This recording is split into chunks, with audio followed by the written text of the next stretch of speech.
think sometimes magistrates allow matters to be adjourned easily. I say sometimes.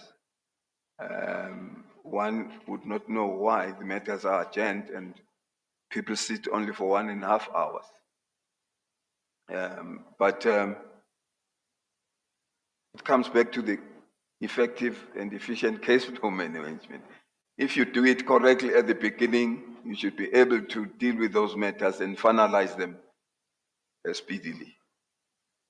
You do get those long ones, long matters that may take time.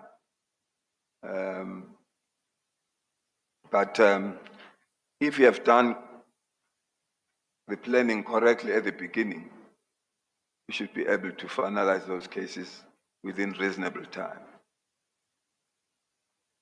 Thank you. And then I think just 2 more questions. One about Dr. Ghani.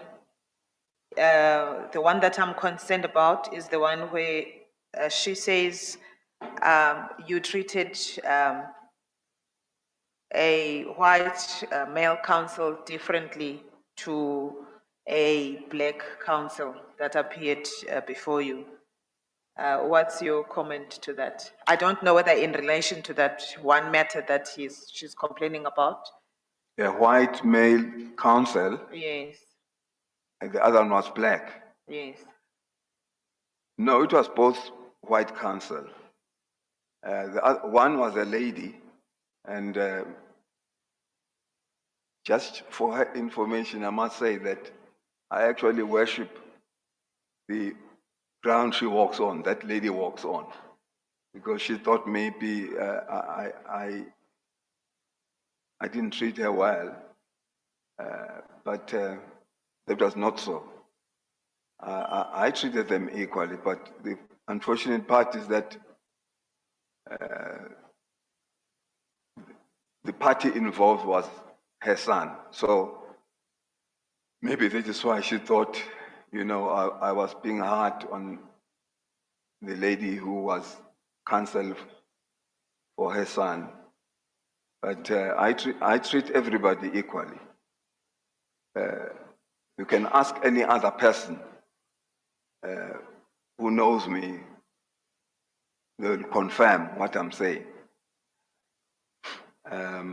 So I do not know where that comes from. Maybe it's because she was emotionally involved in the matter.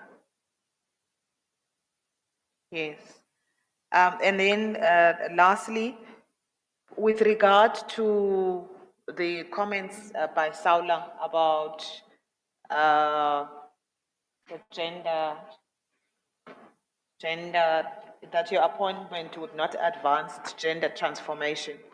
Yes. On the bench, and your comment partly was it would balance the gender representativity. It probably would also balance the age representativity. I think so, yes. Yes, but in light of the fact that there are now 2 male candidates, being yourself and Judge Cili, what's your comment on that? Is there any comment that you have? Well, if Judge Cili is the best candidate,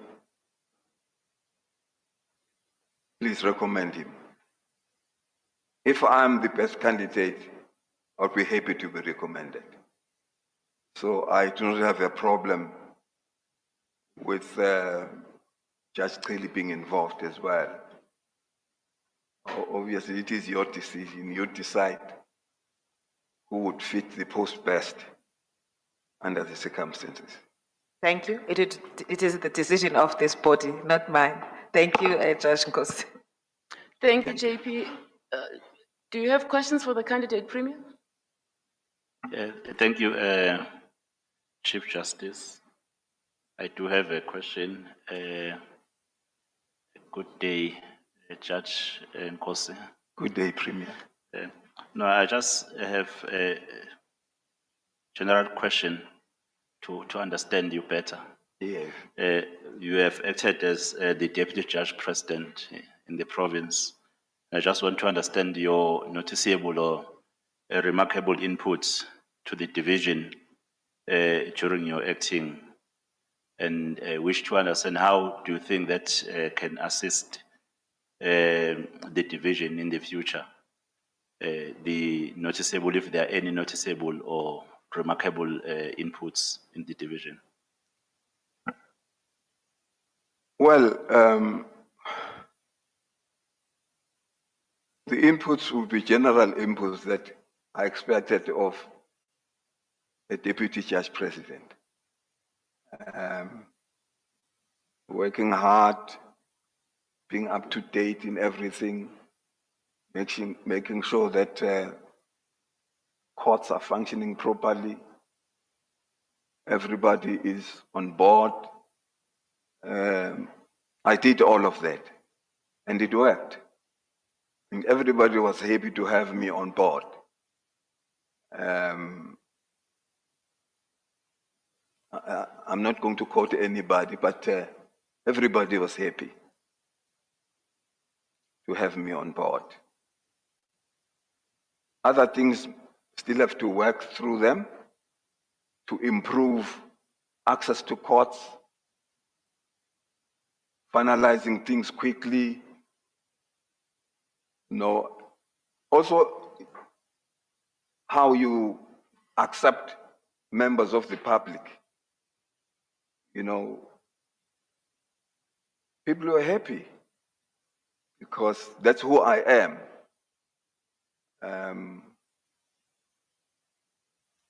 So I don't think there could be anything more than what is expected of a deputy judge president to do correctly. I think I did all that.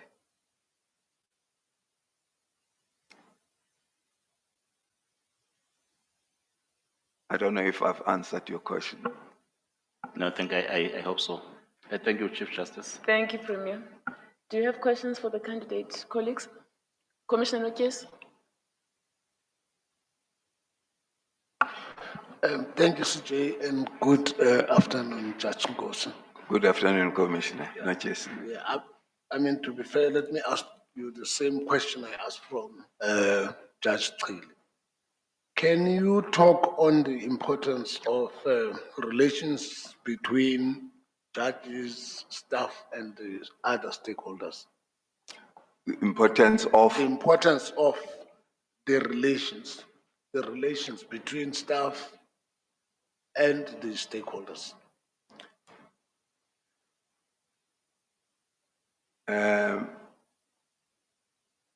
there should be harmony. I think we are the strongest when there is harmony. It's very important. There's very little you will do if there's no harmony. So I am the type of a person who makes sure there is harmony, and that work is done. Okay. Yeah, I just want you to comment on this. Unfortunately, when I was there in KZN, you were not there. I understand you were in Peter Marisbeek, I was in Durban. Yeah. I find something unique for KZN where judges on Thursday would come together, Collegiality, yes. have lunch and all that. How that enhances the relations among judges themselves, and how does it strengthen the unity of the division, and how, yes, that's the first part of the question. The last part of the question is, Judge Trille had indicated that at some stage there was disunity in the division. Do you confirm that? If you do, what is the position now? Well, I don't know if I should call it disunity. And I'm not sure during what period there was this disunity. Perhaps before the coming of the current JP. Oh, yes. Well, very few individuals were involved in that. Very few individuals were involved, and I think one of them did sit here during those interviews. Other than that, there was not so much disunity. It's just individual, who maybe had a preferred candidate, I do not know. But I tried not to get involved in such things.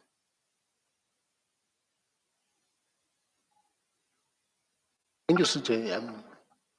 Thank you, that's all Thank you, from me. Commissioner Nokesi. Just to follow up on your last comment, Judge Nkosi, you say you don't get involved in such issues. What do you mean by that?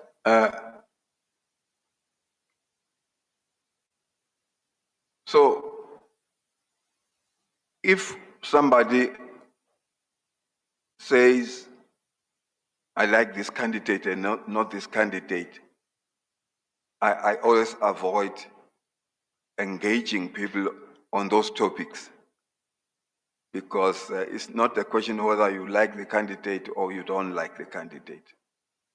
So I supported both candidates at the time. I didn't choose sides. This is what I mean. All right, so you reference only in one example. Was that the only source of disunity? That there were two candidates? That, as far as I know, that was the only source. All right. But I raised this question because you are applying for a leadership position, and if there is trouble in the division, then it would be your responsibility, resting squarely on your shoulders, to deal with such issues immediately and Agreed. not avoid them. Agreed, CJ. Okay. But collegiality, I always promote collegiality, even amongst those who don't agree. All right. That comforts me. Thank you, Judge. Commissioner Ngwaitop?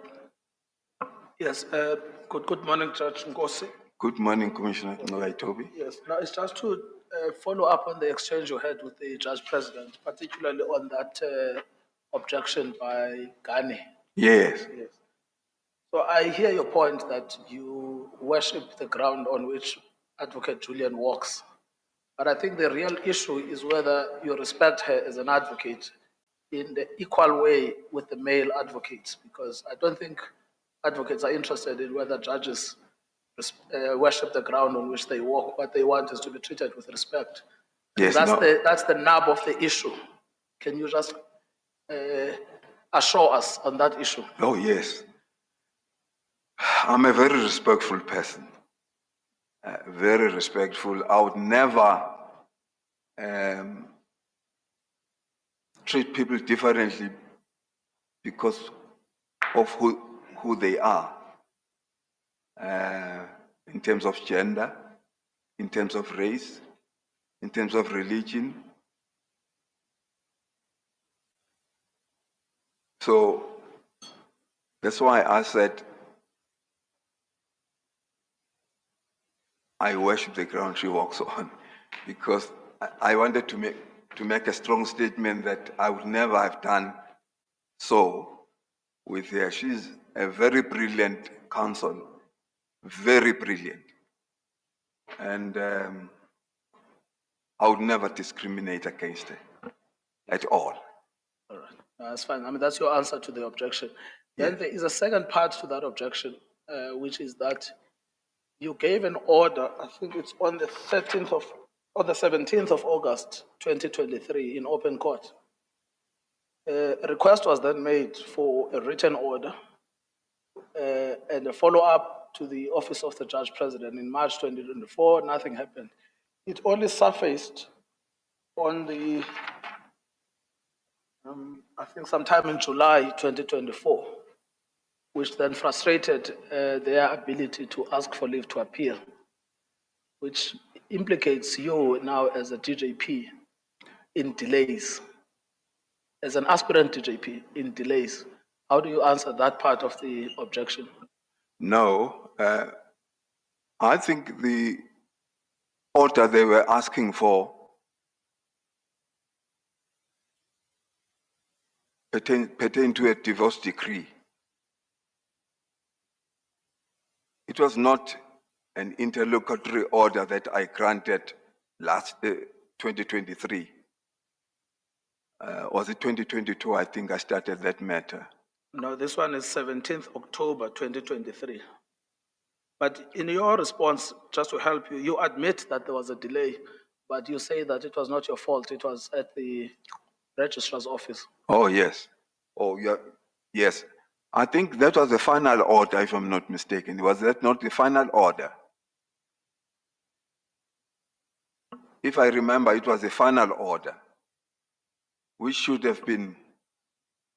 But when your response says the required date, this required a date convenient to all the parties, the first being the 2nd of March 2023, oral submissions were made on the 14th of March 2023, and the judgment was handed down on 17 October 2023, just outside of the 6 months norm because of a hectic acting stint I had as an acting DJP. A significant issue of an extended delay in issuing the court order following upon the delivery of 17 October 2023 is also raised.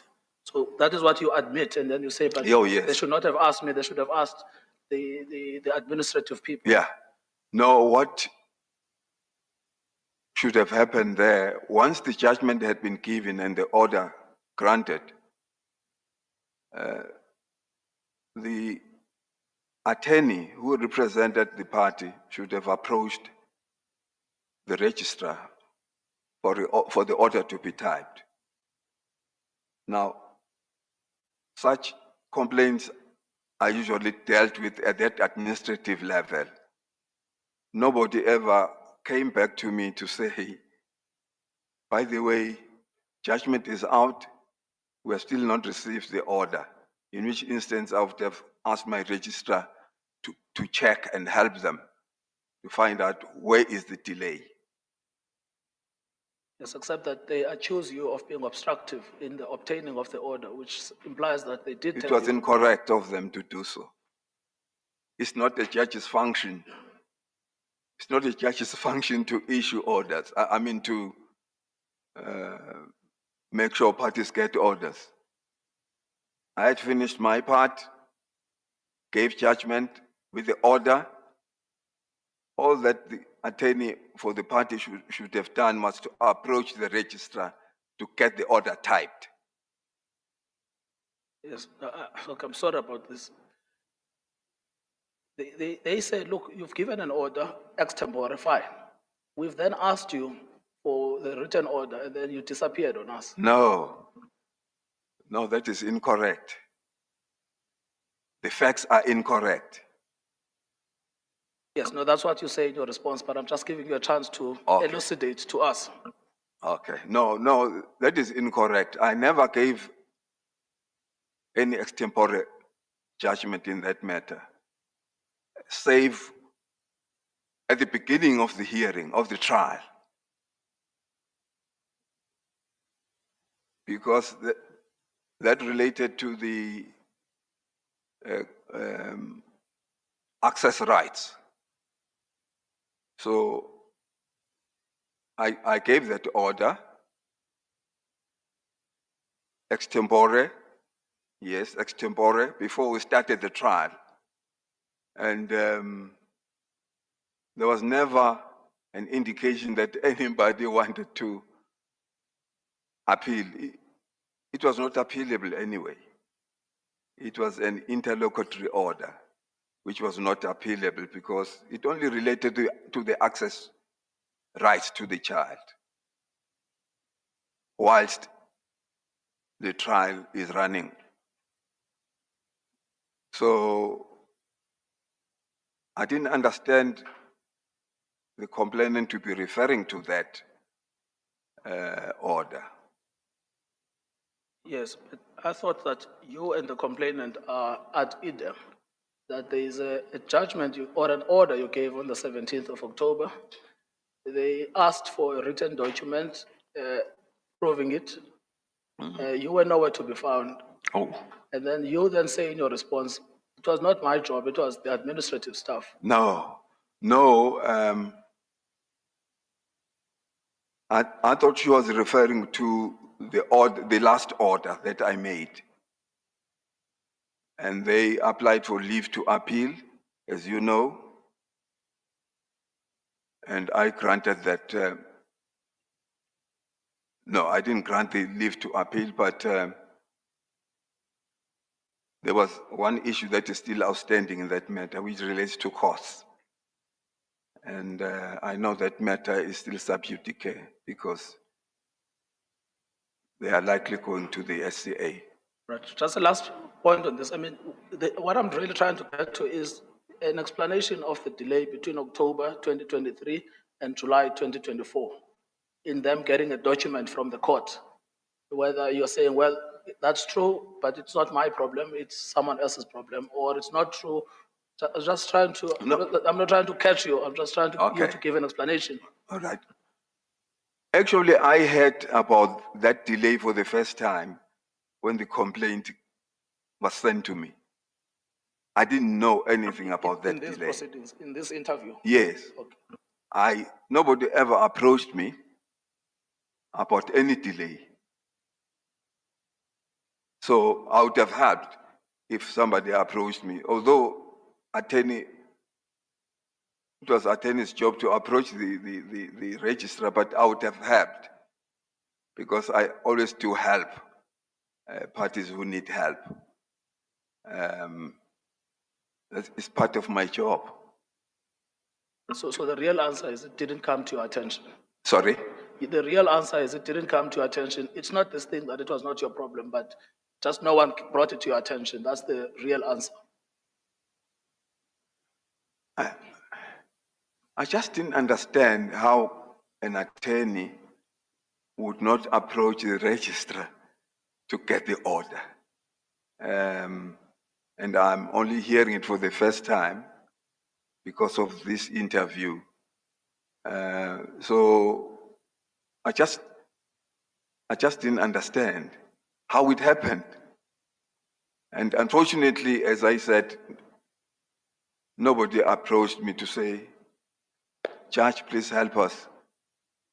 The registrar is not helping us with this, to type this order or to issue it because it is issued by them.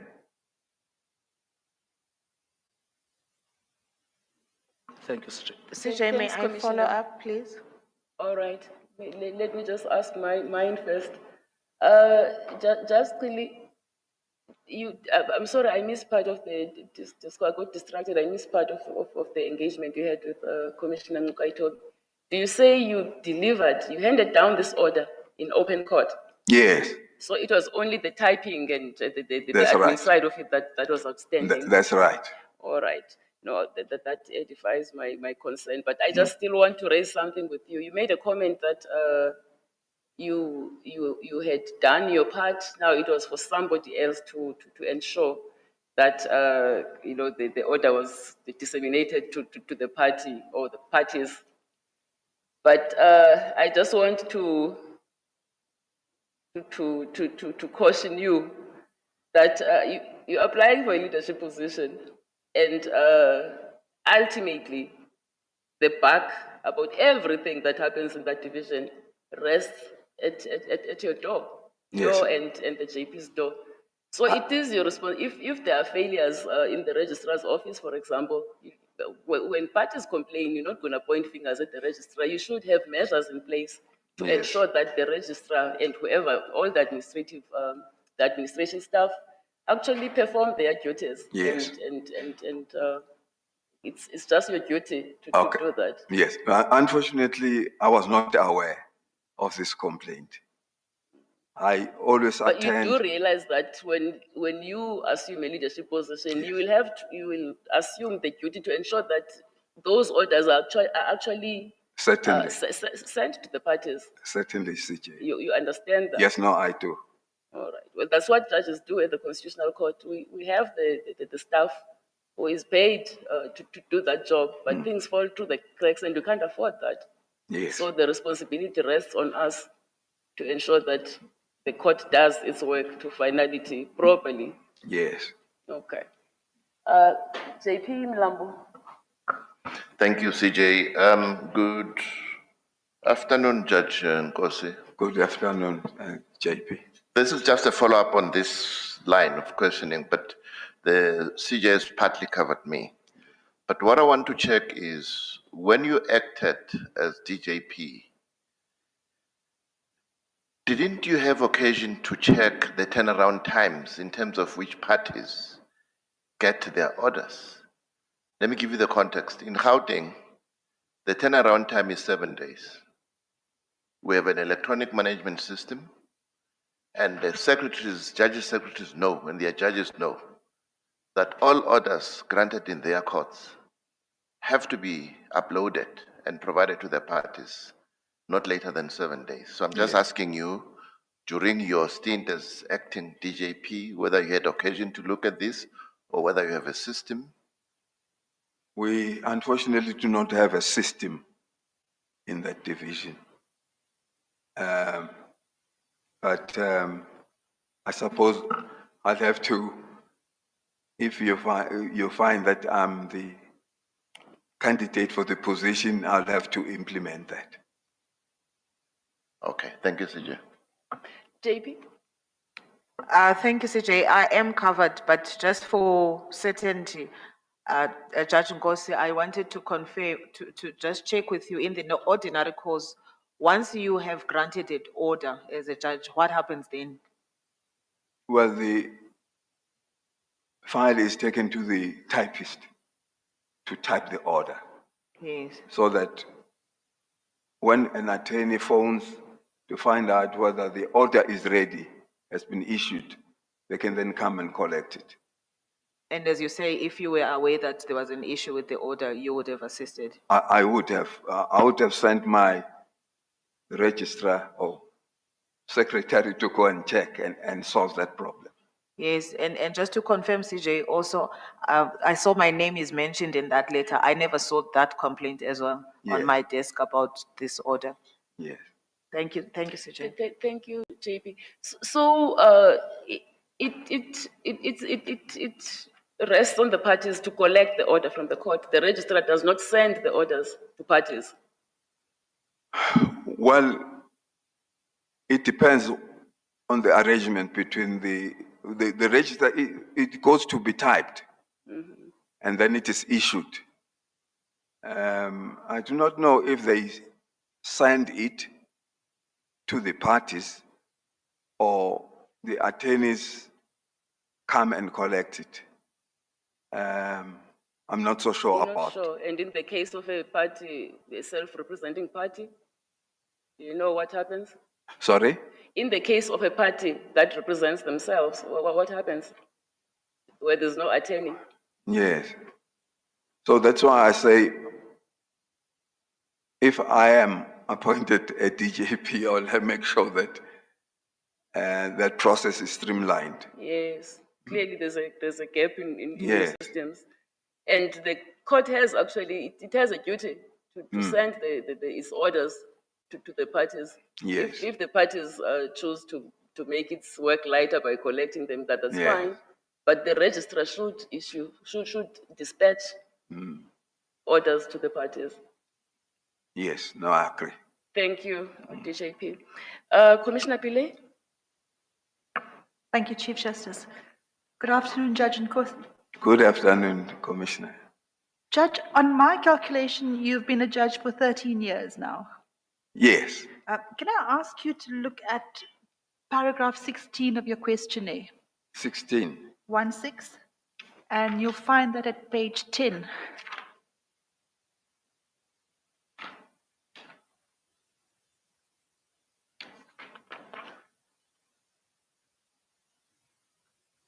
Yes.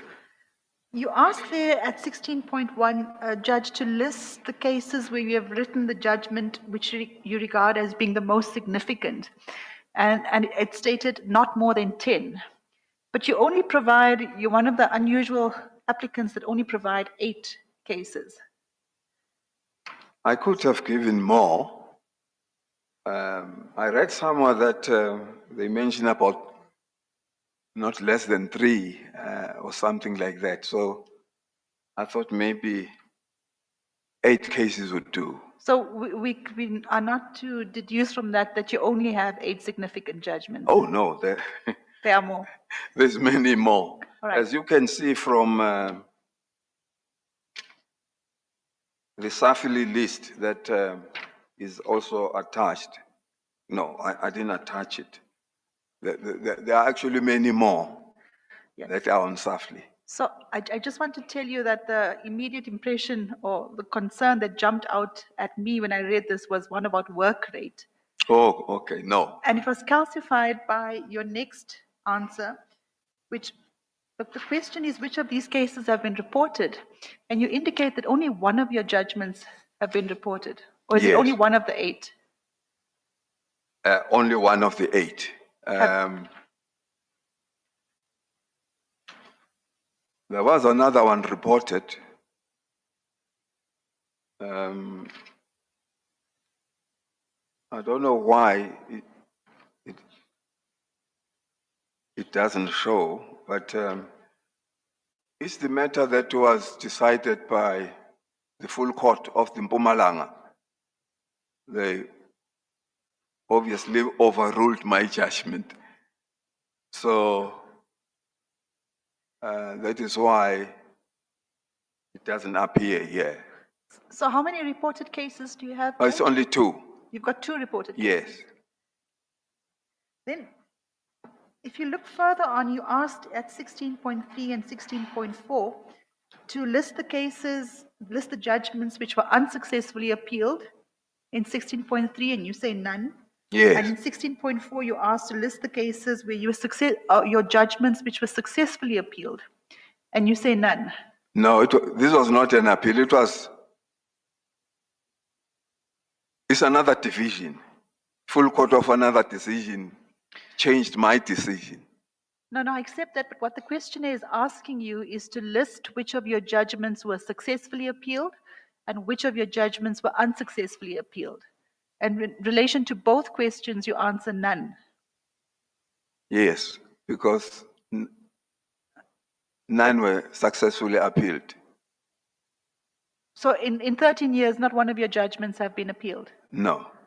Well, some I do not know, because judges are not told which matters went on appeal, which ones. They are supposed to be told, but we only hear when the matter returns, either from the SCA or from the Constitutional Court, as to the outcome of the matter. But I'm not aware of any. And unsuccessfully appealed? Well, sometimes none were unsuccessfully appealed, because sometimes a judge would never know which matters did eventually go on appeal. I'm so confused, Judge, because you're now saying none are successfully appealed and none are unsuccessfully appealed. Yes. In how many of your matters have you granted leave to appeal? Well, I don't remember, but quite a few. Very few. Over the 13 years, very few Yes. leave to appeals. Very few, because parties, that doesn't stop the parties eventually to go on appeal if they want to seek a special leave to appeal. But of those that I allowed to go on appeal for a good reason, none were successfully appealed. So all of the appeals were dismissed? Sorry? All of the appeals were dismissed? Yes. But that does mean that your answer is incorrect when it asks you how many of your judgments were unsuccessfully appealed.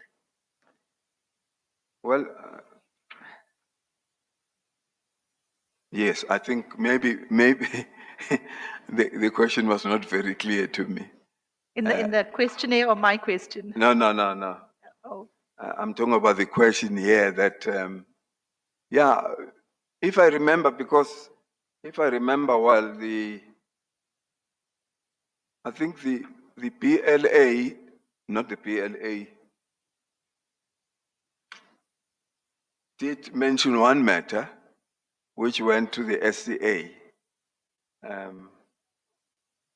which that was in 2013, I think. When I was still a young judge, I'd forgotten about that matter. so just a final question, Judge. In your division, is it not unusual to only have 2 reported decisions in 13 years? 2 reported judgments in 13 No, years? it is not. It is not, because we usually send matters for reporting which raises a novel issue or a new issue, or which explains another issue which may not have been clear before. And how we do it, all our prepared judgments, reserved judgments, we give them to the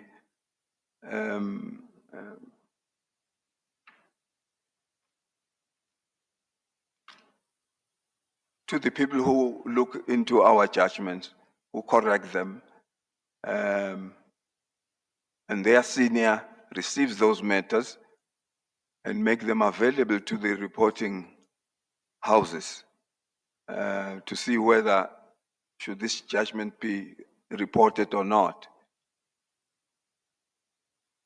Thank you, CJ. Thank you, Commissioner Pillay. Any more questions? Oh, sorry, there's DP Zondi first. All right, thank you, CJ. Good afternoon, Judge Nkosi. Good afternoon, President. I've just got one question and just a comment. The first question arises out of your engagement with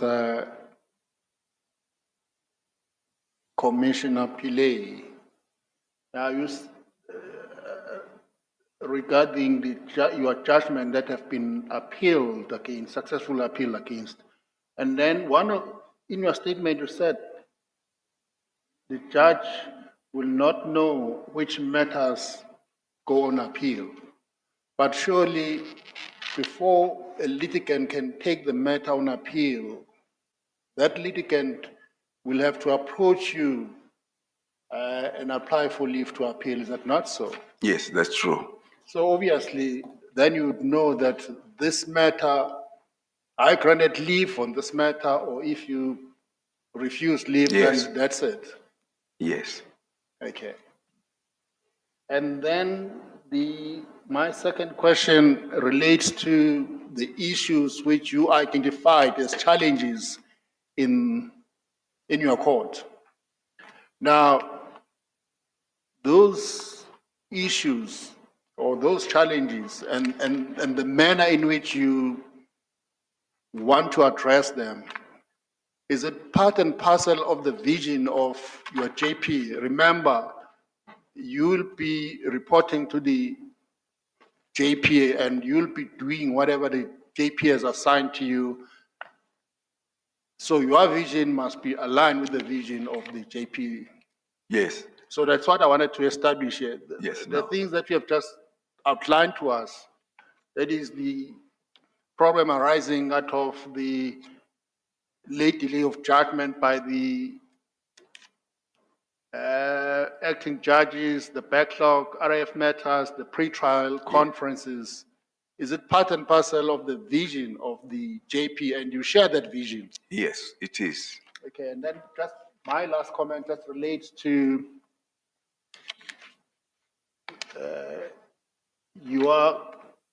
the manner in which you handle the reopening of the inquest of Dr. Hafaji, and hopefully the mother, although I understand the mother is no more, but Yes. she would have been able to find closure, because in 1976, when it occurred, then she had a lot of questions, and those Yes. questions were never answered until she departed this earth. Yes. Okay, thank you. JP Mlambo? Judge Ngosi, it's me again. Yes. When you acted as DJP, did you have occasion to attend a meeting or chair a meeting of the PEEC? Yes. I think it was the last meeting of our PEEC.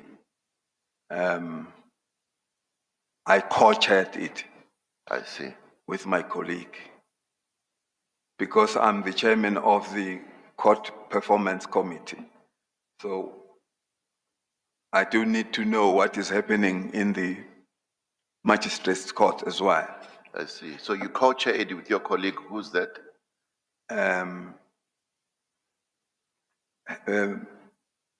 Judge Hendricks. Oh, okay. Yeah. My experience as JP in Gauteng is I always request the national statistics of the finalization of criminal trials. And there's a tracking tool that Department of Correctional Services has regarding awaiting trial detainees. In your meeting, did you have that report? Yes, we did.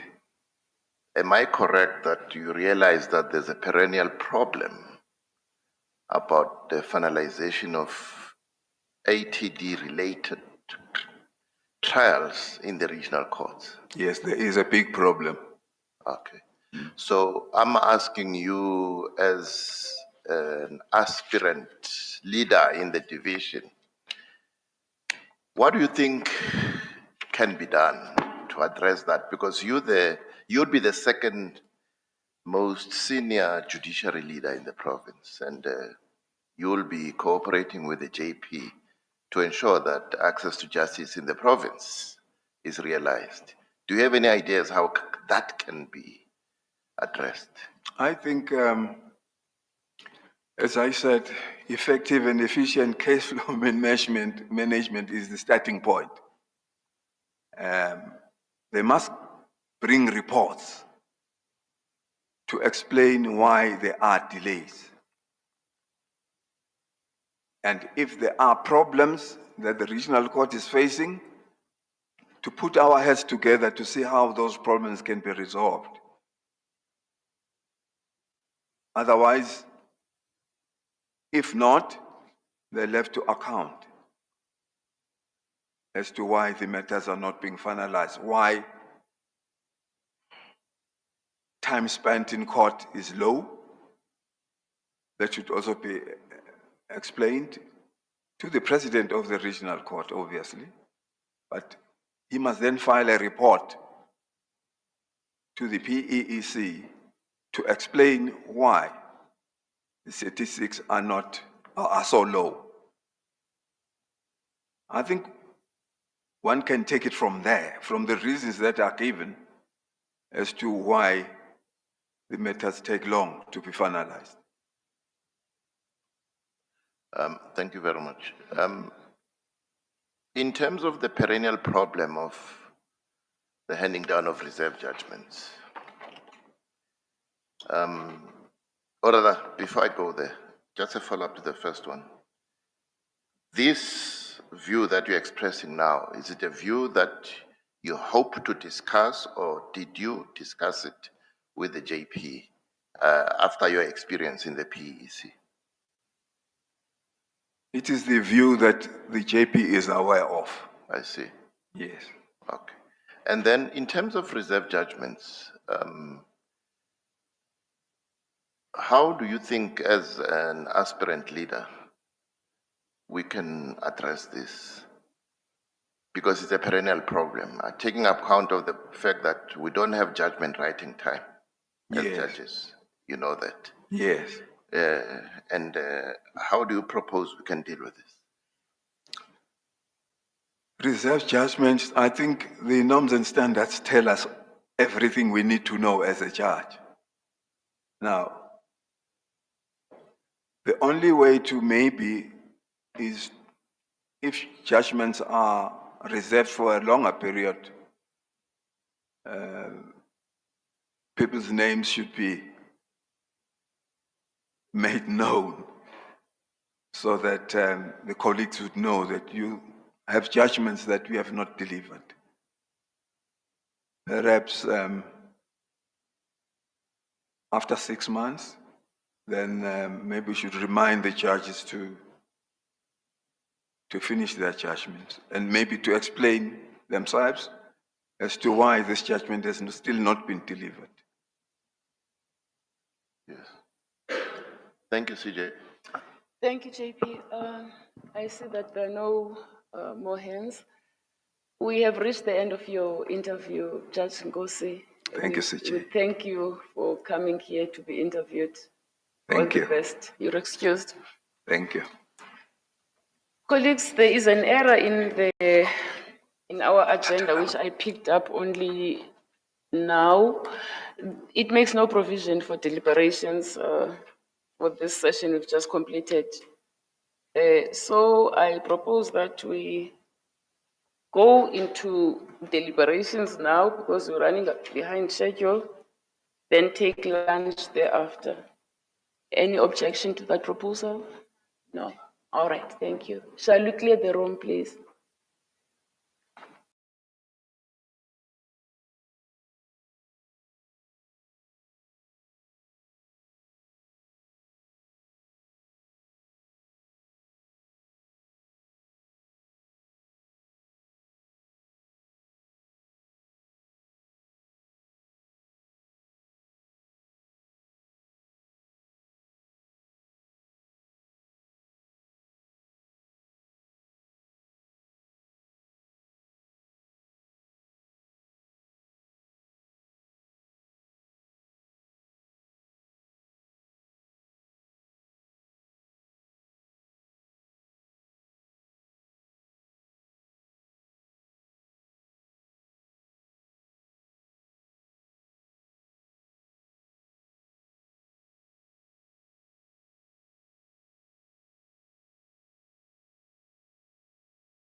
Good afternoon, Chief Justice and Did I pronounce Commissioners. your name correctly? It's Treaty.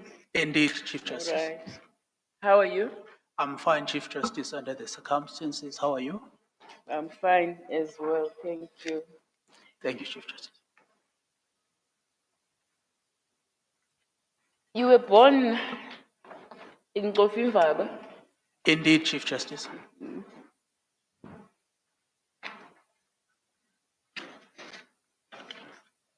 And in true form of people from that area, you have kept close ties with Hobuli Koduga. Yes, That's indeed. one of the comments Yes, I am. by the professional bodies. That's a good thing. You obtained some of your legal qualifications from the University of Transkei, Yes, Chief Justice. AP Proc and LLB, Yes, Chief Justice. and then you obtained a Masters of Law from UNISA Yes, Chief Justice. in 2004. You had started working as a candidate attorney at the Unitra Law Clinic Indeed, Chief Justice. in 2001. Indeed. But once you obtained your articles, you went to work as a professional assistant I at work. the LHR. Indeed, Chief Justice. And then how long were you with the Lawyers for Human Rights? I was there almost for a year Was that in Umtata? in Umtata, indeed. All right. And then you moved to KZN. From Lawyers for Human Rights in Umtata, I moved to Legal Aid Board in Queenstown. Oh, yes, yes. Where you remained for just over 2 years Yes, indeed, Chief Justice. before moving to KwaZulu-Natal. Yes, indeed. Legal aid still. Legal aid still in Umlazi. And you remained with legal aid until 2008 when you decided to go to the bar. Indeed. Right. Is that where you still are? That is where I am, Chief Justice. So how many years have you practiced as an advocate? If my counting is About not 16 years? for between 15 and 16 years, Chief Justice. And you're an attorney for about 6 years. Indeed, Chief Justice. Okay. What kind of work have you been exposed to, both as an attorney and advocate? The kind of work that I have been exposed to as an attorney at Lawyers for Human Rights, initially it was civil work before Lawyers for Human Rights entered into a cooperation agreement with the Legal Aid Board, wherein some of the criminal work that the Legal Aid Board was doing was transferred to Lawyers for Human Rights. Thereupon, I was introduced to criminal work, which I did until all the various stints which I had with offices of the Legal Aid Board, both in the Eastern Cape and in KwaZulu-Natal. So I was doing purely criminal work from the time the cooperation agreement was entered with Lawyers for Human Rights until such time that I left Legal Aid Board in Durban in 2008. You have acted as a judge both in the Eastern Cape Division of the High Court and in KwaZulu-Natal, where you want to work now permanently. Indeed, Chief Justice. How many acting stints did you do in the Eastern Cape?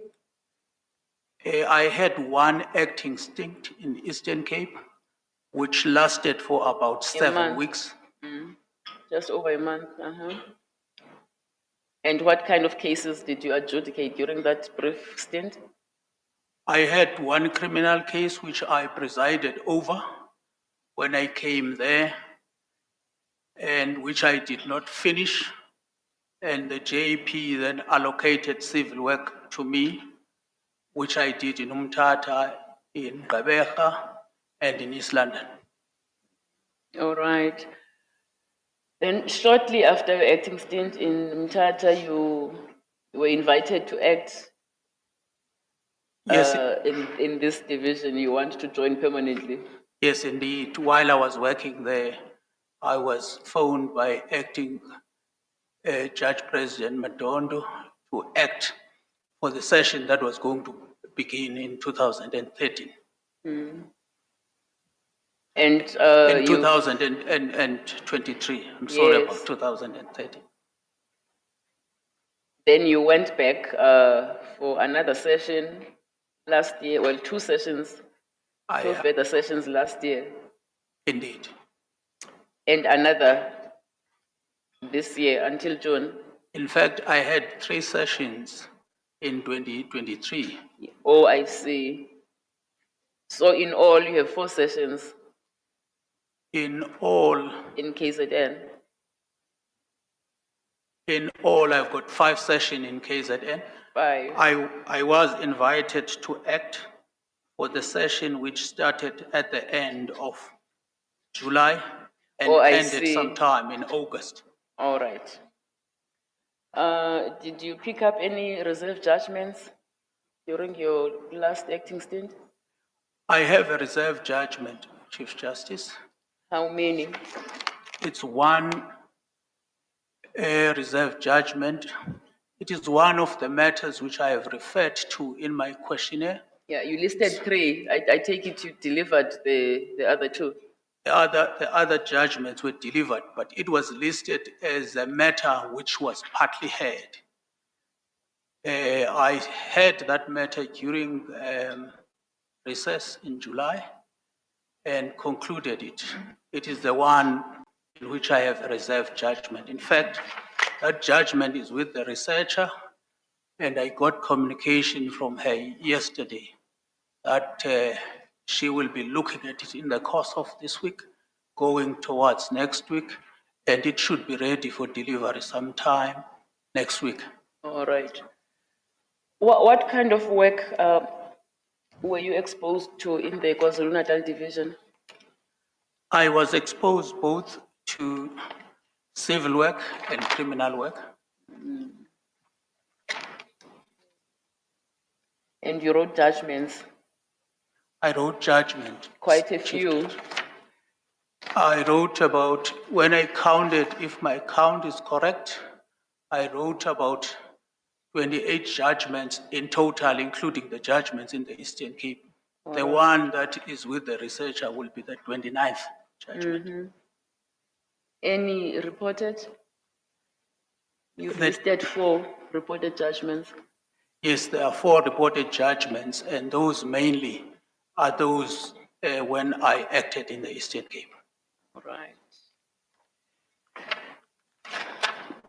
All right. I'm going to ask Judge President Boyo Hloti to put questions to you, if she has any. Thank you, Chief Justice. Good afternoon, Advocate Kleti. Good afternoon, JP. Yes. How was your acting stints in both Durban and Pietermaritzburg? I have found them enjoyable, JP. I enjoyed my time mostly in Pietermaritzburg. Yes. And we can disclose here that you were very reluctant to make yourself available because you're still earning good fees. And as I understand it, you're waiting for the letter to appoint you as senior counsel. Yes, indeed, I still waiting for my letters patent. I was very reluctant, but I reflected on the issue, consulted with my family, consulted with my senior colleagues in the profession, and upon reflection, I thought I might as well come when I still have energy and not wait until very late when my contribution might be minimal. Yes. And I note in your CV that you have a passion for training. Indeed, I have a passion for training, JP. I think that passion came from the difficulties which I had noted in relation to the time when I was at the University of Transkei, particularly with bookkeeping. Over time, I realized I was doing better than others in that subject. So I took it upon myself to help my fellow classmates. Later, when I had gone to do articles of clerkship with Unitra Law Clinic, I still had that thing in me. Many people approached me. I assisted them. Over time, I realized I might as well do it because clearly a number of people are dependent on me. When I moved over to KZN, I was surprised that it continued to an extent that I remember one colleague of mine who was desperate to pass it. He had failed it 3 times. He came over from Butterworth, lived here in KwaZulu-Natal. I prepared him for bookkeeping.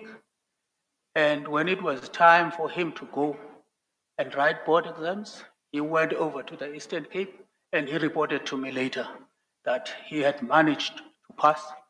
Unfortunately, for the period in August, I was approached again, but unfortunately, I was working on second.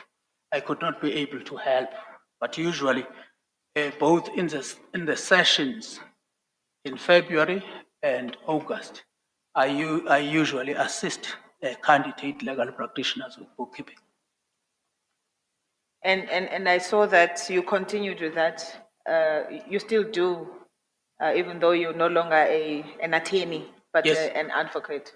Yes, I still do, JP, because I'm a member of the BLA.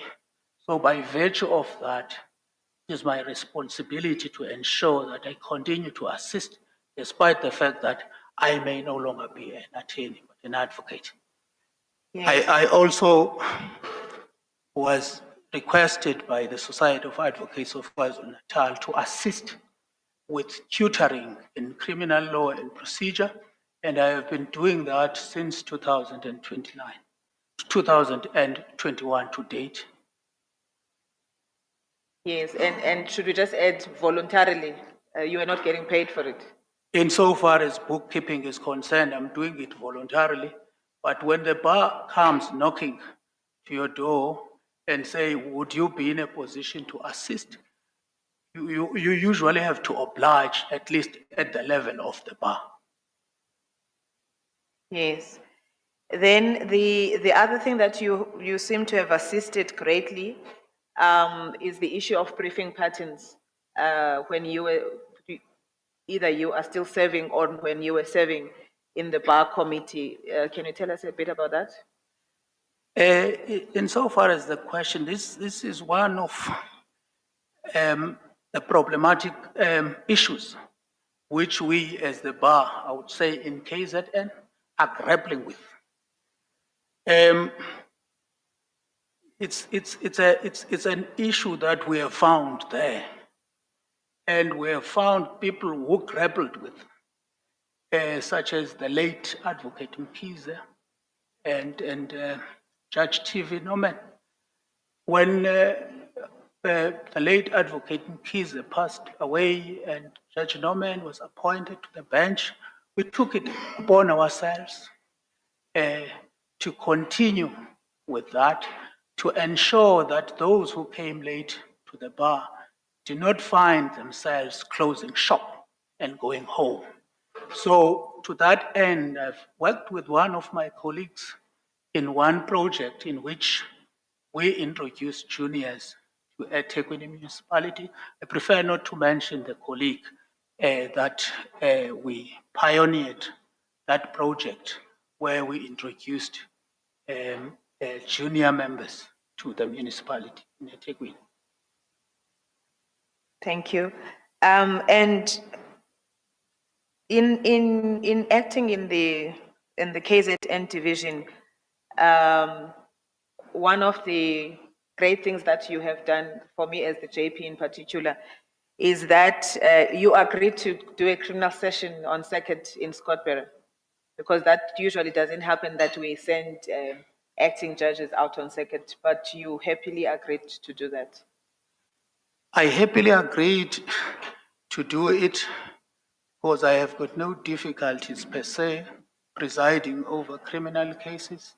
And even if I did, when duty calls, you've got no reason to say no. Even if it was an area of law I was not comfortable with, I was going to be duty bound to do it. But I found it easier to do it. I know the area, I've worked there before when I was working at Umlazi. I know the area well, so it was easy for me to agree to do that stint in Scottbury as an acting judge. Yes. And I see from your CV, you do quite a lot of matters in the land court. Indeed, I do quite a substantial portion of matters in that court. Indeed, Yes. JP, yes. So part of the skills that I would imagine, or something that might help that court, and I know that they go through that process, is mediation. Indeed, it is And mediation. have you had an opportunity to assist in mediating some of the matters? No, JP, I haven't had an opportunity to mediate the matters, but it does happen that those matters at some point are so fiercely defended. I would mention a big matter that we had done with was a group of advocates and attorneys. Did it in Melbourne. It was a problematic land claim. That matter was resolved by way of a settlement. It was not tried. So when you deal with the land claims matters, sometimes you find those situations where the landowners are willing to talk, and you engage yourself in that painstaking process of having to negotiate with the landowners, ultimately come up with a settlement. Yes. To go to the next question, I want to start with this one. Have you ever been found guilty of misconduct by any professional body from the time you started and up to date?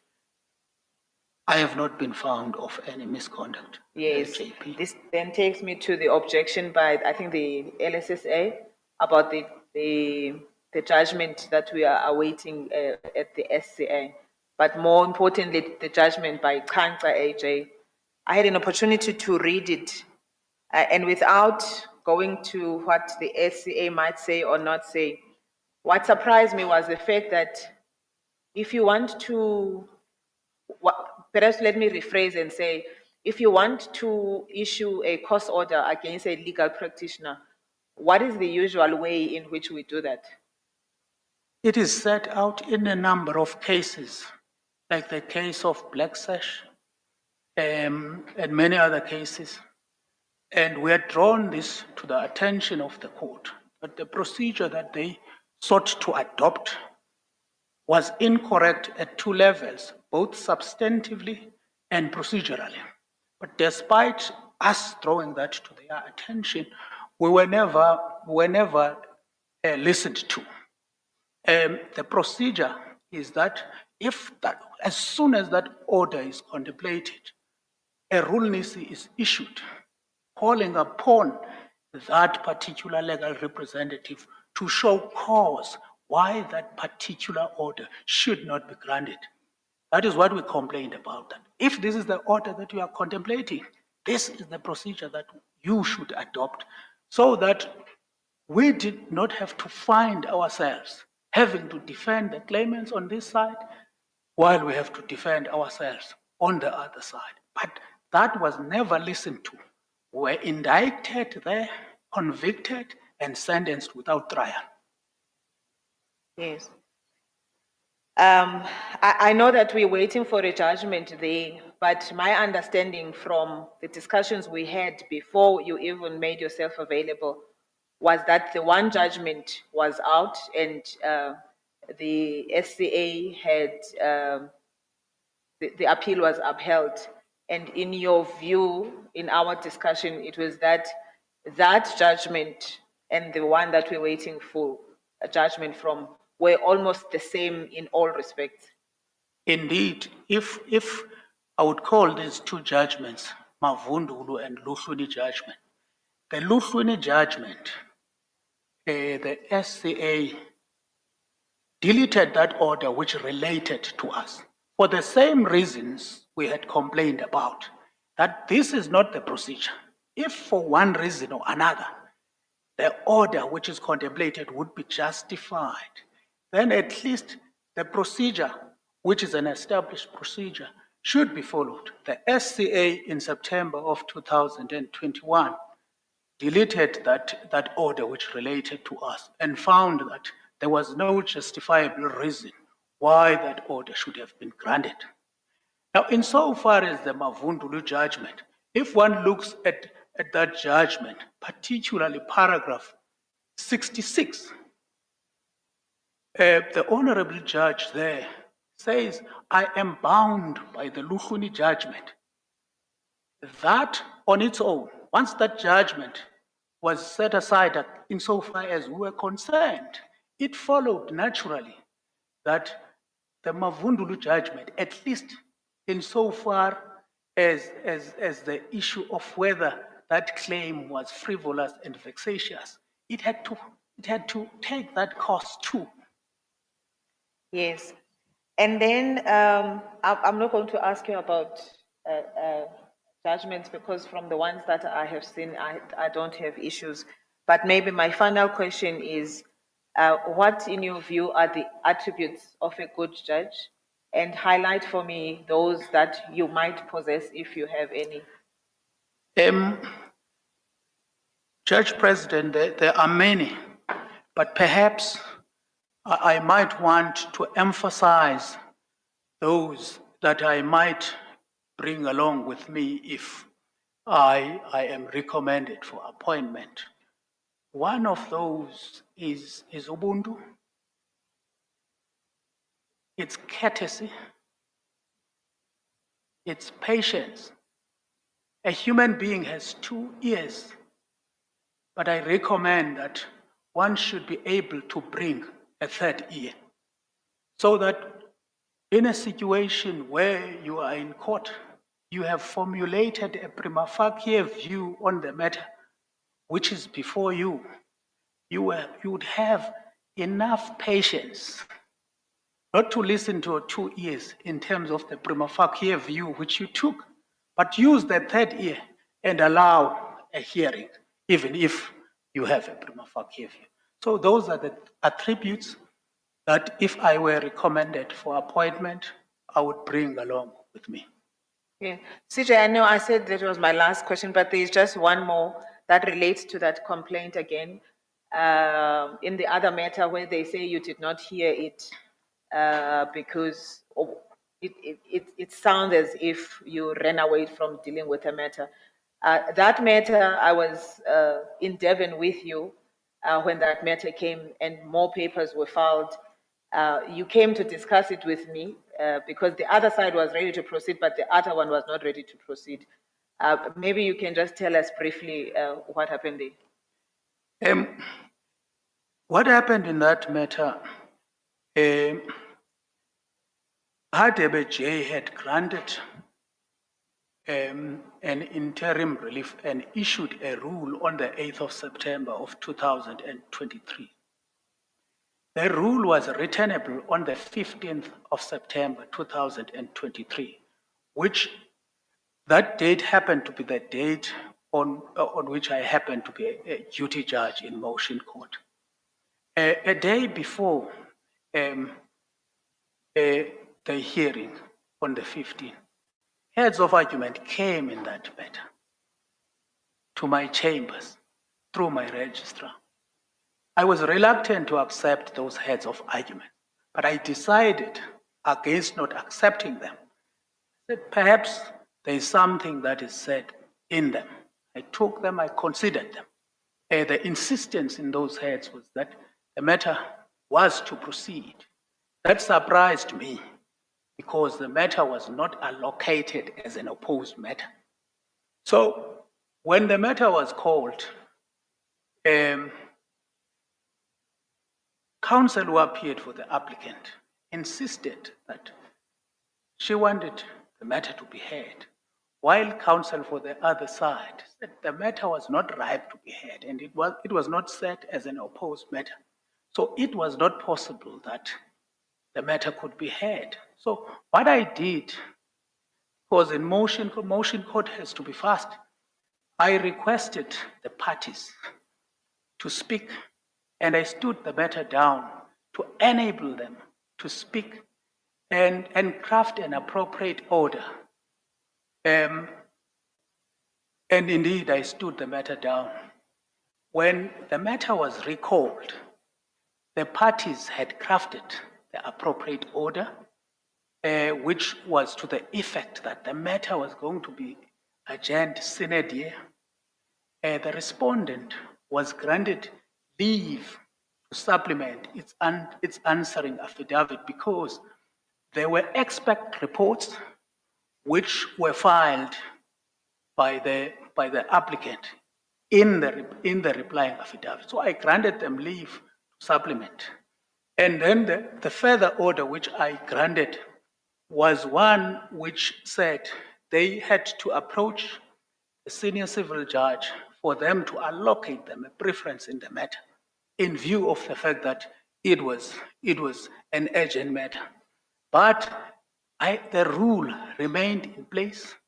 I extended the rule until confirmed or discharged because I wanted to preserve the status quo in relation to the matter. I was then surprised to be slapped with a complaint when there is nothing I had done but to follow the practice directives of the division as I know the practice directive 9.1 and 9.2, which are instructive on a matter such as that one. And the order was by consent? The order was by consent. Yes, JP. thank you, Chief Justice. Thank you, JP. Premier? No, thank you. I don't have a question. JP Mlambo? Thank you very much. Good afternoon, Advocate Kiti. Good afternoon, JP. Am I correct that when you were at the Mlazi Justice Center, you worked with Mr. Velamdaka? Indeed. In fact, if I may explain that, at the time I was there, he was the regional operations manager. Yes. The person who was there as the Justice Center executive was Miss Zanele, the late Miss Zanele Msweli. Oh, yes. Thank you. Your acting stints, all of them have not been term long. Am I correct? Indeed, Judge President. I just want your opinion. You want to be appointed permanently, but you've never faced a term-long judge's allocation. You don't think that could be an impediment? Let me predicate my answer, Judge President, and say that it may well have been beneficial if I had acted for the full term, but I hadn't. I am confident that the 30 weeks which I had is sufficient. I have seen enough to be able to deal with the rigors of a judge. Yeah. On average, this is my last question, CJ, in case I'm criticized. On average, how long has it taken you to hand down your judgment? It varies, JP, and there are a number of reasons why. Some judgments, the turnaround time would be 2 weeks. Some judgments would be the full turnaround time, which is recognized in terms of norms and standards. But there are judgments where I had exceeded that time period, especially when I came back from the Eastern Cape and was acting here. That would be contributed by a number of factors. For example, there's one judgment which I have attached on my questionnaire, the judgment of Kentep. It took me quite a while to finish that judgment. Yeah, I And think I went- Advocate Titi, let me help you. Yes, Cases come with their own dynamics. Yes. I think that's what you're trying to explain. yes, indeed. All I want to know is what has been the average in terms of your judgment delivery time? You say sometimes 2 weeks, sometimes 3 months, sometimes longer than 3 months. But what average can we work on? 4 months, 5 months, 3 months? 2 months, JP. 2 months. Yes. Thank you very much. Thanks, CJ. Thank you, JP. Commissioners on the virtual platform, do you have questions for the candidate? No question from my side, CJ, thank you. Commissioner Bredenbach? No, thank you, Chief Justice, no question. Thank you. Commissioner Ngugaito? Now, I just want to ask Mr. Klitsch whether the case you were discussing with the president is the case of Case Center versus Freddie and others. Indeed, Commissioner. No, so that's your explanation for that issue. Indeed, All right. Commissioner. Thank you, Chief Justice. Thank you, Commissioner Ngugaito. All right, short interview. We have run out of questions for you, Advocate Titi. Thank you for making yourself available and good luck. Thank You're you, excused. Thank you, Chief Justice.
Good afternoon, Chief Justice. How are you?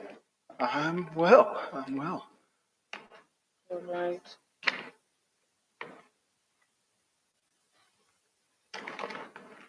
You were born here in Johannesburg, Yes, I was.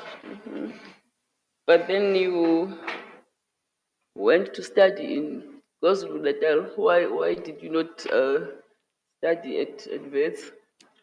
Because my Or family BP? moved to Durban. Oh, I and- see. And I grew up in Durban. All right. And you studied BCom and LLB successfully at the University of KwaZulu-Natal. Was that the University of Natal? It would have been the University of Natal back then. It was UKZN Howard College at Howard the time. College. Yeah. So in Durban. In Durban, yes. That's my alma mater too. You started out at the sidebar,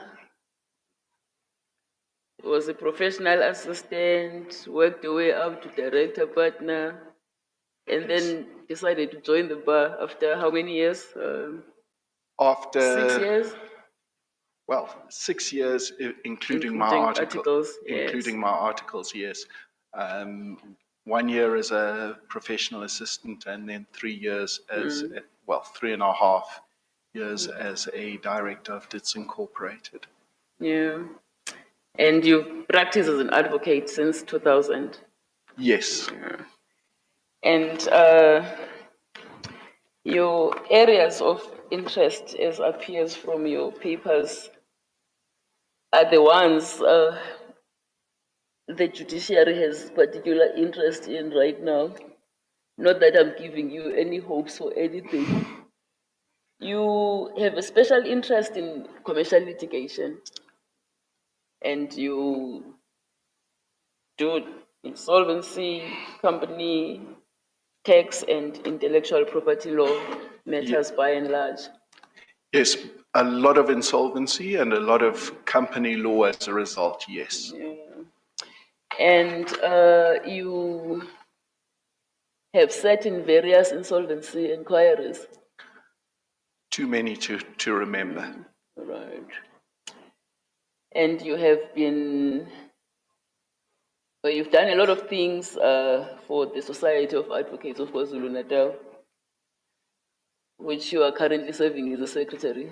Yes, I'm honorary secretary at the moment, and I have been lecturing insolvency in KwaZulu-Natal since 2010, because we have some very peculiar local practices in Natal, the way we practice insolvency in the form of our notice of motion and things like that. So it's something that is unique to KwaZulu-Natal, and we tend to preserve it.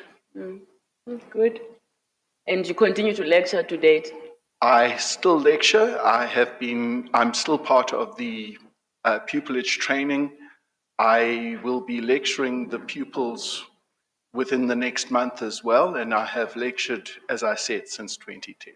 Right. Your practice also includes a very thorny area of our law, the road, well, for our courts, road accident fund trials. Yes. You've acted for, I count 3 terms, or sessions as they are called in that division. I have. How many sessions have you? We split the sessions into 5-week sessions. So I have served 5-week sessions. So 25 weeks in total. All right. And what kind of work did you do during those stints? During those stints, three of the sessions, or 3 of the stints, were in the civil section, and the last 2 stints were in the criminal section, doing criminal law. You've listed 6 judgments you wrote. Are those the only judgments you wrote? No.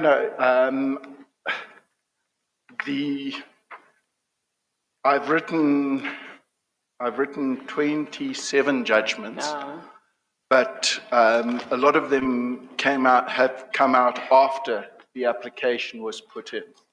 So after my application was put in, so since the 1st of August, I've handed down 12 written judgments. None had been reported at the time you completed this form. None had been reported. Any No. reported now? Not at the moment, no. Okay.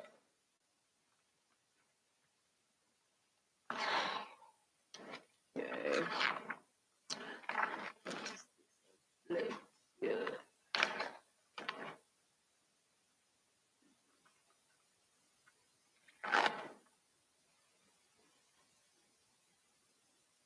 All right. No, I'll stop here and allow the Judge President of the division to ask you questions. Thank you, Chief Justice.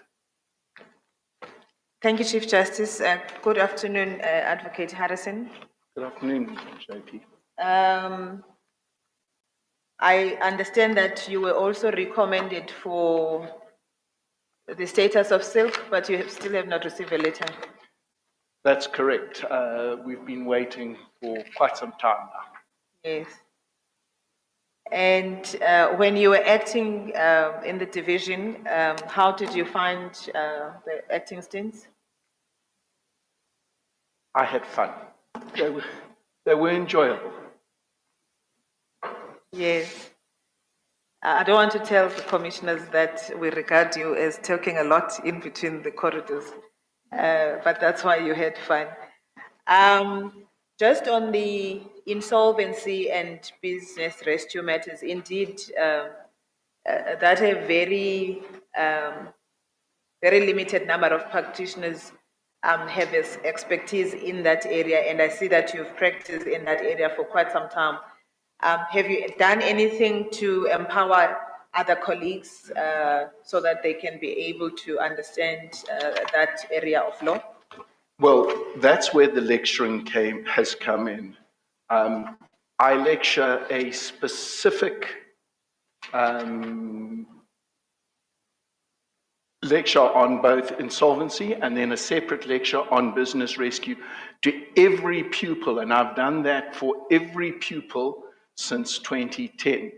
So by my count, it's about 280 pupils since 2010 have been lectured to by me on that, on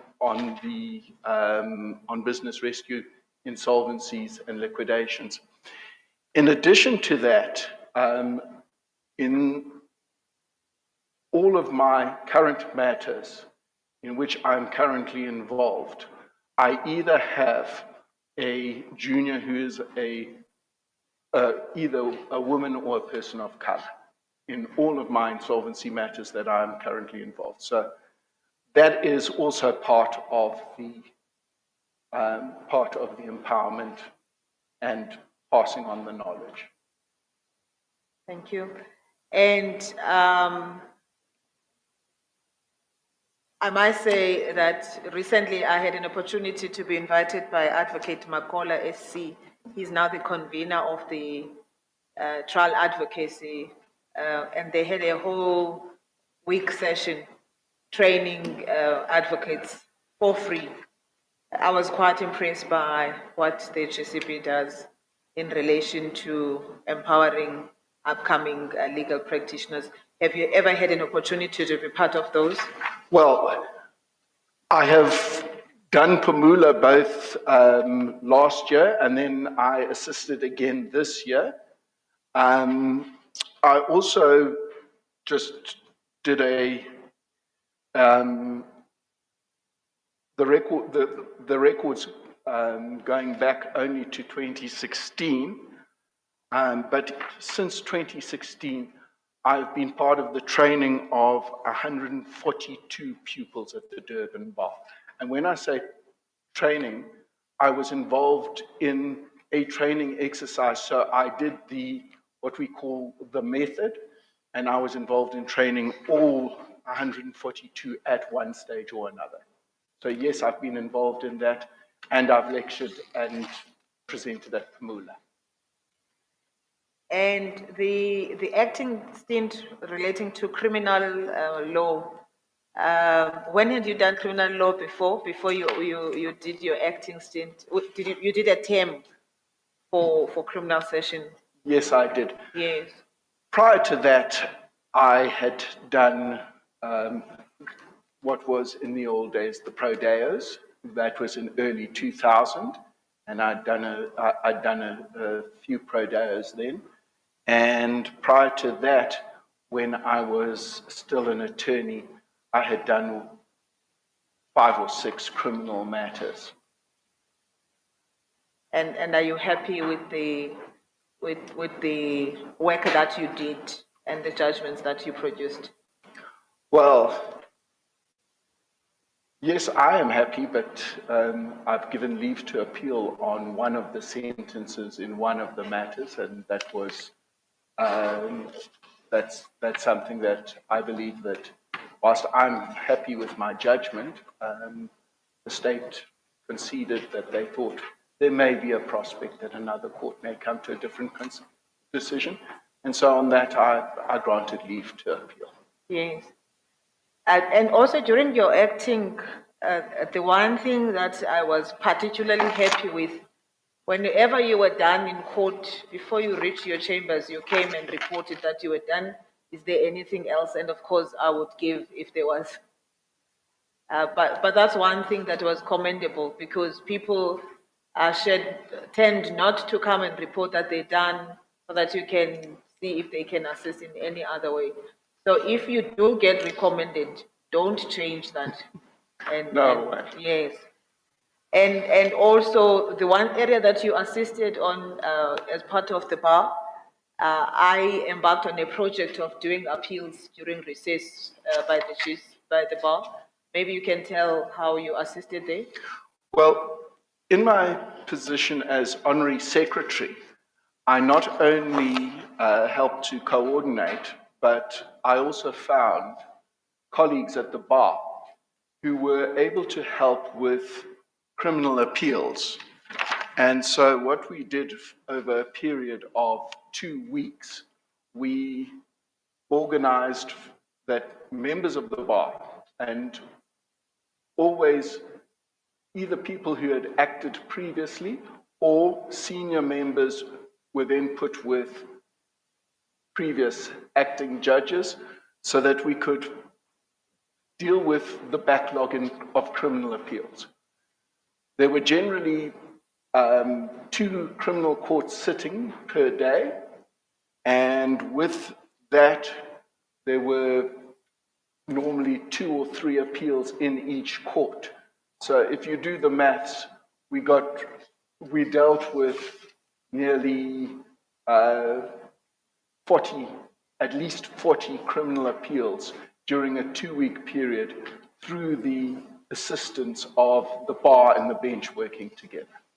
Yes.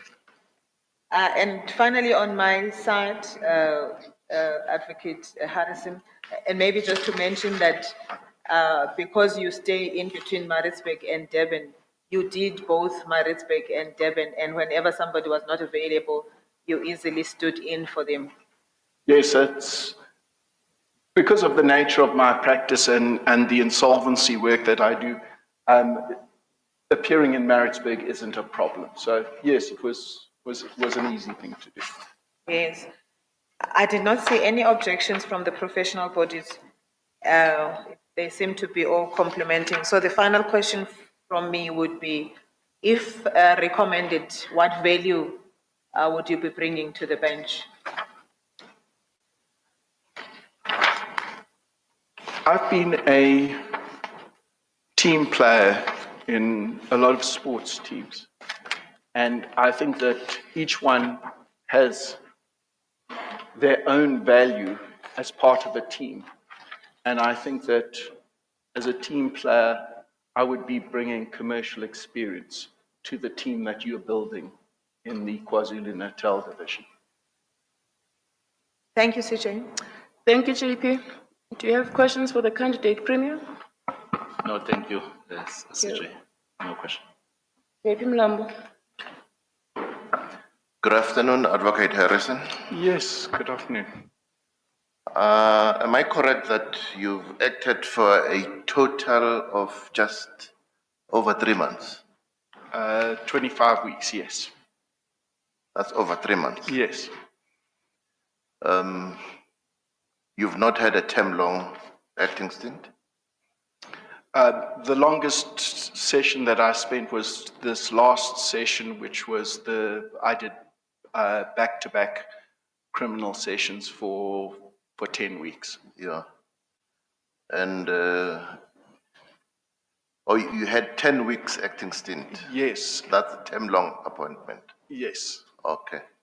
And what's your average turnaround time for reserve judgments? It all depends. My average turnaround time is normally within 2 or 3 weeks, but there have been two that have taken a bit longer. Thank you, CJ. Thank you, JP. Are there questions from the colleagues on the virtual platform? Yes, CJ, thank you very much. I do have 2 questions. Can I proceed? Yes, please. No, thank you very much. Good afternoon, Advocate Harrison. I'm not sure, am I audible? Just repeat what you said. We didn't quite catch it. Advocate, but nonetheless, let me just get into the question.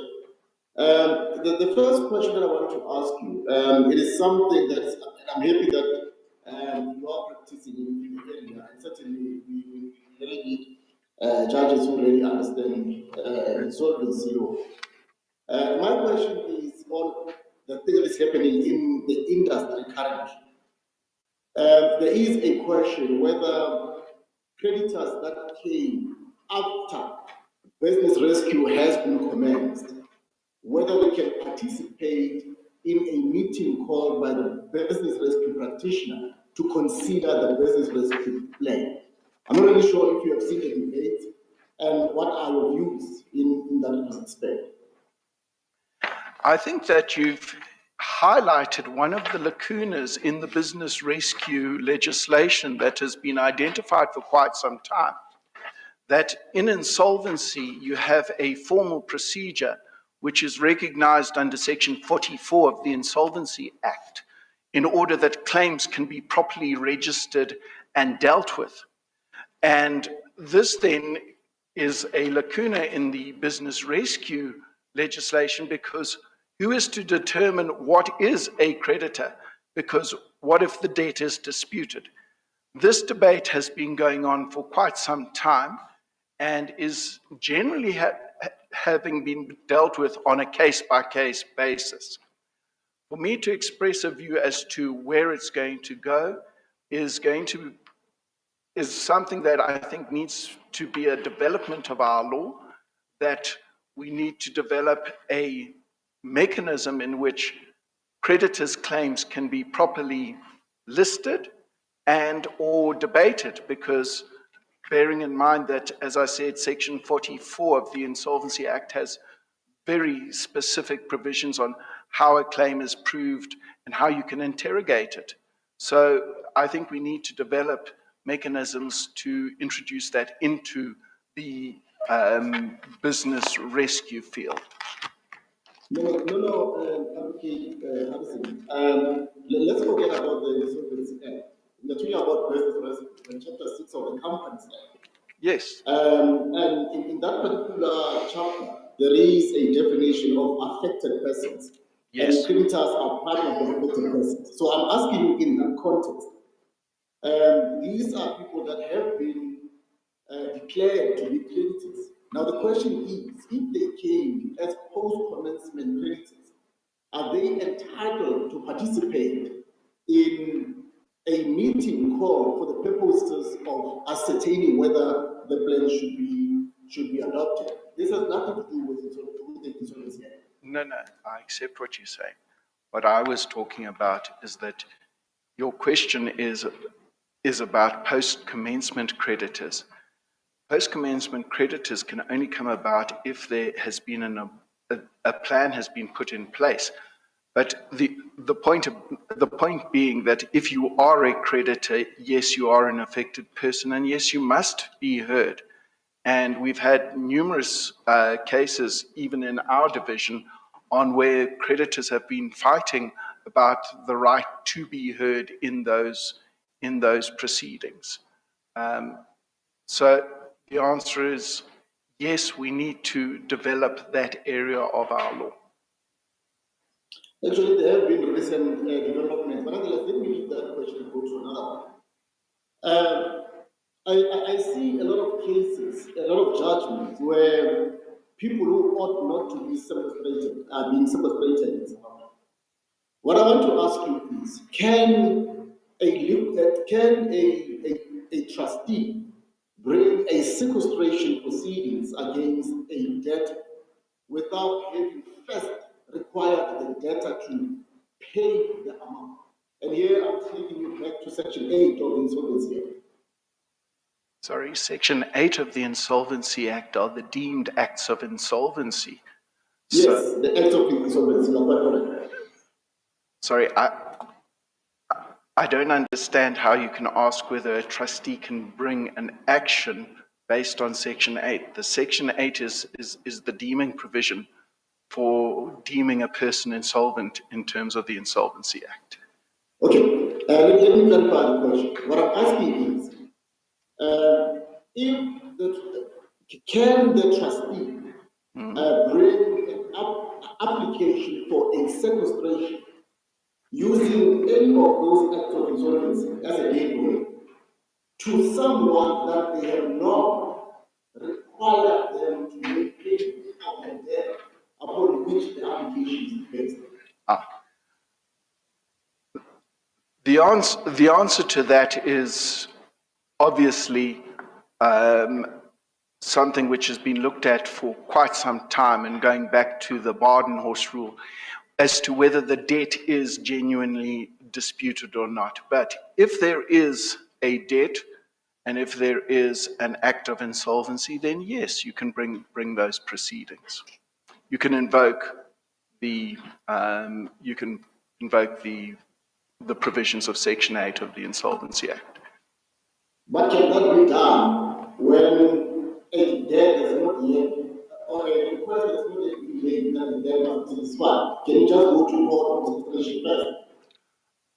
You would need one of the acts of insolvency first, but generally demanding the debt, if you look at, for example, Section 8B, that is where you have a nil bona return. You've already demanded that debt and acquired a right to exercise on it. Let me leave it to CJ. Thank you very much, CJ. Thank you, Commissioner. CJ, with your permission, can I just follow up on this? Yes. Because I don't think Advocate Harris is following what the professor says. The professor prefaced his question by saying that he has noted that there are people who are being sequestrated in circumstances where ordinarily they shouldn't be. And before a person could be regarded as insolvent, or the court can declare a person as insolvent, there is factual insolvency, but there is also commercial insolvency. Now, relying on Section 8, which is a deeming provision, there has to be an act of insolvency committed. And the professor is asking, is it possible for a person to be declared insolvent in circumstances where an act of insolvency in either form has not been proven, more especially because no demand would have been made to that debtor? The problem is that what has been, the way the question has been phrased has conflated sequestrations with liquidations, because commercial insolvency is something which we get under liquidations. That is a separate issue. But to answer the question about can a person be sequestrated, I think you need to go back to looking at the manner in which that sequestration occurred.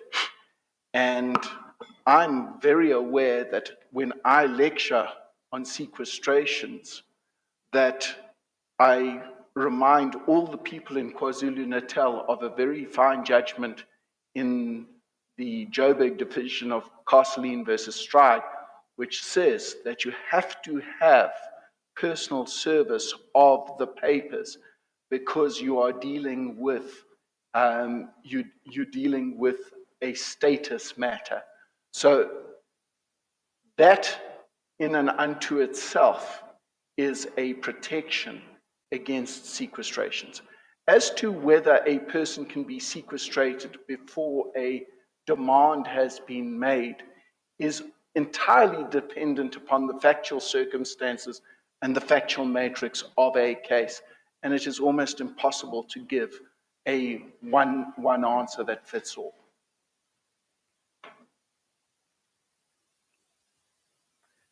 I'm fine, CJ. Thank you. Commissioner Hassan? Thank you very much, CJ. Yeah, I'm over here. It's always good just to show you where we are. Thank you. Advocate Harrison, I take that both on paper and as you were just demonstrating a few minutes ago, your level of expertise in the field, particularly within commercial law and insolvency insurance, etc. It's interesting then that because you lecture and teach quite often that you haven't published or written any sort of papers, and I noticed that as a gap in your application. So I'm just interested into why that is, and then also you haven't had any reported cases, if I'm correct. That's my first question, CJ. Okay. If you say reported cases, that is in terms of reported cases where I have been the judge. I have a number of reported cases where I have been involved as counsel. I've got at least 8 reported cases where I've been counsel. But as regards the question on my lecturing and publishing, I think the point that I'd like to make is that when we lecture to the pupils, we're lecturing about the law and its practice within that division. So we are dealing with, effectively, the historic position and the position of how we apply it in our division. That is not something that lends itself towards publication. As regards publishing, my answer to that is I'm a practicing advocate, I'm not an academic. CJ, my second question. Yes, go ahead, Commissioner Hassan. Thank you. I take the point on the reported cases as counsel, and I did mean actually as an acting judge, which leads me to my second question. Yes. We have quite a number of candidates who are appearing before us today, many of whom have acted quite a fair amount. I'll just ask it, do you think that you've acted a sufficient amount of time in order to qualify you to, at this point, be appointed a judge? The answer to that is yes. And I think the reason I say that is because a substantial part of the practice as a judge is motion court. And I'm not sure if you're aware, but in KwaZulu-Natal, liquidations and sequestrations are heard at the end of the roll. So if I can say that I have sat through motion court extensively over the last 24 years, I can say I have spent more than 10,000 hours in that court listening to all the cases that go beforehand. And as a result, my answer to you is yes, because I think that I have an extensive knowledge and ability in motion court, which is a substantial part of the practice as a judge.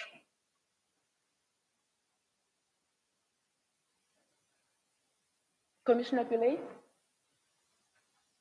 Thank you, Chief Justice. Good afternoon, Advocate Harrison. Sorry. I heard you mention twice the need to develop the law to introduce certain mechanisms in the business rescue process.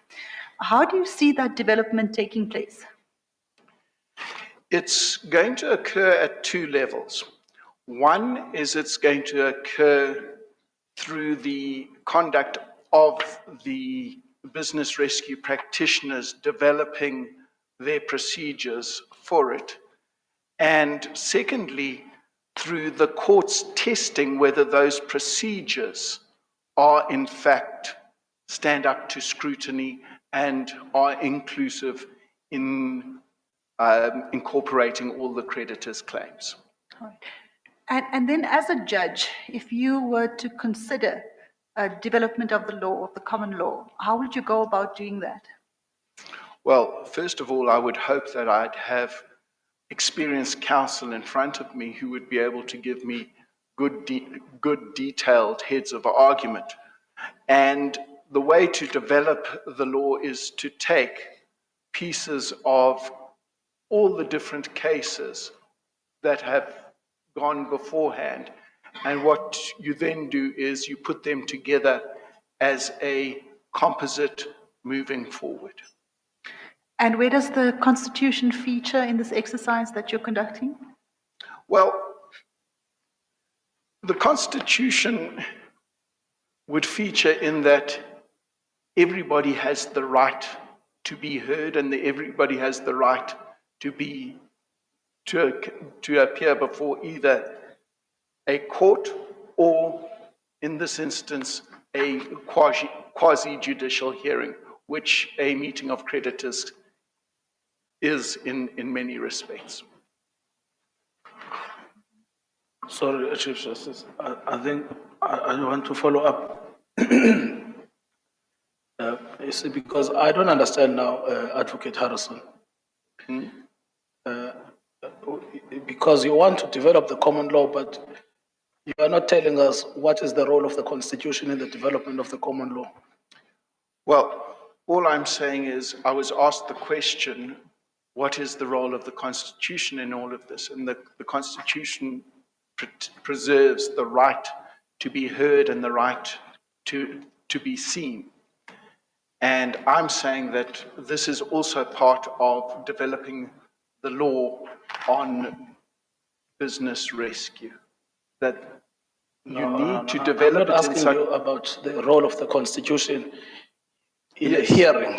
The question of Commissioner Pillay is, what is the role of the Constitution in the development of the common law that you want to develop? Okay. The role of the Constitution is the right to be heard, the right to be seen, and the right to have your debt or your dispute dealt with in a proper and appropriate fashion. But have you never heard of Section 39 of the Constitution? Yes, of course I have. What does it say about the development of the common law? We are enjoined to interpret it in accordance with the precepts of the Bill of Rights. And I'm talking about the development of the common law, not interpretation.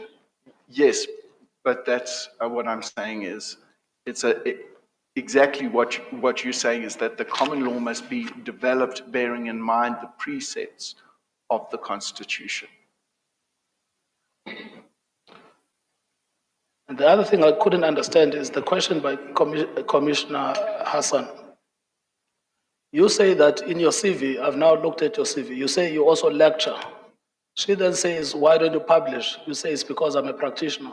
But you are the one who told us that you are a lecturer as well. Yes, I'm lecturing pupils during the pupillage program. I'm lecturing them as an advocate on the practice of insolvency and liquidations in our division. Or you a trainer more like? Yes, training. Yes, sorry, yes. No, I understand that. I know what you're saying now. Sorry, it's done by way of a lecture, but yes, it is training. Yes, all right. Thank you, Chief Justice. Advocate Harrison, the reason that I asked is because I picked up from your questionnaire that you've got very limited experience in constitutional and administrative law specifically. Yes. I just want to understand from you, do you not see that as an obstacle to you joining the ranks of the judiciary at this stage? No, I don't. And the reason being, and if I can mention it, I've had there was a recent judgment that I handed down in a matter of Naidu, formerly Padiachi versus Changing Tides, and that dealt with Uniform Rule 46A, and the execution against property, and there were constitutional principles involved in that matter, and I saw myself clear to granting a judgment in which I set aside a sale and execution and ordered that the property be returned to the applicant. And have you written a judgment in a matter involving enforcement of rights, of constitutional rights? No, I haven't. And you haven't litigated one either? No, the only constitutional court matter that I have been involved in was the constitutional case on execution against schools, the Kenmont school case. That's the only constitutional court matter I was involved in. Thank you, Chief Justice. Commissioner Kane? Thank you, Chief Justice. Advocate Harrison, firstly, I commend you for applying. The bench would be enhanced if you were to have taken silk. And I just wondered whether you had applied for silk, and if you hadn't, what your reason for not applying for silk was. Okay. I applied for silk in 2023. JP, if I'm not mistaken, my silk was approved by the JP in June last year.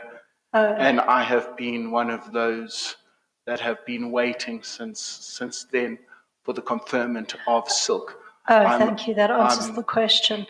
If I may, my second question then, going back to the discussion with the other commissioners, in a business rescue situation, and it's not my area of expertise, but my understanding is you've got a statutory regime which is aimed at protecting the rights of various stakeholders. And you can get a lot of intimidation in that environment, I'm sure you're aware. You can get creditors who are secured and unsecured, and some treated in a way that they would consider to be very unfair. And you've got various rights of Audi already built into the process. Now, if you were confronted with an application where you're now going to develop the common law, what sort of values would you be looking to ensure accorded with the constitutional values in that scenario? The first thing that I would be looking at is protecting the rights of workers, because the employees are normally the ones who suffer the most in these situations. And in doing so, that then also recognizes part of the business rescue, in developing business rescue. For a business rescue to work, you need to have those employees knowing that they are secured, and for them to know that if they work, they will get paid. So the development would be in protecting, would be if I can call it, a ground-up approach. Start with the employees, making sure that they are protected and that their jobs are secured in the business rescue, so that if the business rescue is to go further, the business has the necessary wherewithal to continue with the business rescue plan. Thank you. Deputy President Zondi. Thank you, Chief Justice. Good afternoon, Advocate Harrison. Yes, good afternoon. My question relates to paragraph 6 of your questionnaire. It's page 7 and 8 of the paginated bundle. Yes. Now, 6.1, you indicate that you appear in tax court. Now, Yes. when you appear in tax court, is it in relation to Tax Administration Act or VAT, or what tax cases do you do? Currently, I'm involved in both Okay. income tax and VAT matters, and I have actually got both income tax and tax matters set down in front of the tax court in November of this year. And then 6.2 of the questionnaire, you say your practice is about 1% of your practice consists of criminal law. Have you ever appeared in criminal court? I did previously, as I said, in pro deos, Okay. but that 1% is there because within the Insolvency Act from section 135 onwards, you have various criminal sanctions, as well as in terms of the, so you have criminal sanctions for conduct where an insolvent has breached various statutes. And I put that 1% down because I'm involved in advising on that from time to time. But Not appearing. yeah, that's what my question was directed at, to establish whether have you ever represented an accused person in court and run a criminal trial? Yes, I have, and I've done it in both pro deos, and I did it as an attorney. Okay, that's great. Thank you. No further questions, CJ. Thank you, TP. Follow up? Yes, it's me, Chief Justice. I wanted to ask Advocate Harris, have you attended any judicial skills training course? I did in January this year. It was a very, very interesting and useful course. In fact, if you look at the judgments that I put forward, one of them was Newport and Nandela. I'd like to think that that judgment was influenced by that course, because after I had done a first draft of that judgment, I went on the course and then completely redrafted the course, redrafted that judgment, because I believed that I wanted to incorporate a lot of the tips and the insights that I'd got from that judicial course in that judgment. So yes, I have been on it. Yes, I found it useful. And there is the product in Newport and Nandela. Thank you, Chief Justice. Thank you. We've reached the end of your interview, Advocate Harrison. Thanks for making yourself available. Thank you. Thank you. You're excused.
What I'm worried about is, I'm worried about experience.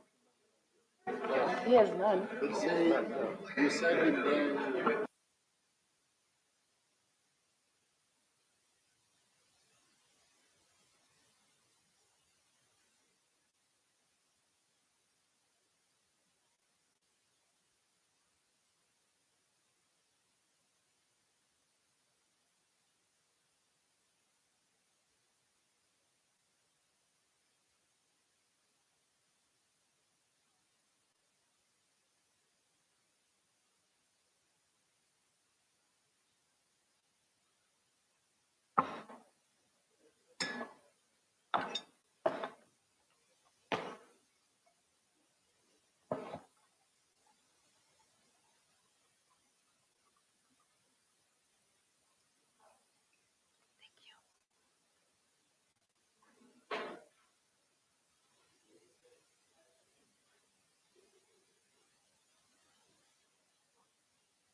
Good afternoon, Ms. Jigelo. Good afternoon, CJ. Are you comfortable? Yes, I am. Thank you for asking. Okay.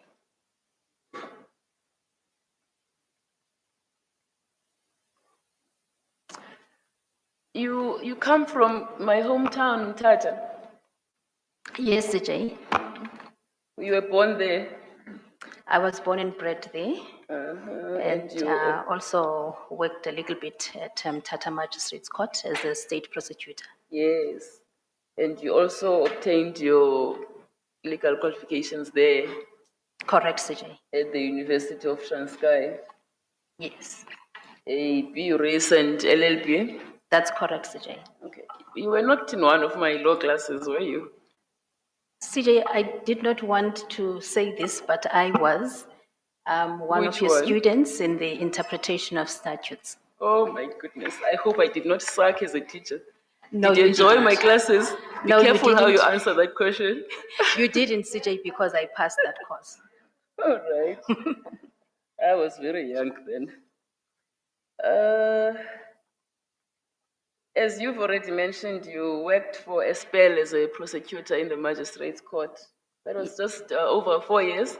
Just over 4 years, CJ. Then you decided to move to KZN. Then I decided to do pupillage at what was then known as the Transkei Bar. Or you did it there? I in did Mthatha? stay, yes, All right. CJ. Was your My mentor. They are not called masters now. Your mentor. My mentor was the late Advocate Nceba Dugada. So you started practicing as an advocate at the Durban Bar in 2005. That's correct, CJ. Okay, so how many years have you been counsel? CJ, it's about 19 years About now. 19 years, it's a long time. And you have done many things in the interim. You have acted as a magistrate for 6 months at the regional court in Durban. That's correct, CJ. You have you've been a panel member in a few boards, including the Financial Services Tribunal and the Financial Intelligence Center Appeal Board. Yes, CJ. And for how long? From 21 until I see your stints in those ones ended just at the end of September. At the end of September, yes, CJ. What exactly did you do there as a panelist? Well, briefly, CJ, we dealt with the applications for reconsideration of decisions that would be taken by the decision makers, and that would be your ombud, that would be the financial service providers like the banks and the insurance companies, and we also dealt with the appeals. So when you started acting, you had some quasi-judicial skills, acting as a judge, I mean. Well, if my memory serves me well, CJ, the appointment to the tribunal, it came after I had started acting. I started acting in Oh, yes. 2018. Yes, yes. You acted both in the Eastern Cape and in KwaZulu-Natal. That is correct, CJ. When and for how long in each division? Well, I do not know. I have not separated my acting stints, CJ. Okay, well, I'll help you. Your CV says you acted in KwaZulu-Natal for a session. I don't know if it was a full session in 2018, November, between November and December. CJ, are you looking at my schedule of acting stints? Oh, you have it? I have a schedule All right, of can acting you stints. help me figure that out? I'm trying to determine exactly how long it is that you have acted. Yes, let me find it. I counted should just be over 10 Annexure months. I'm C. not sure if it's It correct. should be Annexure C, It's, page 39. I have it at page 23 of Of your bundle. the bundle, yeah. Yes. So basically, CJ, when I submitted the application, this application, I had 42 weeks of acting. The very first acting stint was in Durban for 5 weeks. It was from the 12th of November to 14th December 2018. All right. And then I went to Peter Maritzburg, that was 2019, June 2019. So what I've done, CJ, I've tried to avail myself for acting each year, except for 2023. And then recently at Durban High Court for a full term, which started on 15 April until 21 June. But then after I had submitted my application, I had about 2 weeks of finalizing my part head. I have a criminal part head. So I think I have about 44 weeks of acting. All right. And what kind of cases did you sit in during these stints? Was it the whole range? The whole range, CJ, but mostly in the civil court and in motion court. I've done civil trials, I've done opposed applications, I have conducted motion court proceedings, I have sat in the criminal court, I've sat in civil appeals, bail, I beg your pardon, criminal appeals. I have sat with the full bench. I have done reviews, in-chamber reviews, the whole works. All right. Well, what kind of criminal work, appeals or trials? Criminal appeals and trials, CJ. How many trials? I have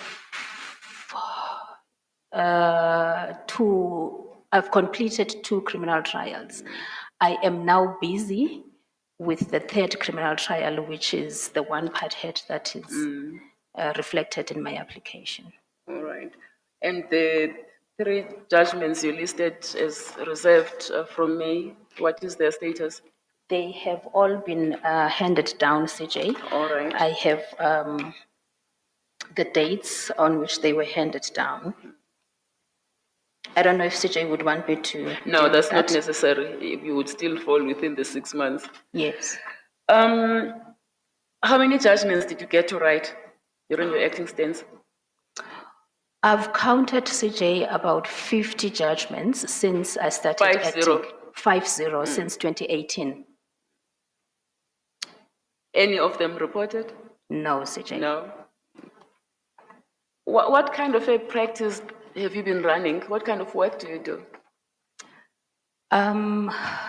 Basically, CJ, my practice survives on government work.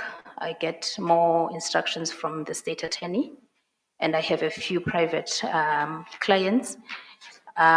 Recently, since I've taken Silk, I've been doing a lot of arbitrations. I've chaired arbitrations as well. But with the general state attorney work, I do a lot of labor court matters, land court matters, lot of civil trials and motion court appearances. I have not been fortunate enough to receive instructions to attend to commercial matters. In my years of practice, I've only had the opportunity of being led by senior counsel on 2 tax matters. That was right at the beginning of my career. So that's basically the nature of my practice, CJ. Yes. You are senior counsel. Yes, I am. Since CJ. when? Since 2021. It's my 4th year now as senior counsel. You list, well, and the professional bodies as well vouch for you. You've been involved in a number of mentorship programs. You mentor young practitioners at the bar. That's correct, CJ. And you do a significant amount of pro bono work as well.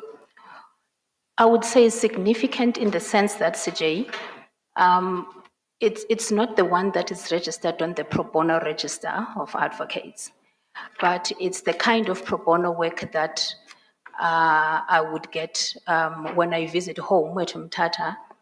My mom would have her friends lined up to give me or for me to attend to their problems. I've had the benefit of assisting ladies who were selling chickens at on the side of the road at near Mandela Park at Mtata, where their chickens, their livestock was taken by the metropolis because they did not have permits to trade. So those are the kind of work, pro bono work that I do. It's not the kind that is registered. It would be pro bono work where I assist a security guard at my building who has a labor case, who has a dispute with the employer. So that's the kind of pro bono work that I've been attending to, CJ. Yes.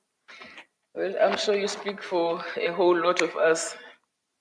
Not anymore now for me, but we've had to assist from church disputes, Yes. sub-headmen. And That's the kind of work, CJ. You've been a member of the Advocates for Transformation since 2005. That's correct, CJ. And you chair it now. Well, my period in office ended on the 19th of September this year. So I've been the chair of Advocates for Transformation in the KwaZulu-Natal region for 2 years. All right. I'll stop here and hand you over to JP Boyolot for further interrogation. Thank you. Thank you, CJ. Thank you, CJ. Good afternoon, Advocate Chikela SC. Good morning, JP. Afternoon. I beg your pardon. Good afternoon, JP. I understand. I must say, I still feel elated even this day when I come across a senior counsel who is a woman, particularly an African. So you've done us proud as the women of this country. Thank you, Jay. And might I say in KZ, and I think you are the 3rd African senior counsel from now Judge Norman, then I'm not sure between you and Advocate Kuzwayo who started. That's correct, CJ. I received that prophecy of CJ, but it's JP for now. JP, thank you so much. Before Judge Norman was elevated to the bench, it was her on top, and then it would be Advocate Kuzwayo and myself. But now, my senior in terms of African female silks is Advocate Nomusa Kuzwayo. Yes.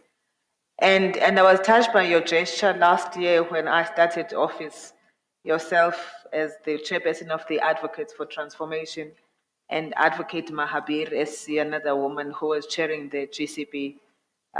You ensured that on the very first day you came to my office and said you were there for me. And in fact, you walked the talk from that day. Yes, JP, we were driven. We had one mandate, and that was to lead the KZN bar. Advocate Mahabir was the chairman of the bar, elected by AFT. And at the time, I was the chair of AFT. So we both had an obligation of leading together the bar. So that was what was driving us at the time. The only thing you did not do was to agree to my invite for you to act. That's correct, JP, because at the time I thought I should focus all my energies in AFT and the leadership of the bar, supporting our chairperson, who was the first African, who was the first Black woman to lead our bar. So I felt that let me for once be selfish and focus on that responsibility alone. Yes. And I see from your CV you chair the transformation committee of the GCB. Of the KZN advocates, of my bar, of the KwaZulu-Natal bar. What does that entail? What do you focus on? Basically, JP, we have a committee which is called the Skills Transfer and Transformation Committee of the bar. So what we do there, I have a committee of dedicated advocates. So we come up with ideas on how to transfer skills to the junior members of the bar. So what we do, we invite judges, especially from our division, to come and give lectures and give us talks on how to improve our skills as advocates appearing in court on a daily basis. So we've invited judges from the SCA and judges from your division, JP. We've also invited senior counsel and other junior members of the bar who to come and make presentations on certain topics. But in terms of transformation, we realized right at the beginning that most of us do not have an understanding of what transformation is, or what is it to transform the bar. So we would organize talks and seminars and would have speakers to talk to us about what it means to transform the bar and to be gender sensitive.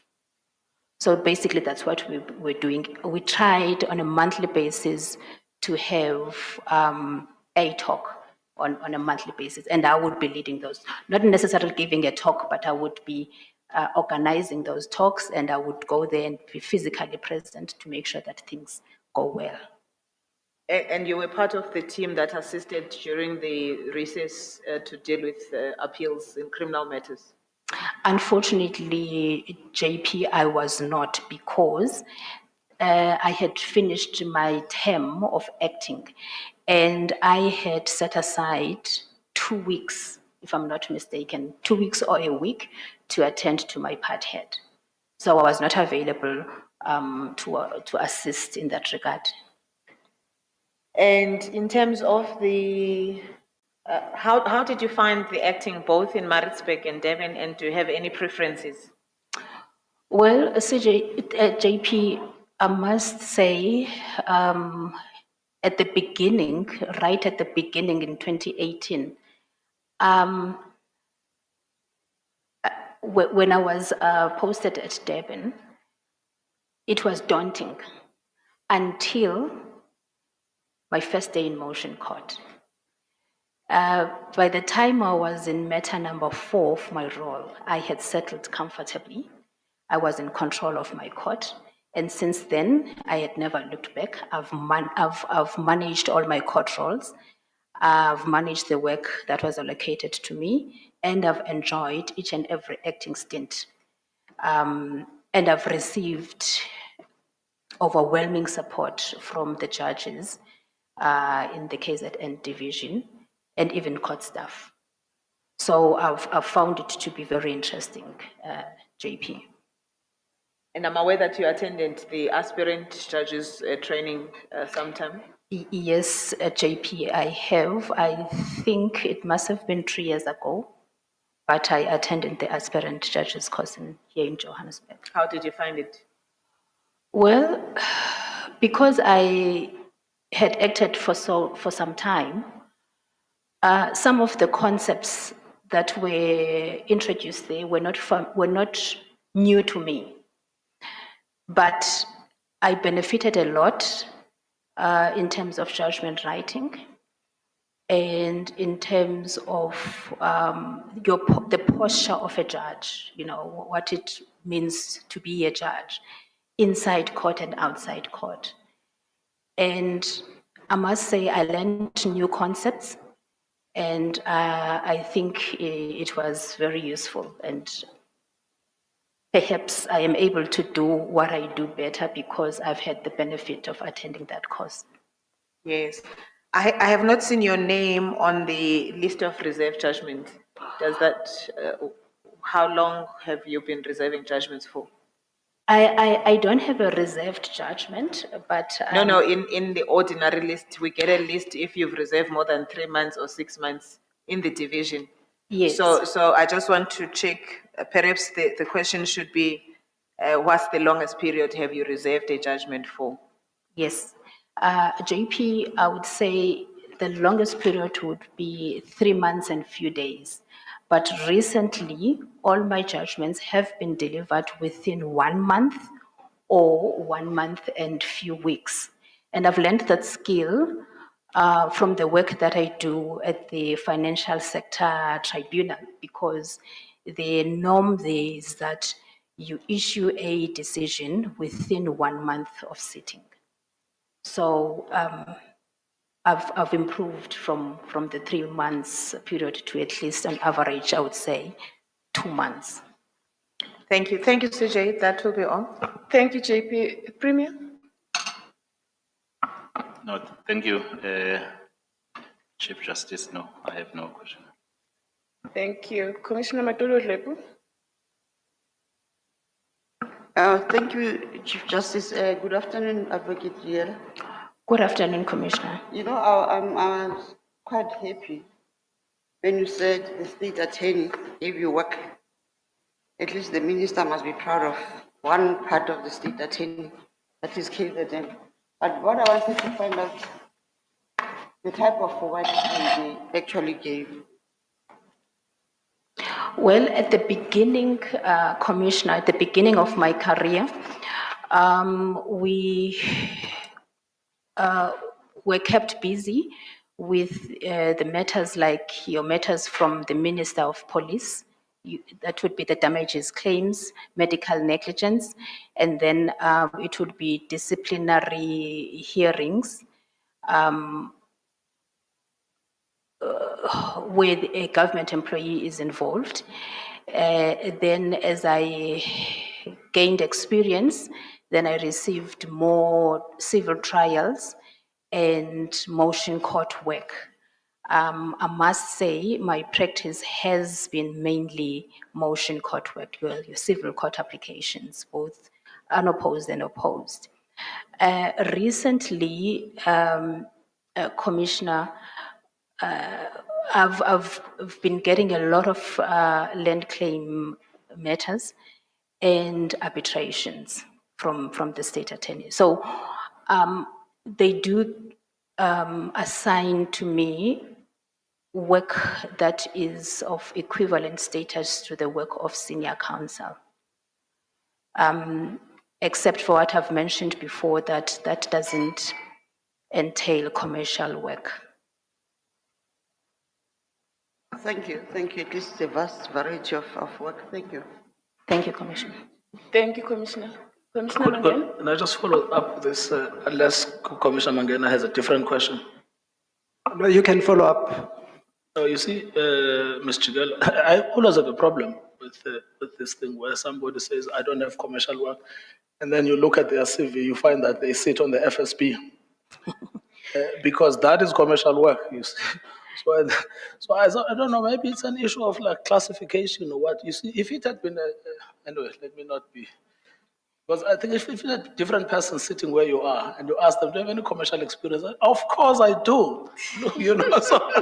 Yeah, we Perhaps know I should- that kind of person. Perhaps I should qualify that, Commissioner Ngulaitobi, and you are quite correct.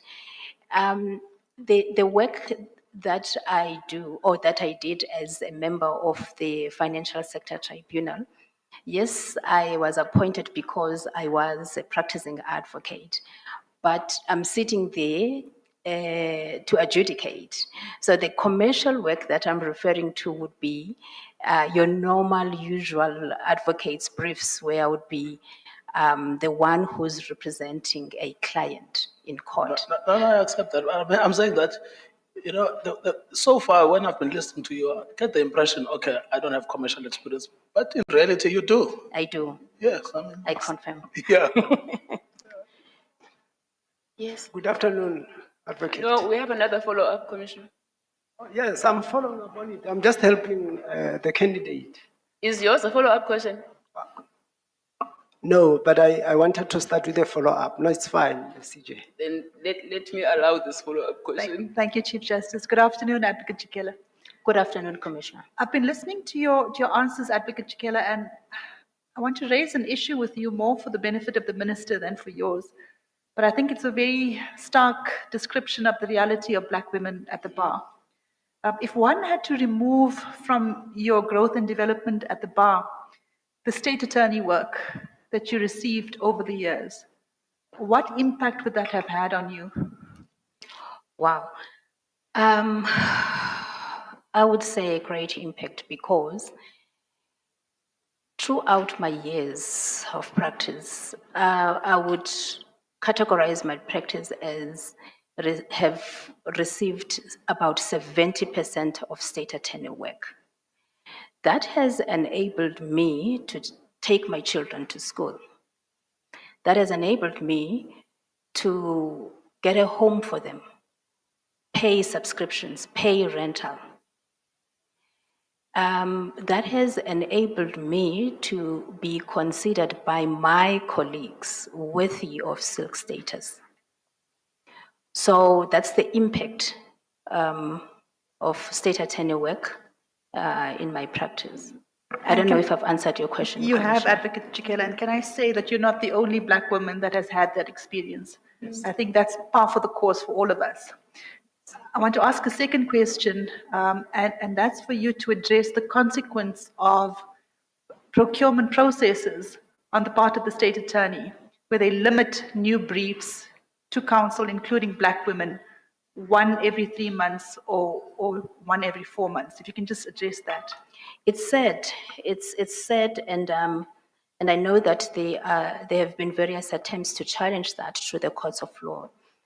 But the sad reality of it, and I'm going to speak for my bar, is that it seeks to close the doors completely to baby junior advocates because they do not have experience. One of the factors that you must satisfy, one of the requirements that you must satisfy in the bid documents is the experience in that particular field of law. So they are unable to bid successfully and get briefs. That's the challenge number one. Then the second challenge is that it sort of limits practitioners to specific categories of law. Because if you say in the bidding form that you have an amount of experience in administrative law, you are sure to receive more matters on administrative law and no matters on tax law because of what you've stated in your bid document. But other than that, there are other requirements that you have to provide a certificate of good standing. Some advocates, they are practicing without a certificate of good standing, not because they've been mischievous, but because they have not been able to pay their bar subscriptions.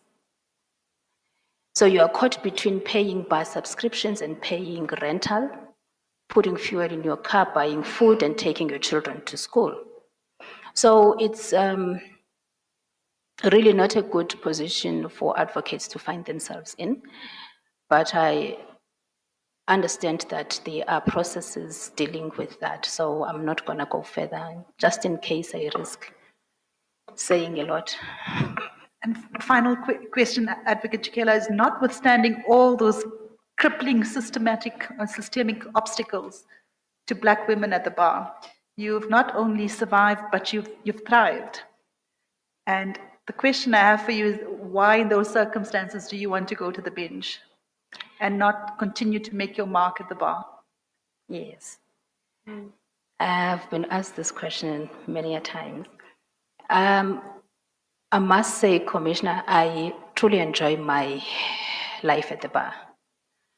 I enjoy the work that I do at the bar, the contribution that I make. However, I believe that I can still contribute within the judiciary. I take this as the normal career development or career growth of a practicing advocate. But more than that, I believe with my experience as an advocate, with my skills in litigation, I would be able to contribute meaningfully to the KZN division. Insofar as the charitable work that I do or the transformation programs that I engage in, I can still continue to do that even if I am elevated to the bench. And one way of doing that as a judge is exactly as I had explained, by participating in the skills transfer programs of the bar. Thank you, Chief Justice. Luckily, we have a Black woman minister who cares about these issues. So we hope she's listening very carefully. And what is heartbreaking, I did not want to say anything about this. What is heartbreaking is that the next generation of Black women advocates is suffering the same challenges I went through 25 years ago in our democracy. So that's what we're dealing with, Minister. May I follow up, CJ, on Oh, yes, JP. Yes, thank you. You're not being candid about also why you're coming. You survived more than 3 JPs trying to convince you to come to the bench. Yes. Yes. Yes, I've survived more than 3 JPs. And my reason has always been, I want to practice as senior counsel. Can I be given an opportunity to live that dream? And then the other reason that I would give was that my children are younger. Until I ran out of reasons, the current JP was counting because I had said I would avail myself when my youngest child is 10 years old. He has turned 10 years old just last week. So I could not, change that. So I am here now. Thank you, CJ. Because of that. CJ, may I ask a follow-up related to this matter? Thank you very much. Advocate, yes, I'm over here. Oh, yes. Advocate, just maybe to build on what Commissioner Pillay and maybe the JP and also the CJ spoken to.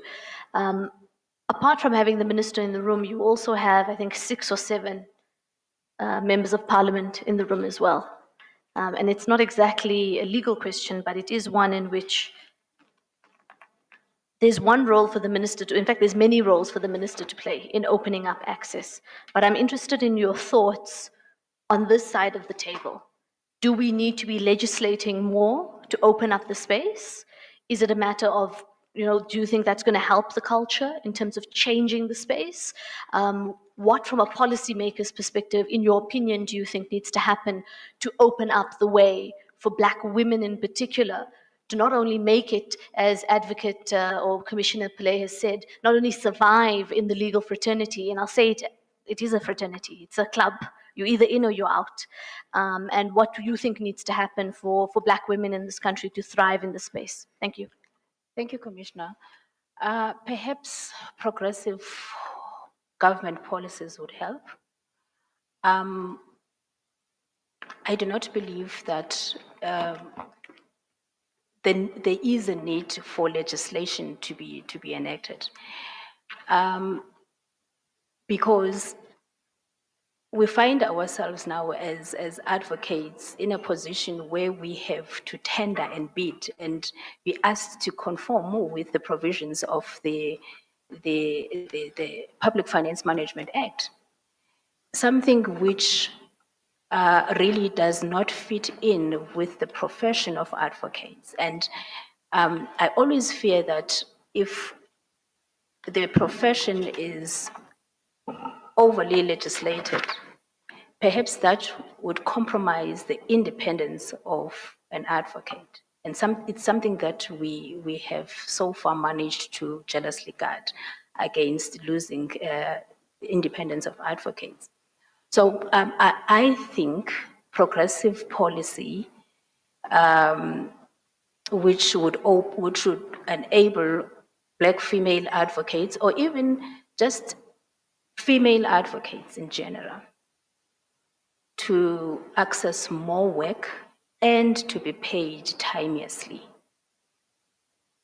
And I want to emphasize on the issue of timeous payments of counsel's fees, because most of us, we do get work, but we are not paid on time. So that's what I think would make our lives better. Thank you, Commissioner. For follow-up, CJ. Oh, sorry. The bosses are disembodied in here. Commissioner Moimang? Thank you, CJ. Good afternoon, Advocate Gela. Good afternoon, Commissioner. Just in terms of the recent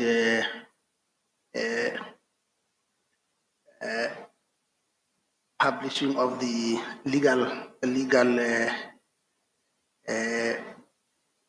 sector code by Minister Paxdown, which was done on the 11th of September this year,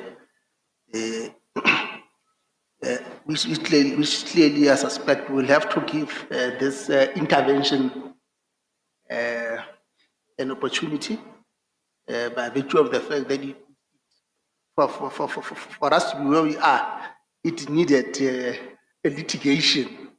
The former Minister Patel was taken to court to ensure that there is a legal sector code in terms of the BEE. Are you of the view that this code will be able to address some of the issues that challenges that you have alluded to? Thank you. Thank you, Commissioner. I have not had the benefit of going through the code, but I had seen it in its draft form when it was circulated amongst practitioners to comment. Though I cannot specifically take you to the specific provisions of the code, but I am aware that there are a few provisions which seeks to address the issue. I'm not so sure if they will sufficiently address the issue, but I believe it's a start towards the correct direction. Thank you, Commissioner. Thank you, Advocate. Thank you, CJ. That's me. It was me, Chief Justice. They took all the questions. I'm sorry, I forgot all about you. Yeah. Good afternoon, Advocate Jigel. Good afternoon, Commissioner. Yeah, all questions have been taken, and I'm glad that you raised the issue of non-timeous processing of payments to advocates, because it is one thing to be allocated work and another to be paid in time. And it doesn't help to get work but not to be paid, because then you are being turned into a slave. So you need to emphasize on that point, and I did not hear you emphasizing adequately on it. But here is my question, and it relates to your children. One is 16, the other is 10. And seated here and looking at you, I asked myself if you have taken time to find out what kind of support is there in the office of the OCJ, particularly to judges, insofar as matters of mental wellness is concerned. Because given the load of the work, you may find yourself in a situation wherein the situation at home is affecting your work, but there is no support that is coming. So have you applied your mind to that aspect as well? Thank you, Commissioner. To be quite honest, I have not made inquiries as to what programs are there. But I have had several discussions with the current JP regarding my primary role, and that is of being a parent to my children. And I fully understand that she takes that into account in each and every one of her judges, especially those of us who have young children. But more than that, as you would have seen from my CV, I decided right at the beginning of my career that I should start a family. I wanted my children to grow with my practice. And we have developed a system at home where I have support from my immediate family members and from my partner, and who is the father of the children. But more than that, I am not afraid of working long hours or heavy workload. That's what I've been doing all my life as a practicing advocate. And when I started being invited to act.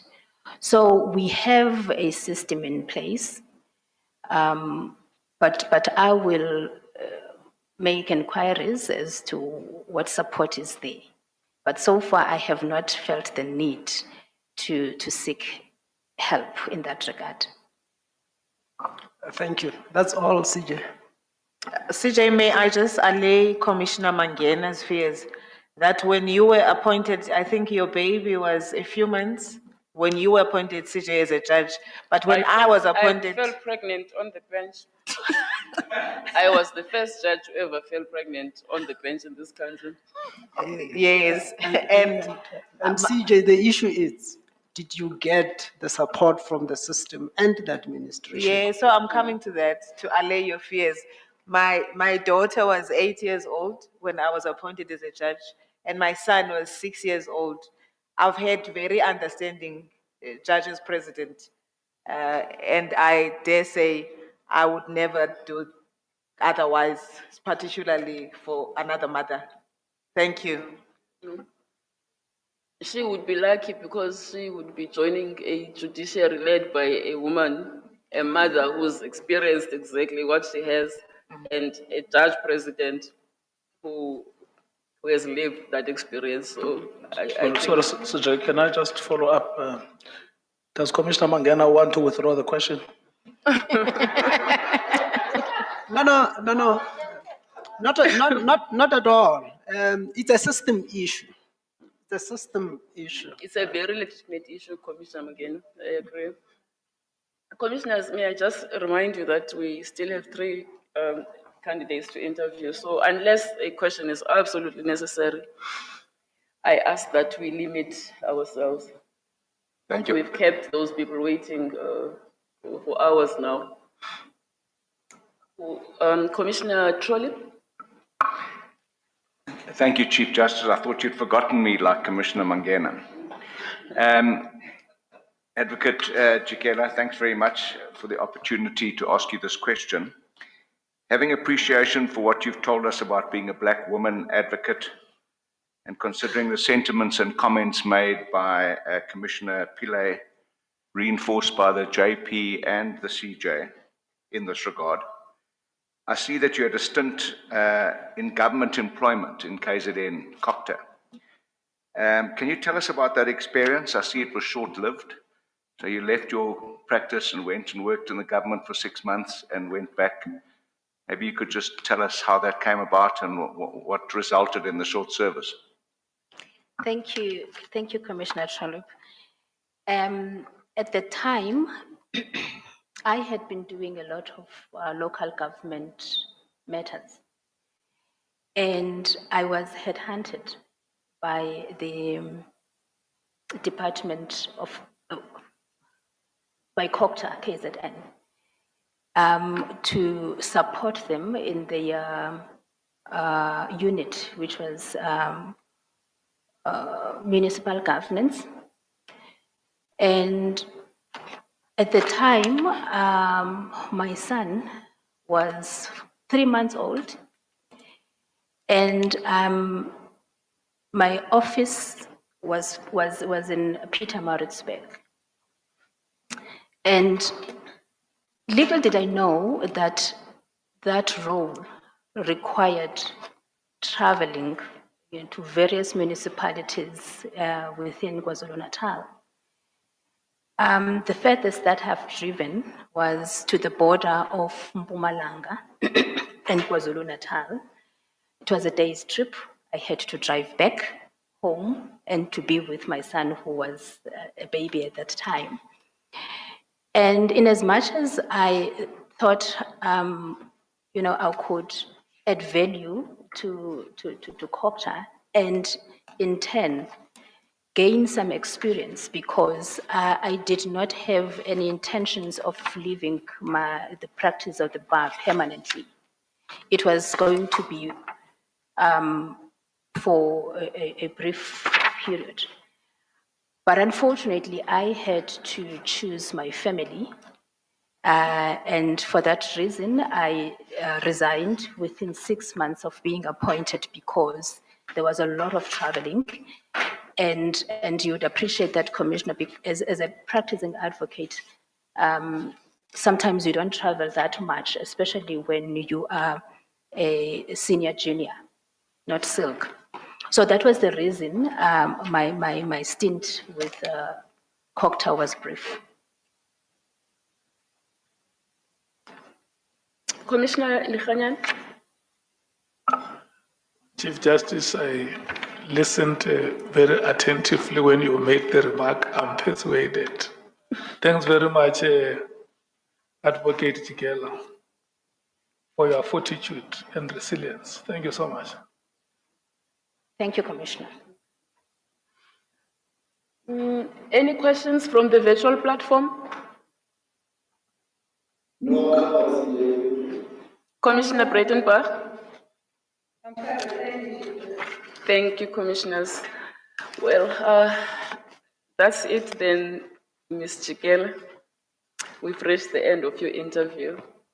I just want to express my pride that someone who came through these hands, even if it's just in one course, has come as far as you have.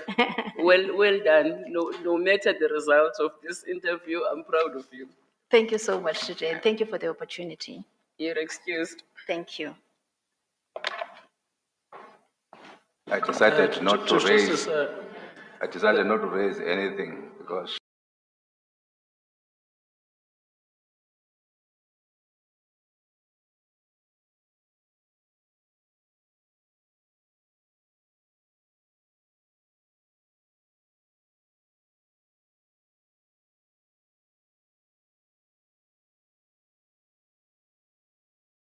Call the before we next call the candidate. next, yes, Let's but do it's that. going to be 1 minute.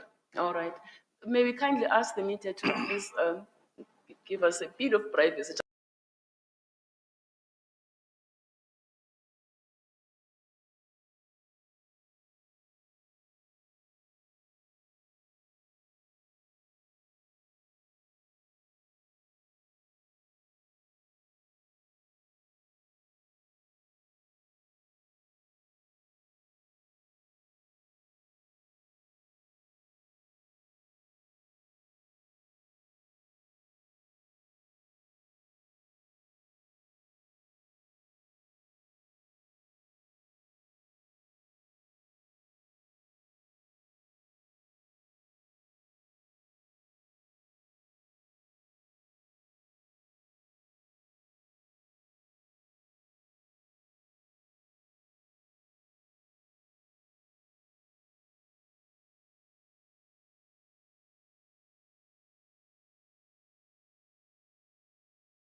Yes, this is all the essential.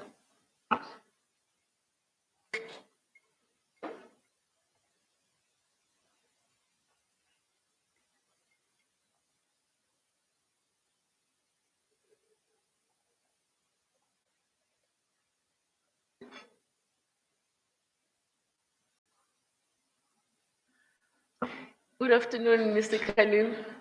Good afternoon, Chief Justice, and good afternoon to all the commissioners and our JP and KZN as well. How do you feel today? Are you well? Oh, it was hectic. I hardly slept. Had to reflect on a lot of things, and correctly so, I think. And yeah, but it's been really hectic. But thank you. I am fine. All right, And good. yes. Well, I promise we won't keep you long this afternoon. Yes. And we just spoke to you, what was it, 24 hours ago, literally. Yes. So we know exactly, we remember vividly exactly who you are. Yes. So I'm not going to put anything to you.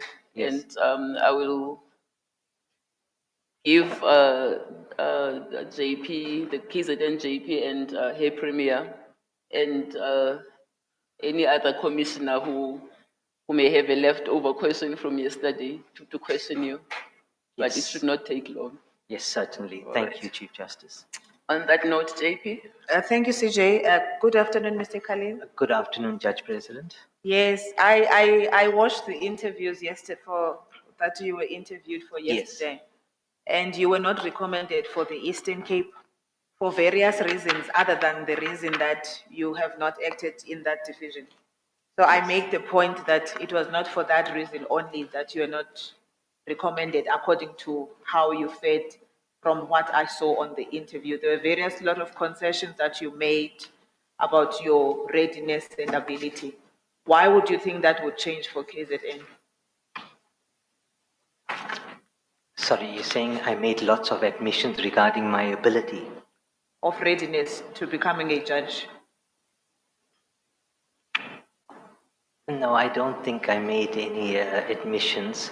The admission that I made was, Judge President, I was asked a question, if I remember correctly, whether as a magistrate, just purely as a magistrate, whether that would prepare you for the High Court. And I indicated, in my view, not. One must have acted in the High Court to understand and appreciate the intensity of the work.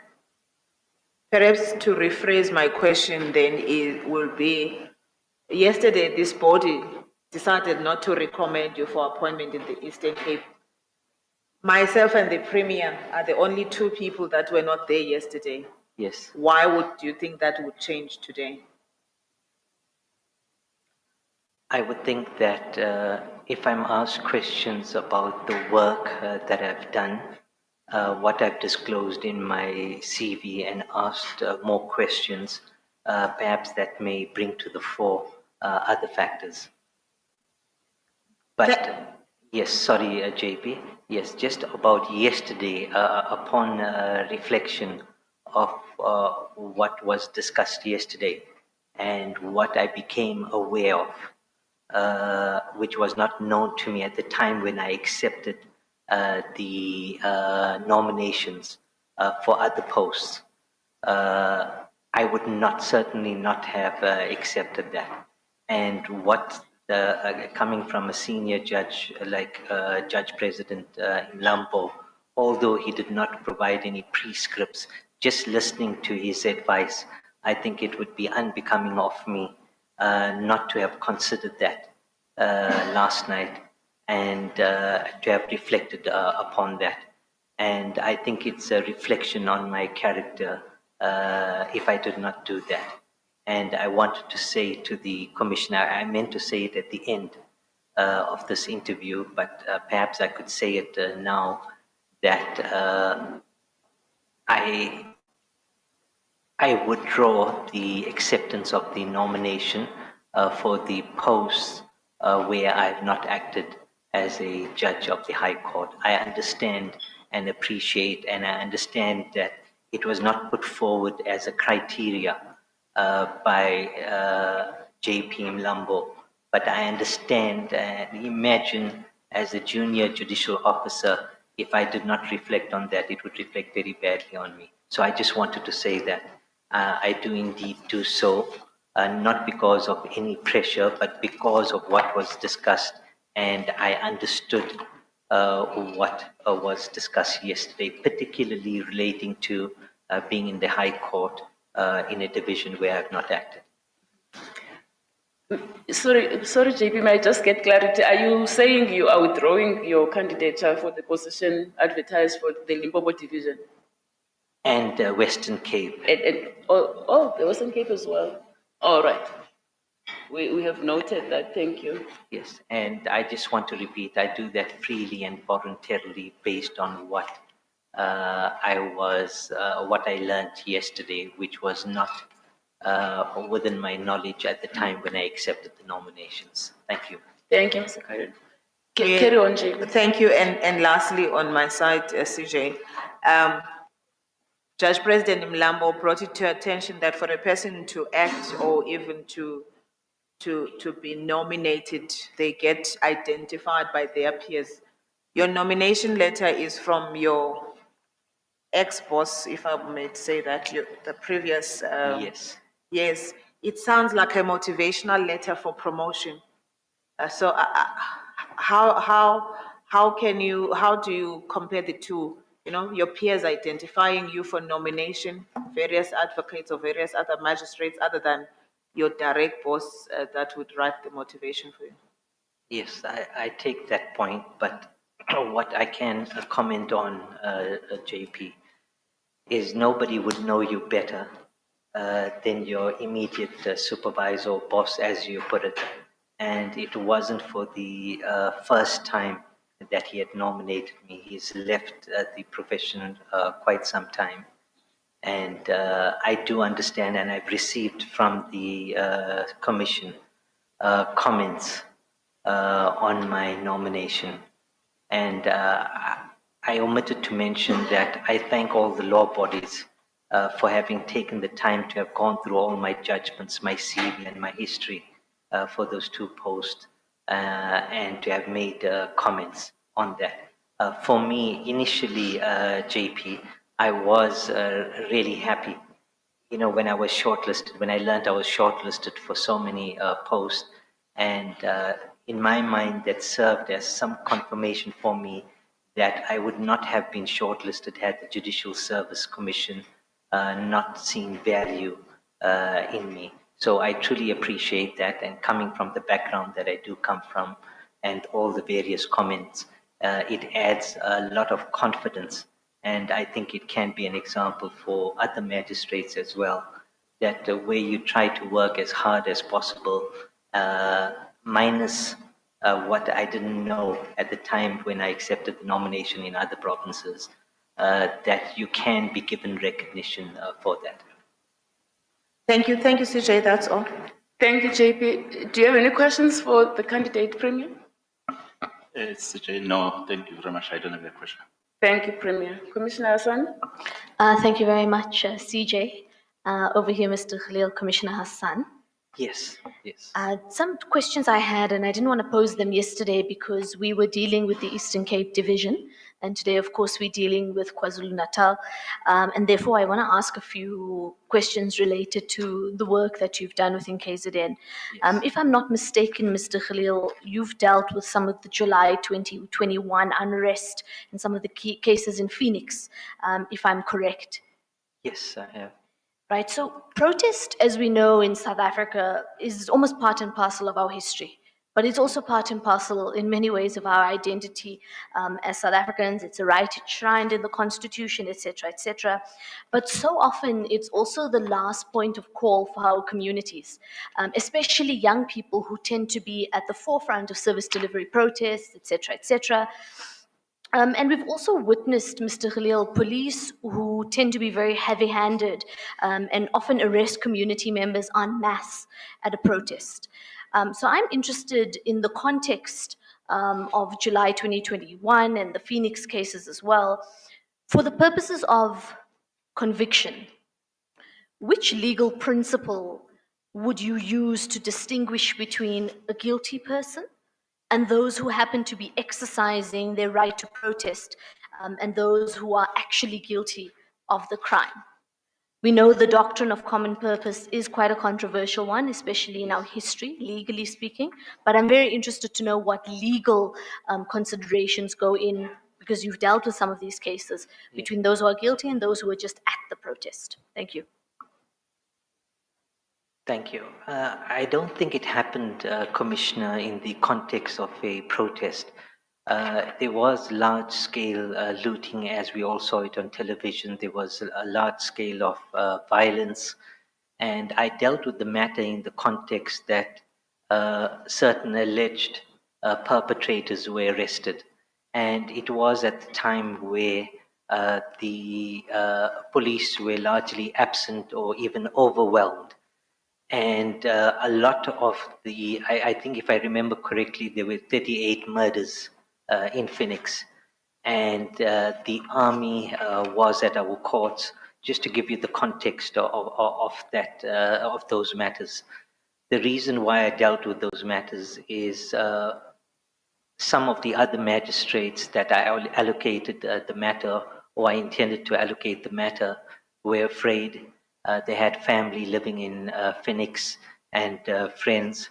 So as the acting chief magistrate, and I've done it on many other occasions, I had to lead from the front, and I think I spent almost 2 months just dealing with those matters, and in a lot of those matters it was mainly senior counsel.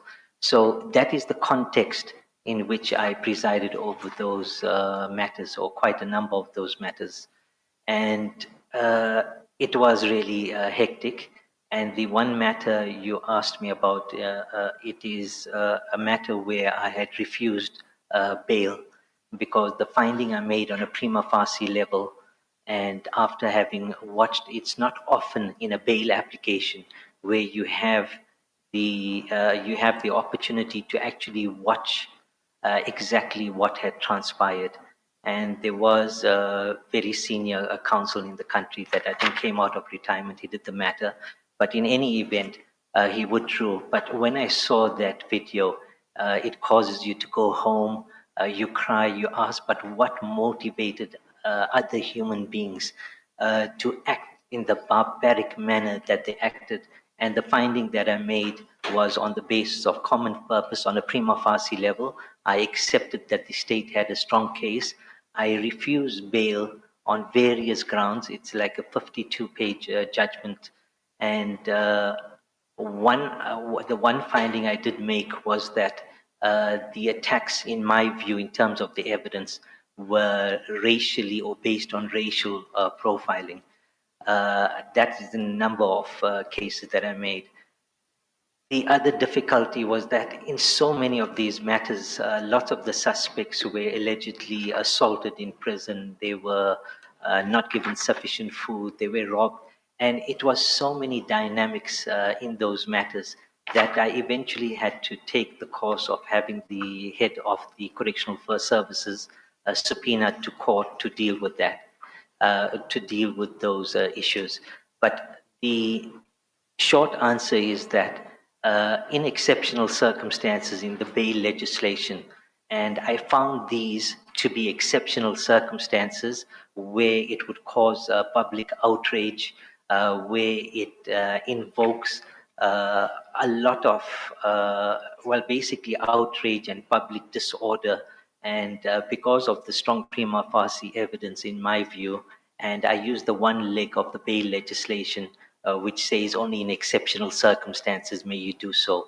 It's been referred to as the Lynch law or so, but I thought it best, after having considered all the evidence, that there were no exceptional circumstances which justified the release of the applicants on bail. So it was really hectic, but it's fine. I mean, we all deal with these types of matters, but during that period, we've had magistrates being disallowed to come to court on public roads, the senior magistrates, couple of them. And they asked me for, at that time, if you remember, during COVID-19, you have the COVID permits that were issued.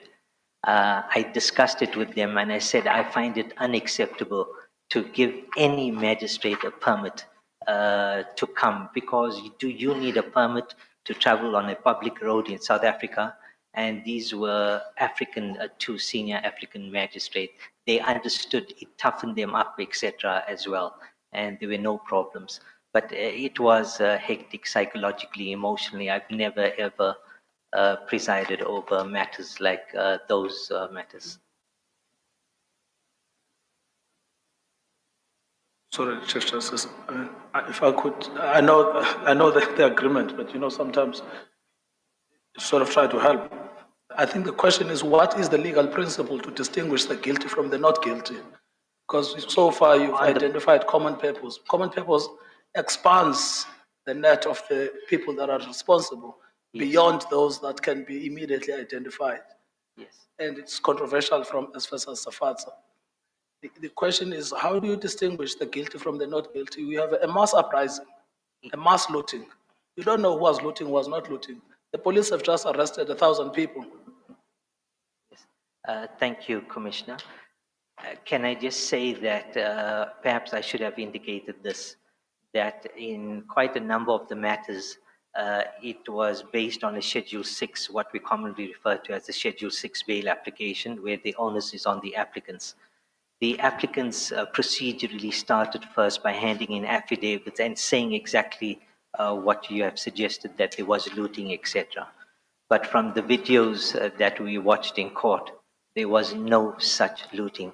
For example, you just find 4 youngsters walking on the road, and suddenly a whole group of people come in a bakkie, all armed, and start attacking the 4 youngsters. They run, they come out of where, or they weeded out, and then a continuous stabbing by one person, then another person, then a gunshot to the face. It was in that context, I'm saying, it wasn't as if there was a protest and there were certain people and others were just hanging around.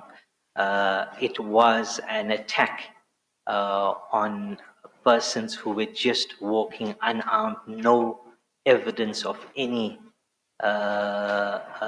looting, nothing at all. So I used a common purpose on a prima facie level to say that even though one person may not have stabbed the deceased, for example, in one of the cases, but the others by helping to weed them out, the others by perhaps maybe shooting them or shooting one person, the others by assaulting them or blocking their way.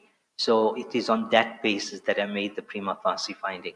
So it wasn't in the context that people were looting and others were just standing by and where the police arrested them. CJ, just my second question. I'm not going to berate the point on the legal principles. But Mr. Khalil, you've also presided over a number of equality cases, particularly those that have been constitutional in nature, dealing with racism in social media, which has been quite interesting given, of course, we're seeing a lot more proliferation of hateful content online. And I think some of your findings have gone quite a long way in demonstrating that there's no place in a democratic South Africa for racism, of course, but particularly also for racism as they are in social media posts. I mean, the Penny Sparrow case, if I'm correct, you presided over or participated in some shape or form. And that's, of course, changed society. And just before I ask my question, it's related. It's also an example of how powerful progressive judgments can be and the kinds of messages it can send to society, that there are consequences for this kind of behavior. So, Mr. Khalil, I'm interested in how long you've been a chief magistrate and how long you acted as a judge and how you think that this has prepared you for a potential seat on the bench. Thank you. Thank you. For the past 21 years, I think I've been a magistrate. And out of those 21 years, 15 of those years have been in management at the lower court level, at the magistrates court level. I've acted as chief magistrate at Pietermaritzburg for a few months. I've acted at Durban, and currently I'm acting for almost 7 years at Verulam. That post has not been advertised because of the relocation of that post to the far northern areas of KwaZulu-Natal, areas like Umzinyathi, Umzimkhulu, Zululand, they don't have a chief magistrate there that is close to those courts. So it has been decided that that post will be relocated and then the process. So it's for almost 7 years I've been an acting chief magistrate. The quality court cases, yes, the most recent one I've done is on albinism in South Africa, and that's a huge problem. You know, we see these matters on the media, and it was quite a taxing case. And with respect and the greatest humility, I didn't submit that judgment because I delivered it after the acceptance of the nomination and the completion of the questionnaire. But you're correct in that in all the equality court matters, you're dealing with constitutional rights. You're weighing up one right against the other rights. You're contextualizing the disputes in order to arrive at a fair and just conclusion. These matters as well, it puts you under a lot of pressure because of the findings you make and your judgment. Like in the Phoenix unrest-related cases, I was advised by security not to go into the Phoenix area for almost 1.5 years after I finalized these matters. So I think it has prepared me quite a bit, especially the Equality Court, because the Equality Court has very similar powers to the High Court. In the sense that you may grant prohibitory interdicts, you may grant declaratory orders, you have the option of getting progress reports on the various orders that you do indeed make. So, for example, if you tell somebody or you order them or direct them to apologize, you direct them to put up a video, for example, to apologize in the same way in which the initial video caused the complaint. You can ask them to do so by a certain date for them to file in all these progress reports, because it's well and good giving the orders, but for the orders to have meaningful effect, I think you have to have these progress reports. So I think all these matters, just very briefly, has given me a lot of experience, and it has opened up my insight. And if one looks at the comments made by the various bodies on my judgments, I did say initially I thank them because it gives you so much of confidence that others would have looked at your judgments and they would have made various comments on your judgment and going through that. Thank you, CJ. Thank you, Mr. Khalil. Thank you for attending today. You're excused. Yes, thank you very much, Chief Justice, and thank you to all the commissioners. I appreciate the opportunity. Chief Justice, I will write formally to the Secretary of the JSC. Just No, to... you need not do that. Oh, I need not. She's right here. You are on record. Okay. This is what you did is far better than a letter that may get lost in the mail. Certainly. Thank you very much once again. Thank you. I thank you.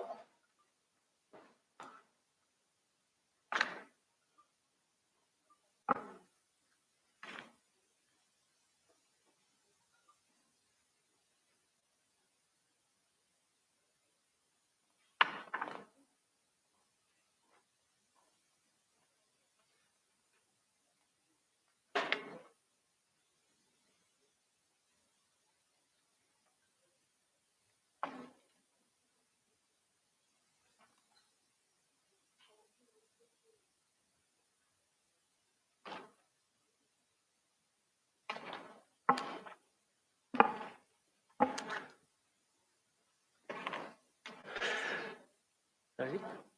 Yeah. Oh, there's it.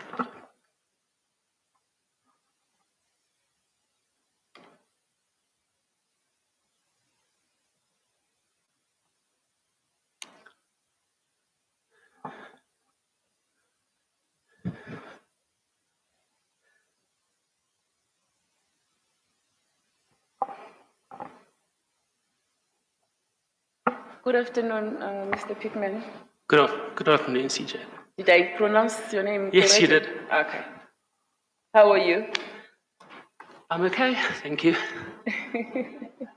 You look quite nervous, don't be. It's been a long relax. day. You state that you have 2 degrees, a BA and LLB, acquired from the University of KwaZulu-Natal. Yes. I just got curious in regard to your LLB degree. Yes. You mentioned that you were assisted financially by the Department of Justice, Yes. but at the same time you say your father had been a successful and well-respected advocate. Why Yes. would you have needed to be financially assisted by government? I think that one of the reasons was that I grew up in a family which encouraged you to make your own way. So that was, so for my BA, I got a bank loan. And for my LLB, I got a bursary. And I worked, interestingly enough, in a butchery on weekends as a student job. But then your dad died tragically. He died while I was writing my last LLB exam. Sorry, that's terrible. At that stage, I was a member of the SRC, and I came out of that last exam to the SRC secretary and a couple of the members there to tell me the sad news. But my parents had been divorced for many years, so I hadn't lived my whole life with him. But after starting to study law, which was his career, our bond became a lot stronger. And then he'd also been involved in politics, and we'd had a connection there. So at least when he died, we had restored some sort of good family relationship. Yes, sorry for your loss. Thank you. So after your studies, you were the department. Well, you owed it. They snapped you up, put you in a position of public prosecutor. But you spent the first 2 years in military service. So what happened was that because of the bursary, I had to report to the Durban Magistrates Courts on the 1st of December, I think, of the year that I finished my LLB. And I then was employed formally as a prosecutor from that moment. But at the end of December, I was put in a cattle truck and sent off to Pretoria. And you were there for 2 years? And I was in Pretoria for what they call a junior leadership course, which was a section of the army that utilized varsity graduates. I became a law officer and then ended up spending the last 14 months in a town called De Aar, which is in the Northern Cape, as the law officer. What did the law officer do? It was an ammunition depot, I think it still is. It had a contingent of guards from all over the country who would come every month. A whole lot of guards would come and sit in those towers surrounding the ammunition depot itself, which interestingly enough is situated in an extinct meteor crater, which gives it natural protection all around the ammunition depot. And then there are these guard towers. And what we would have to deal with was guards shooting each other, guards driving vehicles into having accidents in vehicles. There was a constant stream of issues that the law officers had to deal with, the law officer, myself. That involved, if it involved a court-martial, it involved catching the train to Pretoria, which was called the milk train, because it picked up milk at every farm that it passed. So the train trip was literally hours, all night and all the next day.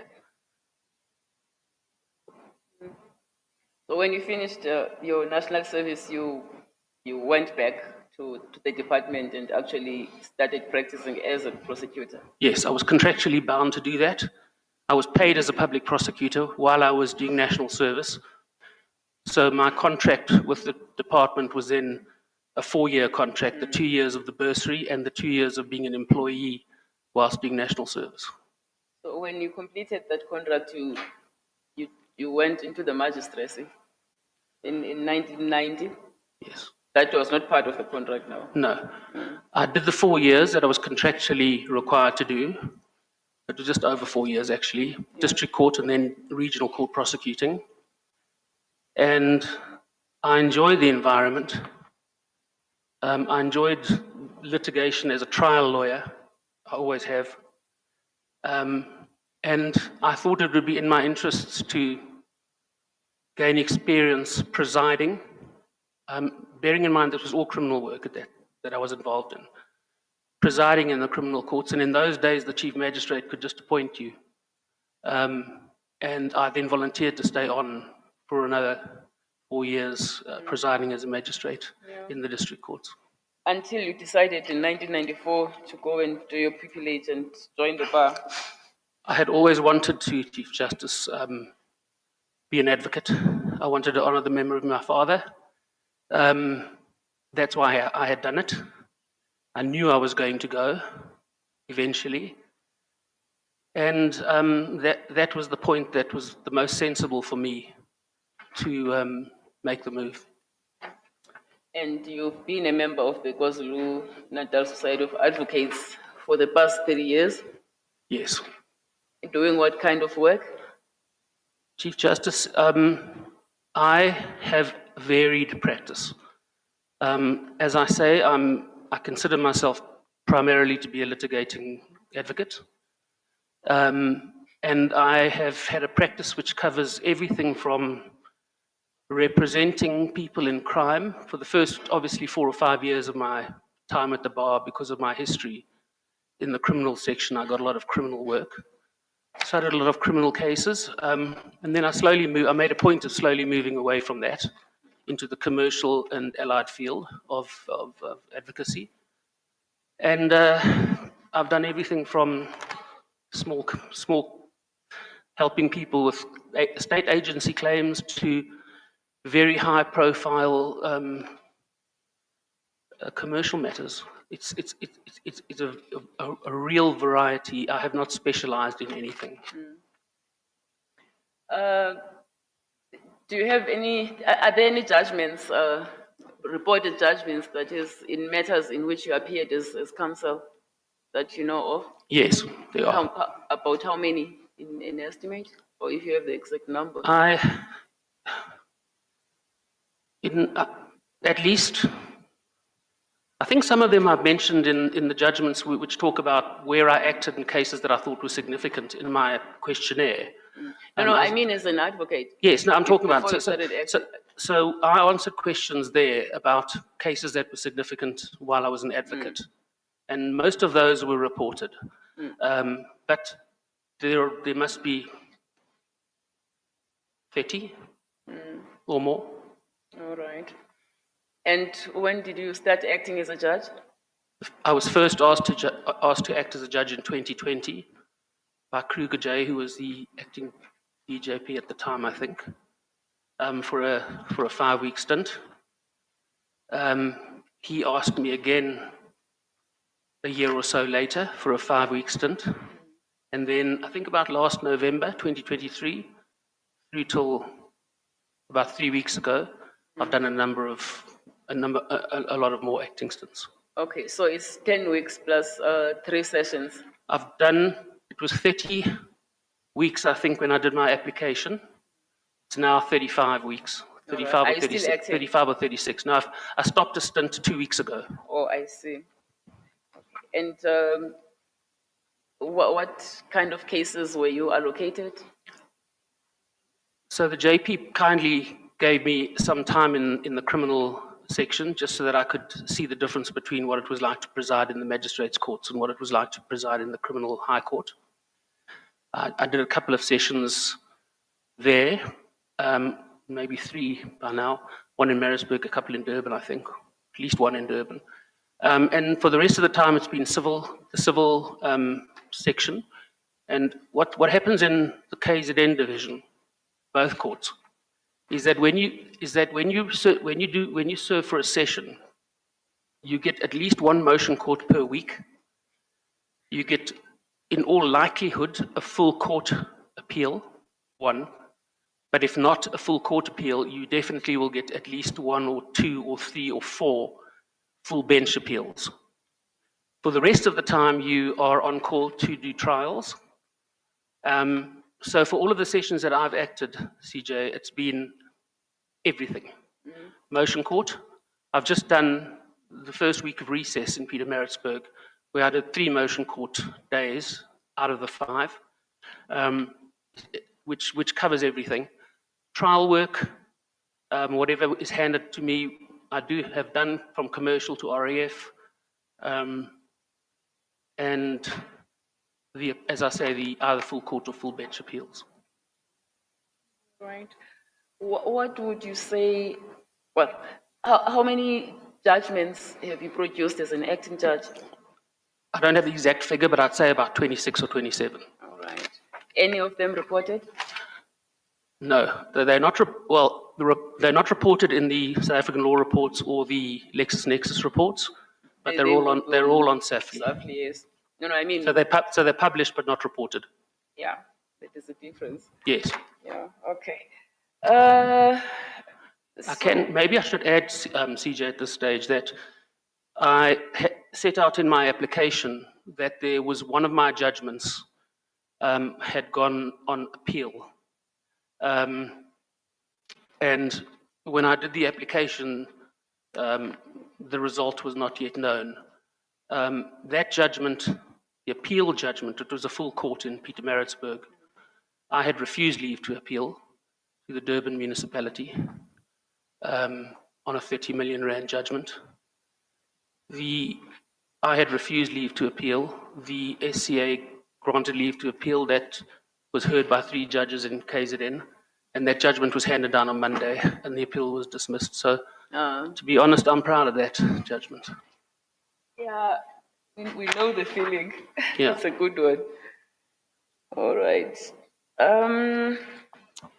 All right. I will hand over to the JP to put any questions she may have for you. Thank you, CJ. Good afternoon, Advocate Pittman. Hello, JP.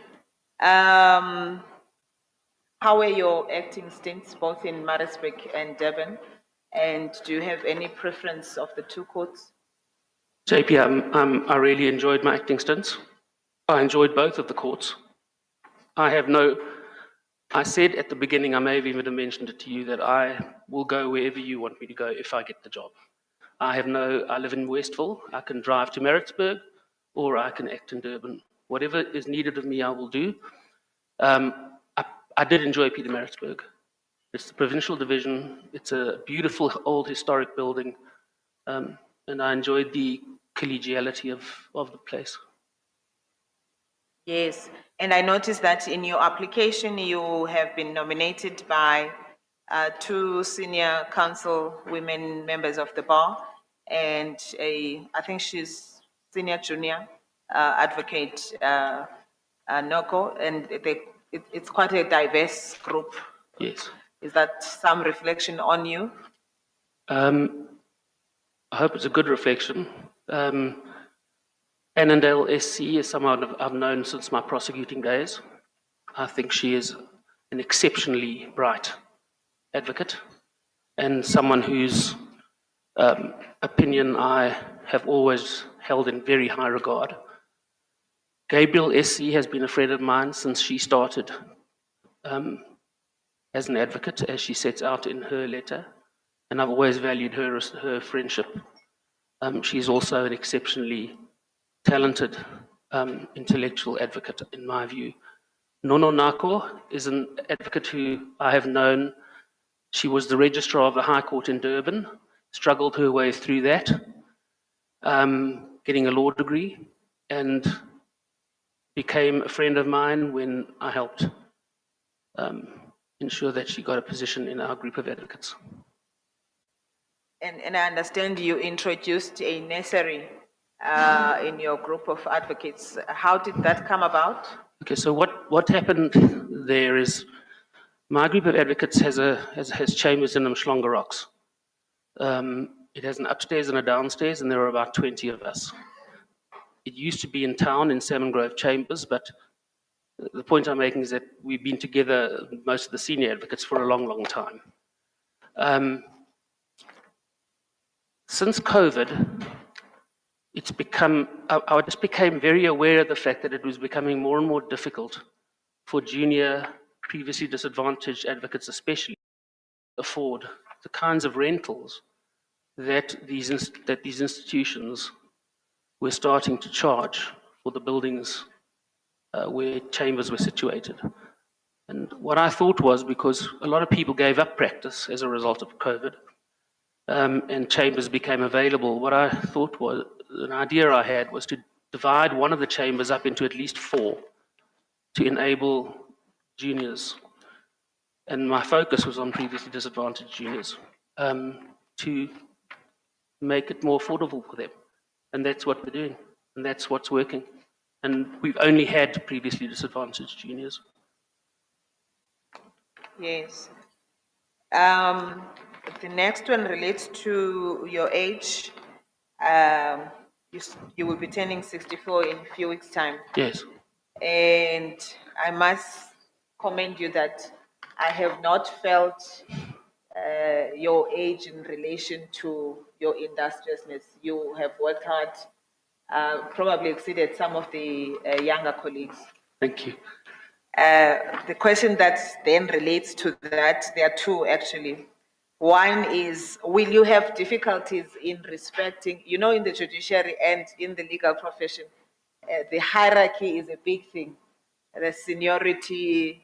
So now we will have a situation where you are 64 years old and you might have a judge who is 49 years old, who is your senior because she's been appointed before you. Will you have any problem in respecting that seniority? Thank you for that question. And I'm going to answer it directly, but I'm also going to say that in answering it, I may touch slightly on what I will say when someone eventually asks me why I haven't taken silk, which I'm sure is coming. I stopped myself from asking that question. Yes. And that is that I grew up in a family where status was irrelevant as an attribute of a good human being. I have the personal philosophy that I'm better than no one and no one is better than me.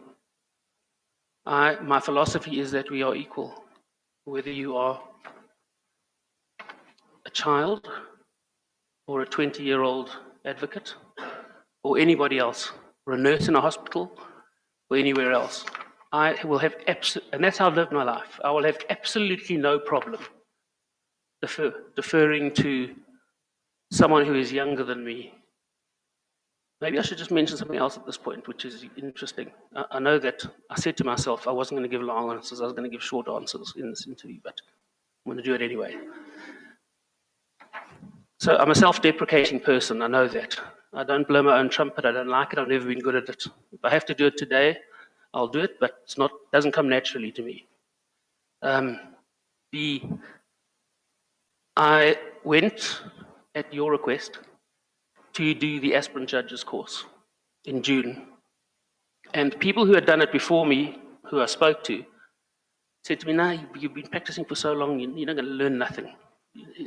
Go, but you won't learn anything." I found, I said this to you, I found the absolute opposite. I loved every minute of it.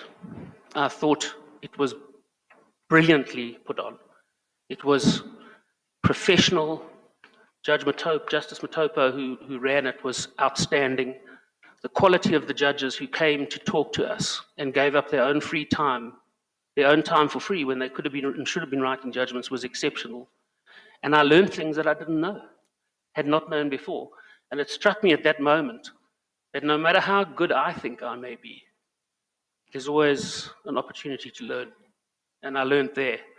And if you ever ask me to go on an aspirant judge's course again, or another kind of judge's course, I will leap at the opportunity. I think I've strayed far from the question. Yes. So the short answer I wanted was whether you would respect those Yes. younger colleagues. Yes. Now, the other question relating to age is we have circuit courts, Madadeni, Pongola, Ofra had, that far.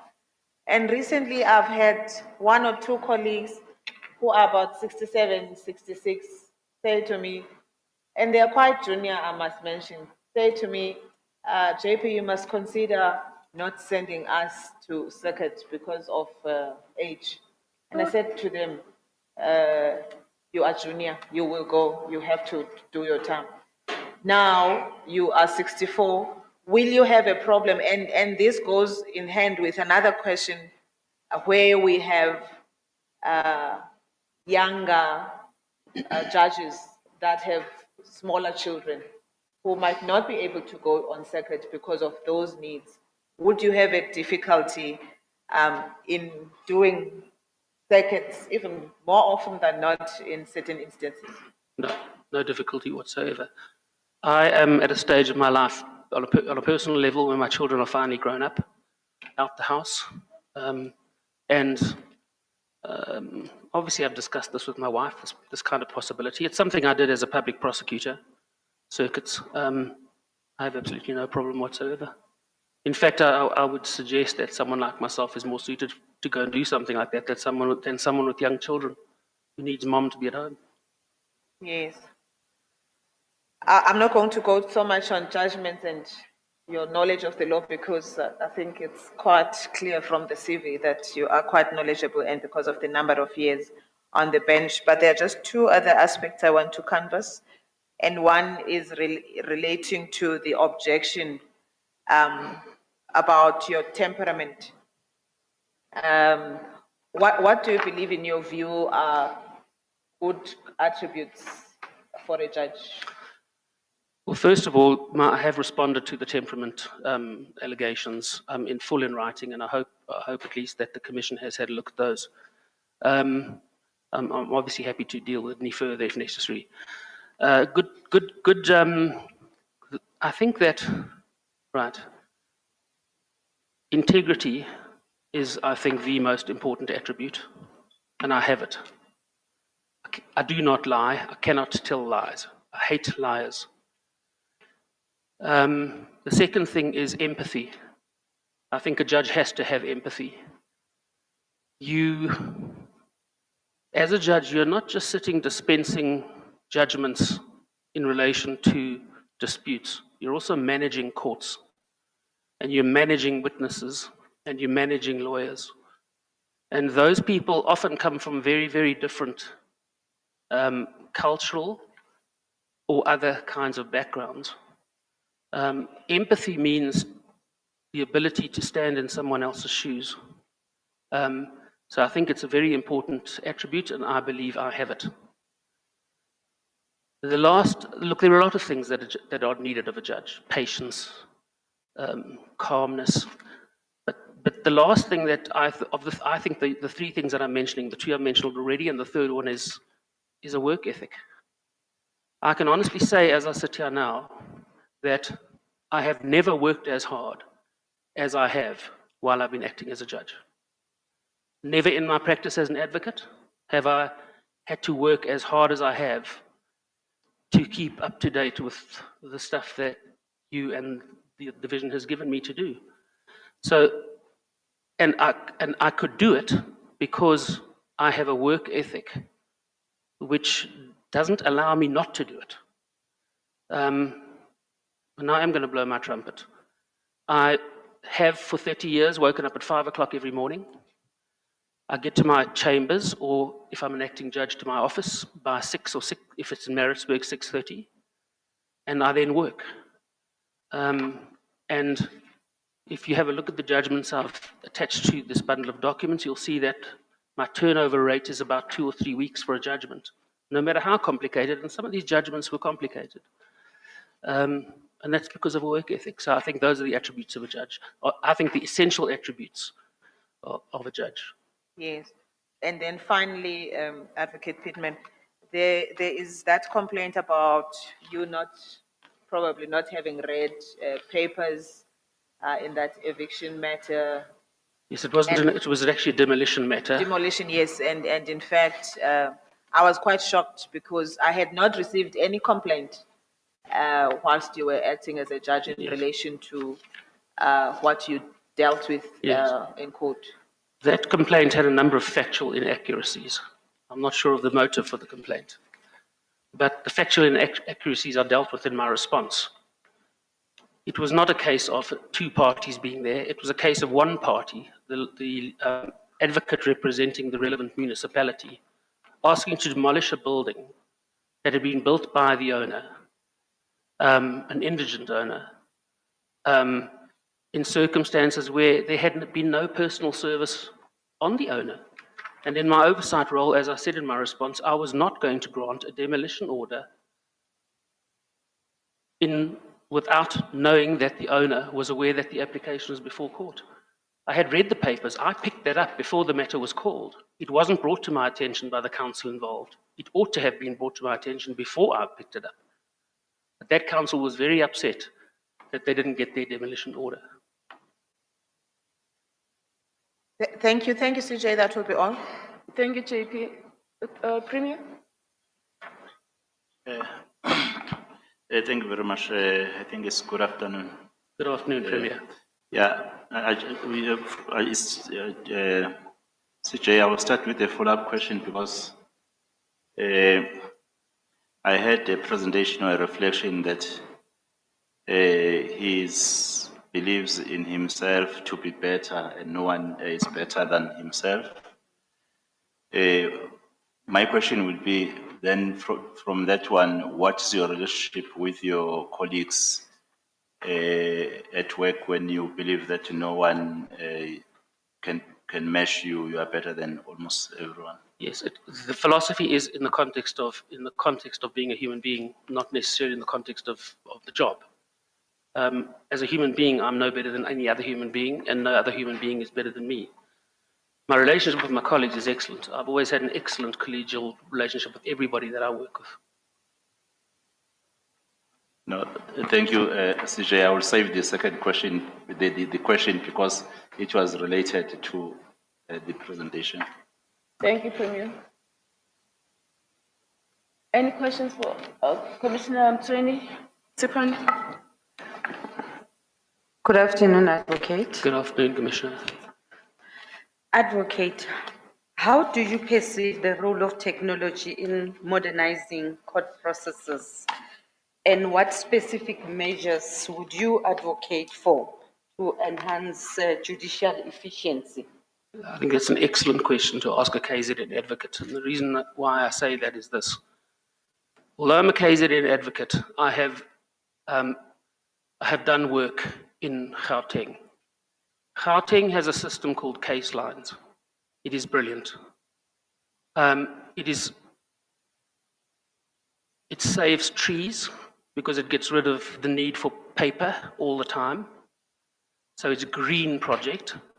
But not only that, it's just absolutely, it works in such a way that everybody who's a party to the litigation is kept up to date about every single thing that happens in that litigation the moment it happens. This is my impression anyway that I've had as a KZN advocate. Perhaps there are counsel from Gauteng who might not agree with me and might have had other experiences. But my experience in the cases that I've had there is that technology is technology that should be used in all of our courts. We, at the moment in KZN, we work with khaki-colored folders of documents. And sometimes you can be presented with a folder of documents that is 3 or 4 feet high, and you have an obligation to go through it. It's not properly paginated or indexed by the plaintiff's attorneys or the applicant's attorneys. You're trying to find out what the case is all about, or why it's in your court in the first instance. I think the technology issue, the technology that Gauteng has, would be beneficial to all of the divisions. So I think that's a good question, and I support it 100%. No, thank you very much. No further questions, CJ. Thanks. Thank you, Commissioner. Commissioner Moimang? Thank you, Chief Justice. Good afternoon, Advocate Whitman. Good afternoon, Commissioner. Just one question from my Yes. side. I get a sense that you take pride in your period of military conscription. I beg your pardon that I did. You take pride in your service under compulsory military conscription. No, I don't take pride in it. I don't take any pride in it.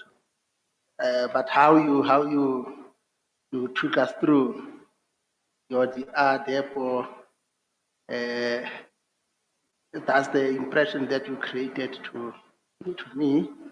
So the question that I want to pose to you is, at that time, there was a structure called a conscription committee, which obviously was a conscious effort on the part of young white males who resisted the compulsory military conscription,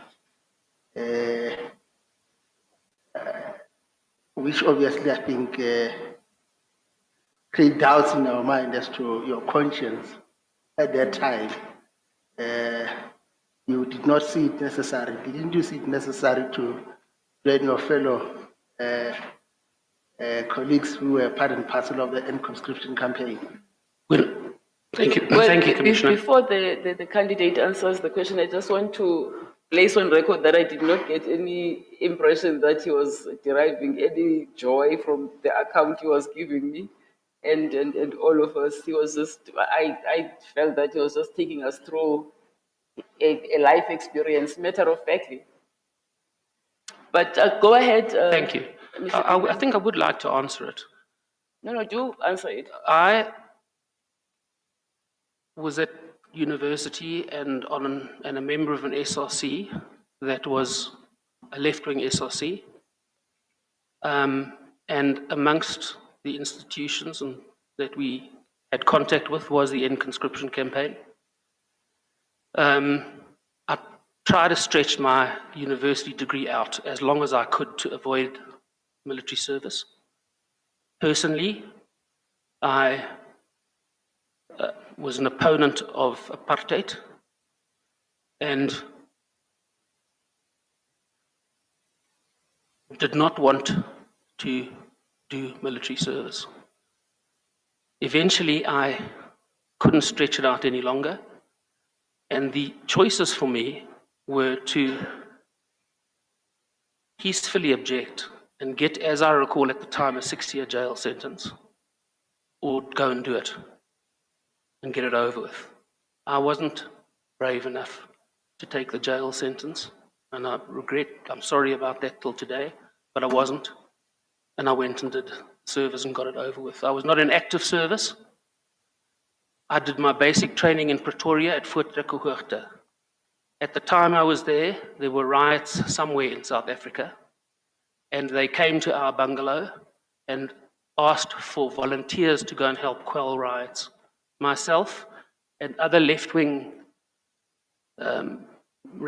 members who had been at university with me refused to take part. We refused to go with the rest of them to quell these riots. We sat there. We were treated like rubbish from that moment onwards. That was the best we could do. It was a difficult time with difficult decisions. No, thank you. I appreciate the fact that we are part of NUSA's activities. Thank you, CJ. Thank you, Advocate Whitman. Thank you, Commissioner Moimang. Commissioner Nkokaito. Advocate Pittman, 2 of the objections have already been put to you. Yes. But there is one that has not been put by Dr. Ghani. Yes. Who says that she was once your client. It's a man, yes. He was once a client. Yes. And then appeared in another case now as a litigant before you.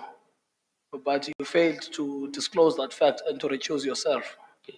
That's what he says. Yes. So Well, I don't know if it has been brought to your attention. yes. Yes, all right. I did You can respond answer to it it. then. I did respond to Yeah, it. no, we've Yes. got your response. Just So, answer for the benefit of everyone. do you want me to say anything more about it? Yes, that's the objection. So Thank it says we must ask you about whether I you're see, suitable yes. for judicial appointment, given that this was your client, they appear before you, you don't disclose, you don't recuse. I mean, obviously you found against him. No. Oh, you didn't? Okay, well, still there was a duty of recusal. But anyway, what do you say? So, thank you, Commissioner. So, he says in the complaint that he was my client in 2018. I can't remember that he was my client in 2018. But what happened was that I was the motion court judge on a particular day when a matter came before me as an urgent matter of and the names were GS Gani and IS Gani or something like that. I was not asked to make any decisions in that matter. It didn't occur to me that this might have been a client of mine. There are many Ganis in Durban, and I made no connection on one level or another. I was not asked to make a decision. They were both represented by senior counsel, or at least one was by senior counsel. One might not have been by senior counsel, but by a senior advocate. And a consent order was given to me, which I then made an order by consent. So I wasn't asked to make a judicial finding or determination one way or another. I was simply asked to record an agreed consent order and adjourn the matter. If I had known that he was my client previously, if someone had told me that, I would have, even in the face of a consent order, I would have said to them, are you comfortable with me making this consent order? I would have said to both parties. Yes. But I mean, the point is, it's not really the nature of the order. The real answer is, well, I'd forgotten if he had been a client. Because if he had been a client, the duty would have arisen anyway. Maybe. And I say maybe, Commissioner, because as an advocate, the independence of advocates allows you to represent a party in one way on one day and in another way on another day, as long as the matters aren't related, as I understand it. Yes, but you're right about one thing. I didn't know. If I'd known that they were parties, I would have certainly investigated whether there was a reason through a connection between the two matters why I should not be involved. Yes. Well, sometimes, you ask a small question and then it gets bigger because of the answers. I thought this was a small question, so I would really like us to close it. The fact is you were not aware that this was your ex-client. No. You're not making any arguments about whether there was a duty of disclosure. No. Yes, all right, thank you. Thank you. Commissioner Trollip? Thank you, Chief Justice. Advocate Pittman, just for the record, and I'll be using the record later, was your late father Christopher Pittman's brother? Yes. Okay. My late father was Harry Pittman. Okay. Christopher Pittman was always known by all of us as Kit. Kit, right. When I read the papers, your application, your questionnaire, listened to the JP talking about your virtues, and I read your responses to the complaints. I find it very difficult to reconcile even the people that had nominated you, where, one of them said that you were generous and honest to the core. I found it very difficult to reconcile the allegations that were made by the complainants, and you did respond comprehensively. What do you think the genesis of those complaints were? Were they malicious or? Are you talking about the demolition, the AFT complaint? Are you talking about the complaints that AFT raised in their... Right. Well, what do I think are the genesis? It's a very difficult question to answer because I really actually have no idea. You have to speculate now. I beg your pardon, Chief CJ? I'm sorry? Do you want to speculate? No, I don't really want to speculate. Then maybe we should not waste time doing that. You don't know. I have no idea. Yeah.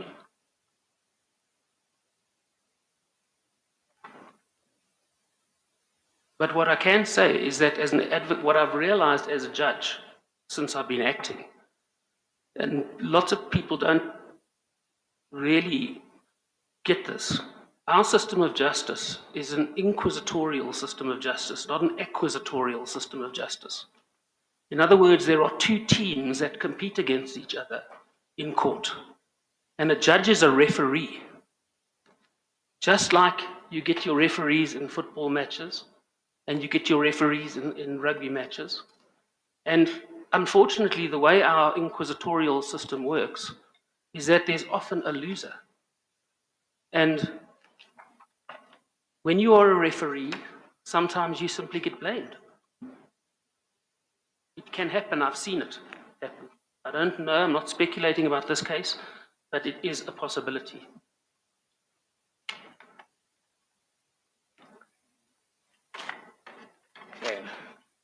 Have you finished, Commissioner Trolley? Thank you, Chief Justice. Do we have questions from the virtual platform? Yes, Chief Justice. Please put your questions, Prof. Good evening, Advocate Pittman. Good evening, Commissioner.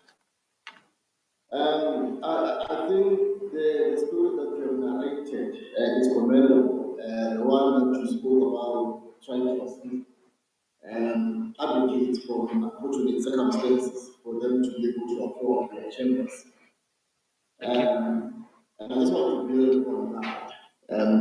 We have learned, at least today, that there are still very much challenges with respect to the briefing patterns in KwaZulu-Natal, and the black females in particular seems to be, or they are definitely at the floor of the briefing line. What role, if any, have you played in ensuring that, at least in your practice, because you are not the one giving out work, you cannot blame you for giving out work. In your own practice, what role have you played in ensuring that at least you rope in some of those people from difficult circumstances for them to be able to at least get some head start in their practices? Thank you, CJ. Thank you, Commissioner. The nursery chambers is one way that we have I've managed to cut down costs so that they can make ends meet. As I refer to in my application somewhere, and it pains me to have to repeat it, I paid for a particular advocate's chambers for 3 months because they were not being paid by the state attorney. I have an open door policy. Every junior in my group trails in and out of my chambers all day, every day, because I'm trying to help. I use the juniors from previously disadvantaged circumstances, particularly those that I am aware of who are battling financially, because I administer the group of advocates I work in, and I'm aware of the financial difficulties some of them are faced with because they come and tell me. I use them to devil for me and pay them from the fee I get from the attorney. Those are the kinds of things that I am involved in to try and ameliorate the difficulties that struggling juniors are faced with on a daily basis. That is commendable. When you do rope them in, do you rely on them in terms of the work that needs to be done? Because there is also that part of the transformation in making sure that they learn in the process. Yes, most definitely. No, thank you very much, CJ. Thank you. Thank you, Prof. Commissioner Pillay. Thank you, Chief Justice. Good afternoon, Advocate Pittman. Good afternoon, I Commissioner. just want to follow up on your answer to the question from Professor Marumahai. Did you bring any juniors into your matters as juniors, not as devils? Yes, I have, but I'm very rarely briefed on the basis that I'm entitled to bring in a junior. So on the occasions that I have, I've paid for it out of my pocket. What I can tell you, though, is that as a judge, I've had a much better opportunity to provide not only the imparting of skills, but some financial relief to previously disadvantaged people in respect of the criminal work that I do. Our criminal procedure provides for assessors. I'm very comfortable doing criminal work. I could do a case without an assessor, but the purpose of assessors is important. One, because by its very nature, it allows for the input of a multicultural approach, so to speak, if you use assessors who are not necessarily lawyers or who are lawyers but are from different cultures. But the second thing is, I have so far done criminal sessions where I've used 2 assessors. I approached the bar for struggling black women who would be able to get experience in a full-blown criminal trial that they might not get anywhere else, and at the same time earn the assessor's fee. Those are who I've used. And if I use assessors in the future, those who are the people that I'm going to use. Advocate Pittman, my question was about juniors that you work with and not assessors that you helped get appointed. Do I understand your answer to be that your practice didn't permit you to bring juniors onto your matters? No, sometimes, no. Ordinarily, what happens is an attorney will brief me to do something. I will say, can I bring a junior in to help me? They'll say, no, we haven't got fees for that. I then have still brought juniors in, but then I pay for that myself, which I've done. But it's not always possible. And the assessors that I use are juniors. I use juniors as assessors. I think let's leave the question of assessors aside. I'm interested in the fact that you indicate that not all of your matters are worthy of bringing in juniors. It's not sufficiently big to bring in juniors. Now, my practice is very big, but the nature of the case will demand whether the attorney will permit you to bring in a junior. And the nature of the client that the attorney has will decide whether the attorney gives you an instruction to bring in a junior. As counsel, you act on instructions from attorneys.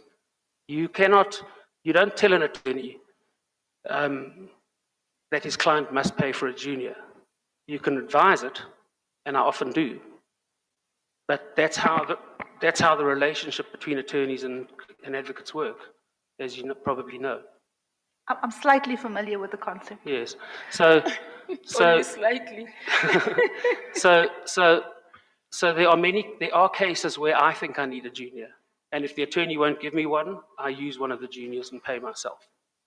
There are other cases which do not require a junior, and then I won't have a junior. You see, Advocate Pittman, you've portrayed yourself as a proponent for transformation. But you've indicated now that your matters didn't always require the use of a junior. Yes. I just want to then get onto the second issue, which is your conscientious objection to taking silk, or to applying for silk, rather. Yes, all right. Has it ever occurred to you that you may be able to bring in more juniors if you apply for silk? All right. It's not a conscientious objection to taking silk. And I'm going to refer to my family background again. I grew up in a family which held that status and title was irrelevant to the qualities of a human being. Now, that had an effect on my personality. So I started as an advocate, and up until this point in time, I feel personally fulfilled in what I'm doing. I haven't felt the need to apply for silk. Yes, your question is a very good one. If I take silk, I may very well then be limiting myself to the kinds of cases where a junior will be necessary. And in view of the development of the institution of silk, more specifically recently, with solid criteria being laid out for how you get there, I am thinking about that. If I don't get the job as a judge, that's probably the route that I will take. Thank you, Chief Justice. Do you have questions, Commissioner Bredenbach?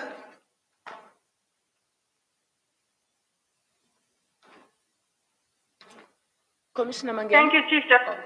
Yes. I don't have any, thank you. Oh, thank you. I thought we'd lost you. Commissioner Mangen? I'm covered, CJ. All right. All right. You are excused with thanks, Mr. Thank you very much. Pittman. We Thank have you very much, finished the CJ. interview. Thank you, Commissioner.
Recording in progress.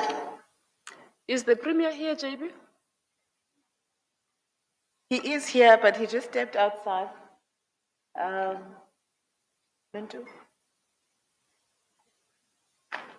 I'll ask the Secretariat to just nudge him. Okay.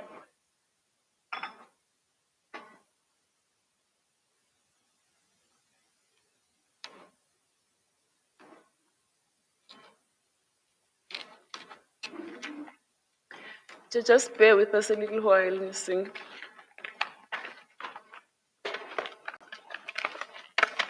There he is. Good evening, Ms. Singh. Good evening, CJ.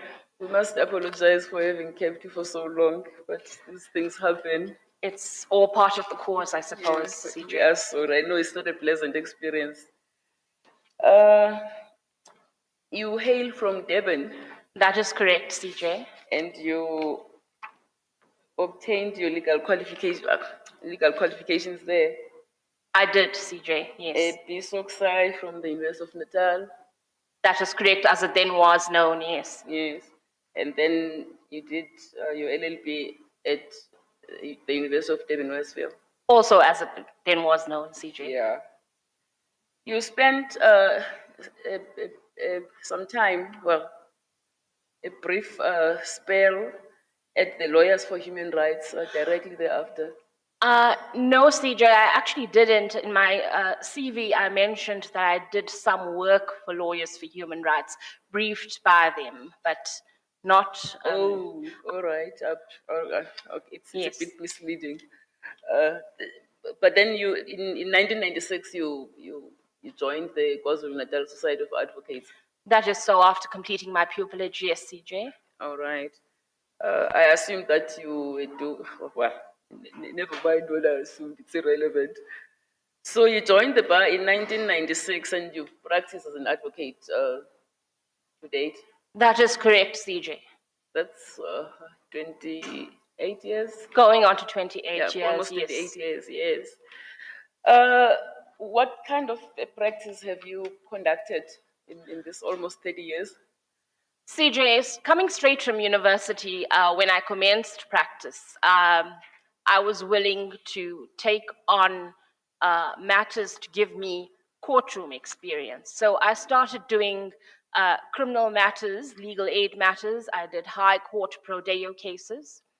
I was then fortunate to have been able to join Advocates Group 7.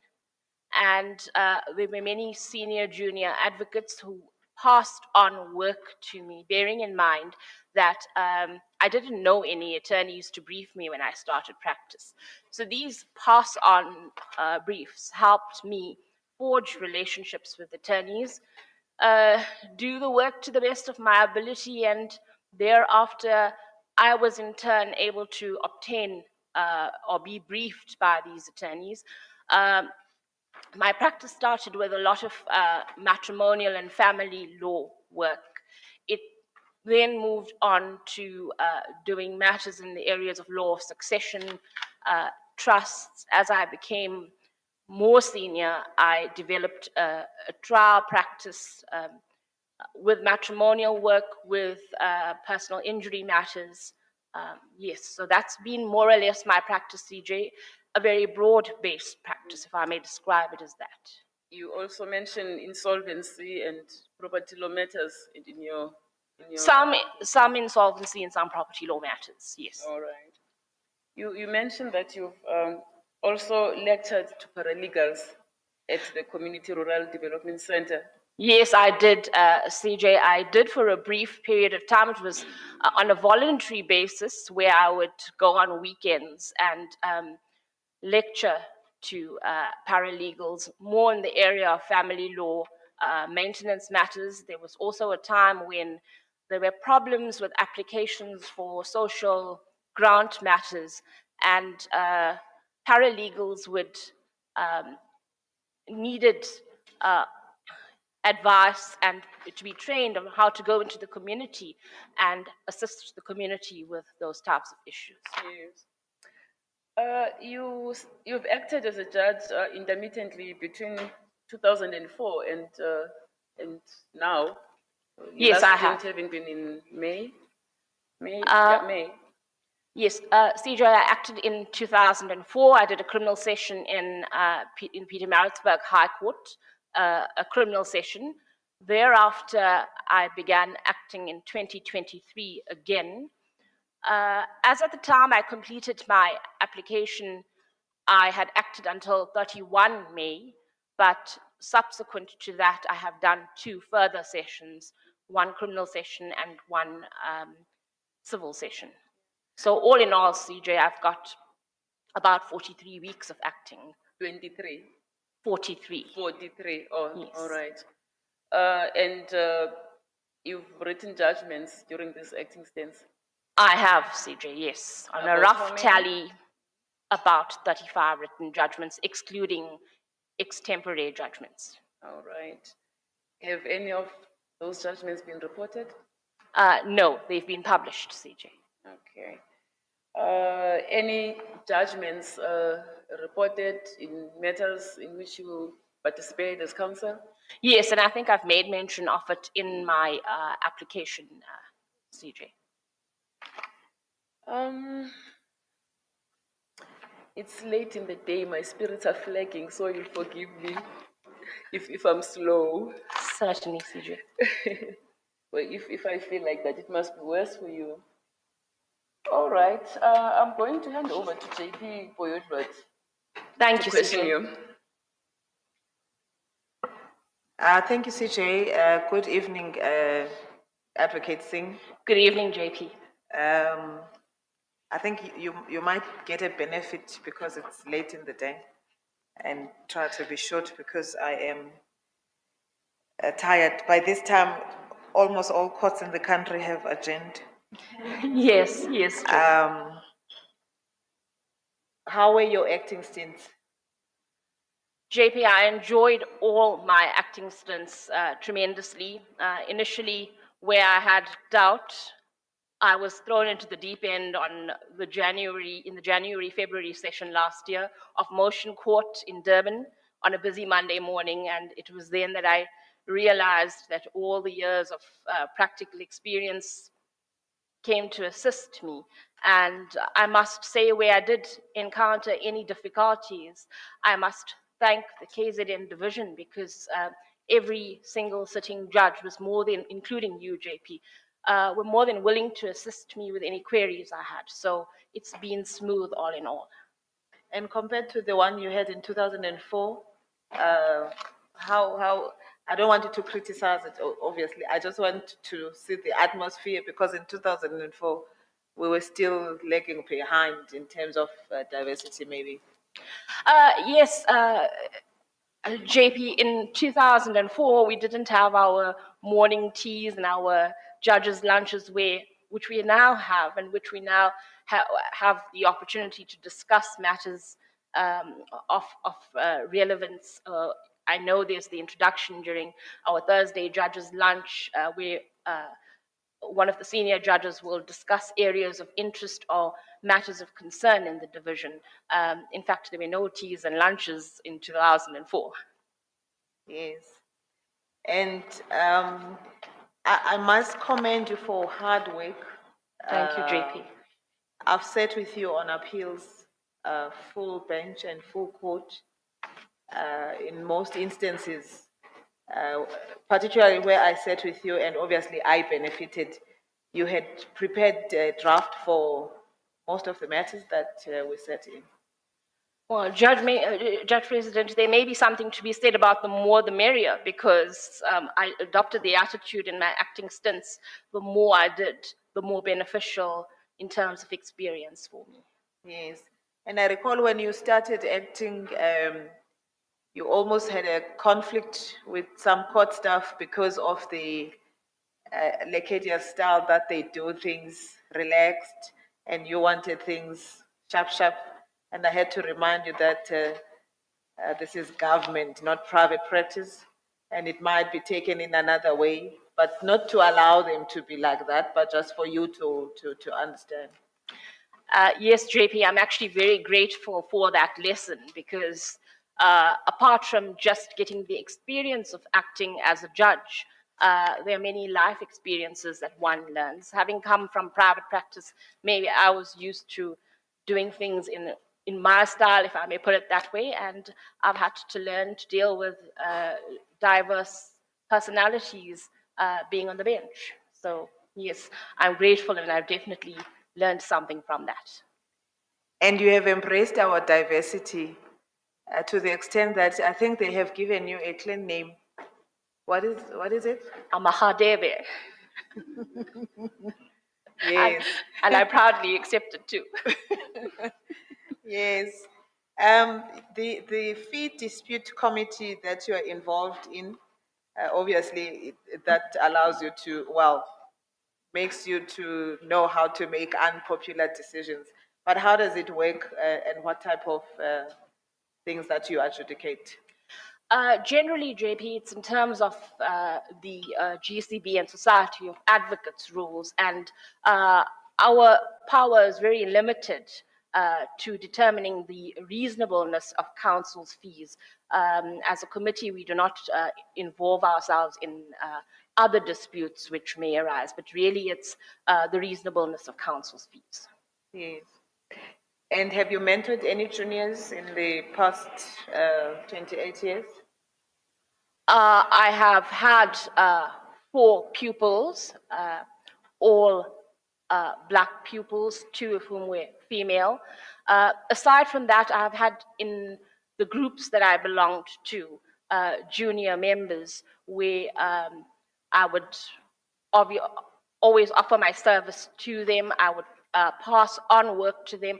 And as my practice has developed, where I've become more senior, and certain briefs do not require that level of seniority, I very readily refer my attorneys to counsel who are junior, but it goes a little more than just referring the attorneys to counsel who are more junior. I actively then check up on these juniors. If they have drafts of pleadings, I check up on that. I actively assist them in preparing for court where necessary.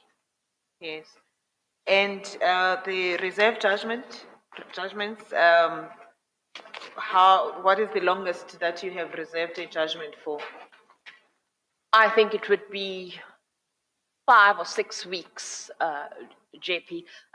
I've had reserve judgments from 1 day, where I've reserved it for a day, or otherwise 5 or 6 weeks, but not longer than that. Yes, and I remember that at the beginning of one of the sessions, you were given a very huge matter, but you did not squeal, but just dealt with the matter. Yes, JP, that was an opposed motion where it involved almost 9 opposed applications, and it was set down for 2 days. I'm happy to say I finished it within 1 day, and I delivered my judgment within 3 weeks. Yes, and how many volumes was it? 9 volumes. Yes. Yes. And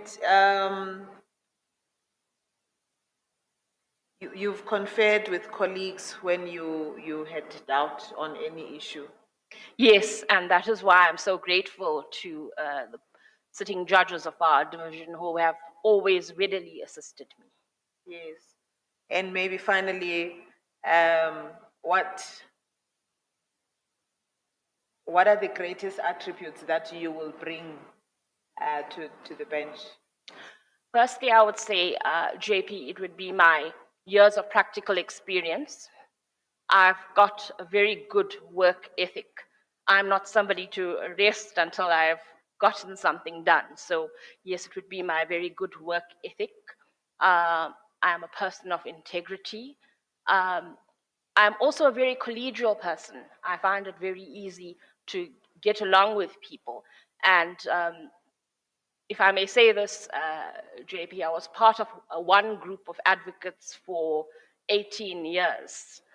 And we have different personalities, but until we dissolved, for various reasons, people moving out to other buildings, I was part of that group for 18 years. Presently, I'm part of the group of Advocates Group 7 for 2 years, and before that, I was a member of Advocates Group 7 for 5 years. So I generally get on well with people, and I think that would contribute to our division working in a more in a united way. Thank you, CJ. That will be all from me.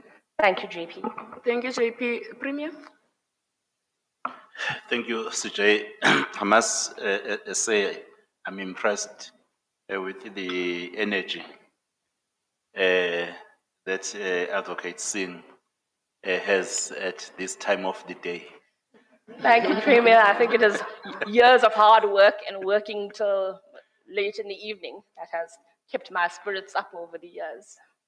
Yeah, no, it's just one question. What's your view on the delayed judgments, and what do you think could be your contribution when you are offered the position to turn around as such, where you will be actually be employed? Thank you, Premier, for the question. Delayed judgments, unless they are unduly delayed, sometimes it is understandable, the pressures of work for judges in our division. I know it's a very busy division, but it's also not excusable. There really has to be a cut-off time, because part of the reason, and I know this from years of being in practice, people come to court wanting their day in court, but also wanting finality on their matters.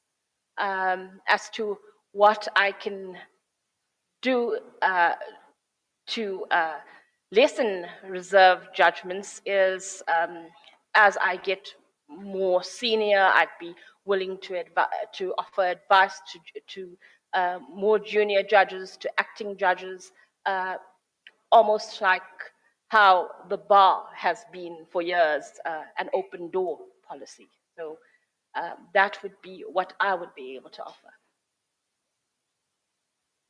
Thank you, Chief Justice. Thank you, Premier. Do we have questions from the virtual platform? Thank you very much, CJ. I do have one question. Good evening, Advocate. Good evening, Commissioner. I see in your questionnaire that your practice at least is constituted about 25% of family law and divorce law. Is this something that you are quite familiar with? Family law and divorce law, yes, I've practiced a fair amount of it. All right. I have a question. Currently in practice, there's a serious problem, and I just want to get your thoughts on it. We see more and more members of pension funds resigning from their pension funds before a divorce can be granted. And we see more and more of these decisions coming in. I'm not sure, one, are you aware of this issue that is currently going on in practice? And how do you think this issue can be resolved to ensure that the other spouses are not prejudiced in terms of the claims that they may have on the pension fund of the member of the pension fund? Thank you for the question, Commissioner. I think that is a very difficult one to say, because one finds that in matrimonial matters, parties sometimes become bitter and antagonistic towards one another, and unfortunately, the only way for this type of issue to be resolved is for spouses to be familiar with one another's financial affairs, and should there be divorce proceedings, the spouse who is a non-member must perhaps take all steps to timeously advise his or her attorney that they suspect that there will be a resignation, and then the necessary steps in terms of court proceedings must be brought for this. Let me this is not something that you have came across in practice, right? I have come across it. Yes, Commissioner, I have. Generally, it was approached on the basis that an interdict is sought against the pension fund, obviously with the member of the pension fund being cited as a respondent. Okay. No, Chief Justice, let me leave it there. Thank you very much. Thank you, Commissioner. Thank you, Prof. It does not, oh, there is another hand. Commissioner Elikhanyan. Thanks very much, CJ. Good afternoon, Advocate Singh. Good afternoon, Commissioner. I want to start by saying that we cannot confidently say that we have achieved with regard to the affirmation of women in this country, particularly in the judiciary and other sectors. If you were to be appointed, what becomes your commitment to lifting up the spirit and supporting other women, particularly those who belong to previously marginalized communities? Should I be appointed, then I am aware that the Office of the Chief Justice, or SAJE, runs various mentoring programs, various training programs, such as the Aspirant Judges Program. If I am called upon, and if in any way I can assist in that sort of training, then I will be more than willing to do so, Commissioner.